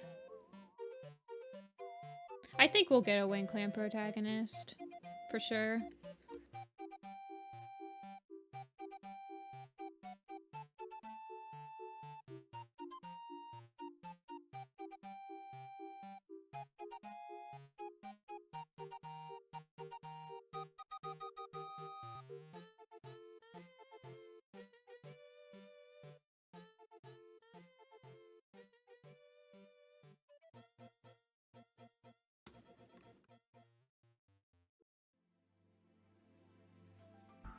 It's 7 a.m. on Friday. Okay.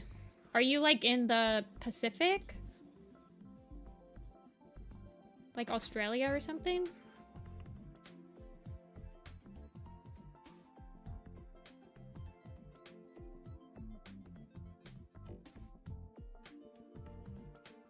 Okay.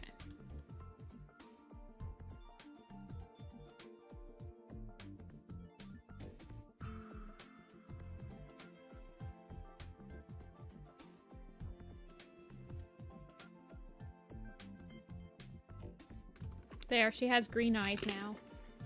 The prophecy's been fulfilled. Now she just looks like she's got green tint.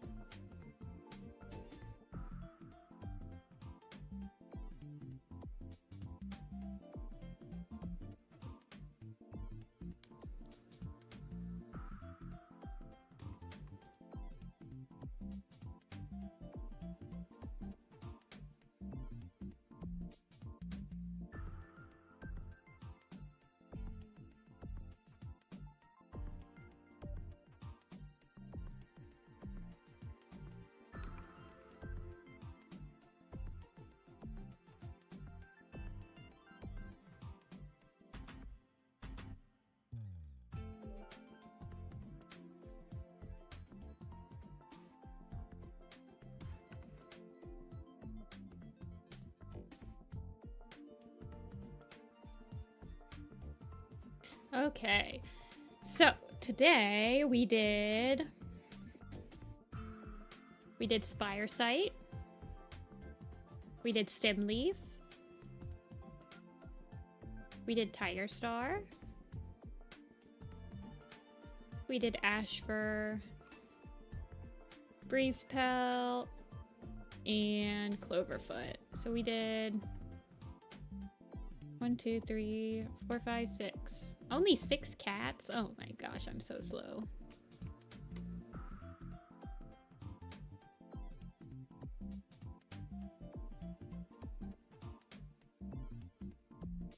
Ooh, a driver's license.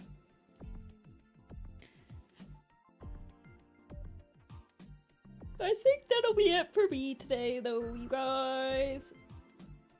I will be back on Thursday. Thursday is the Elder Quest spoiler stream. I won't be working on the Broken Code poster or any other type of, like, not Elder's Quest stuff, though. So if you're worried that you're gonna miss some Broken Code poster because you don't want to get spoilered, you will not.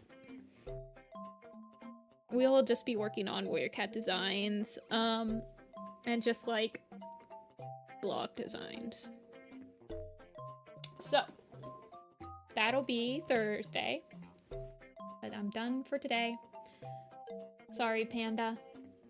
I'll be back again on Thursday, 1 to 2. I'll probably start closer to 1.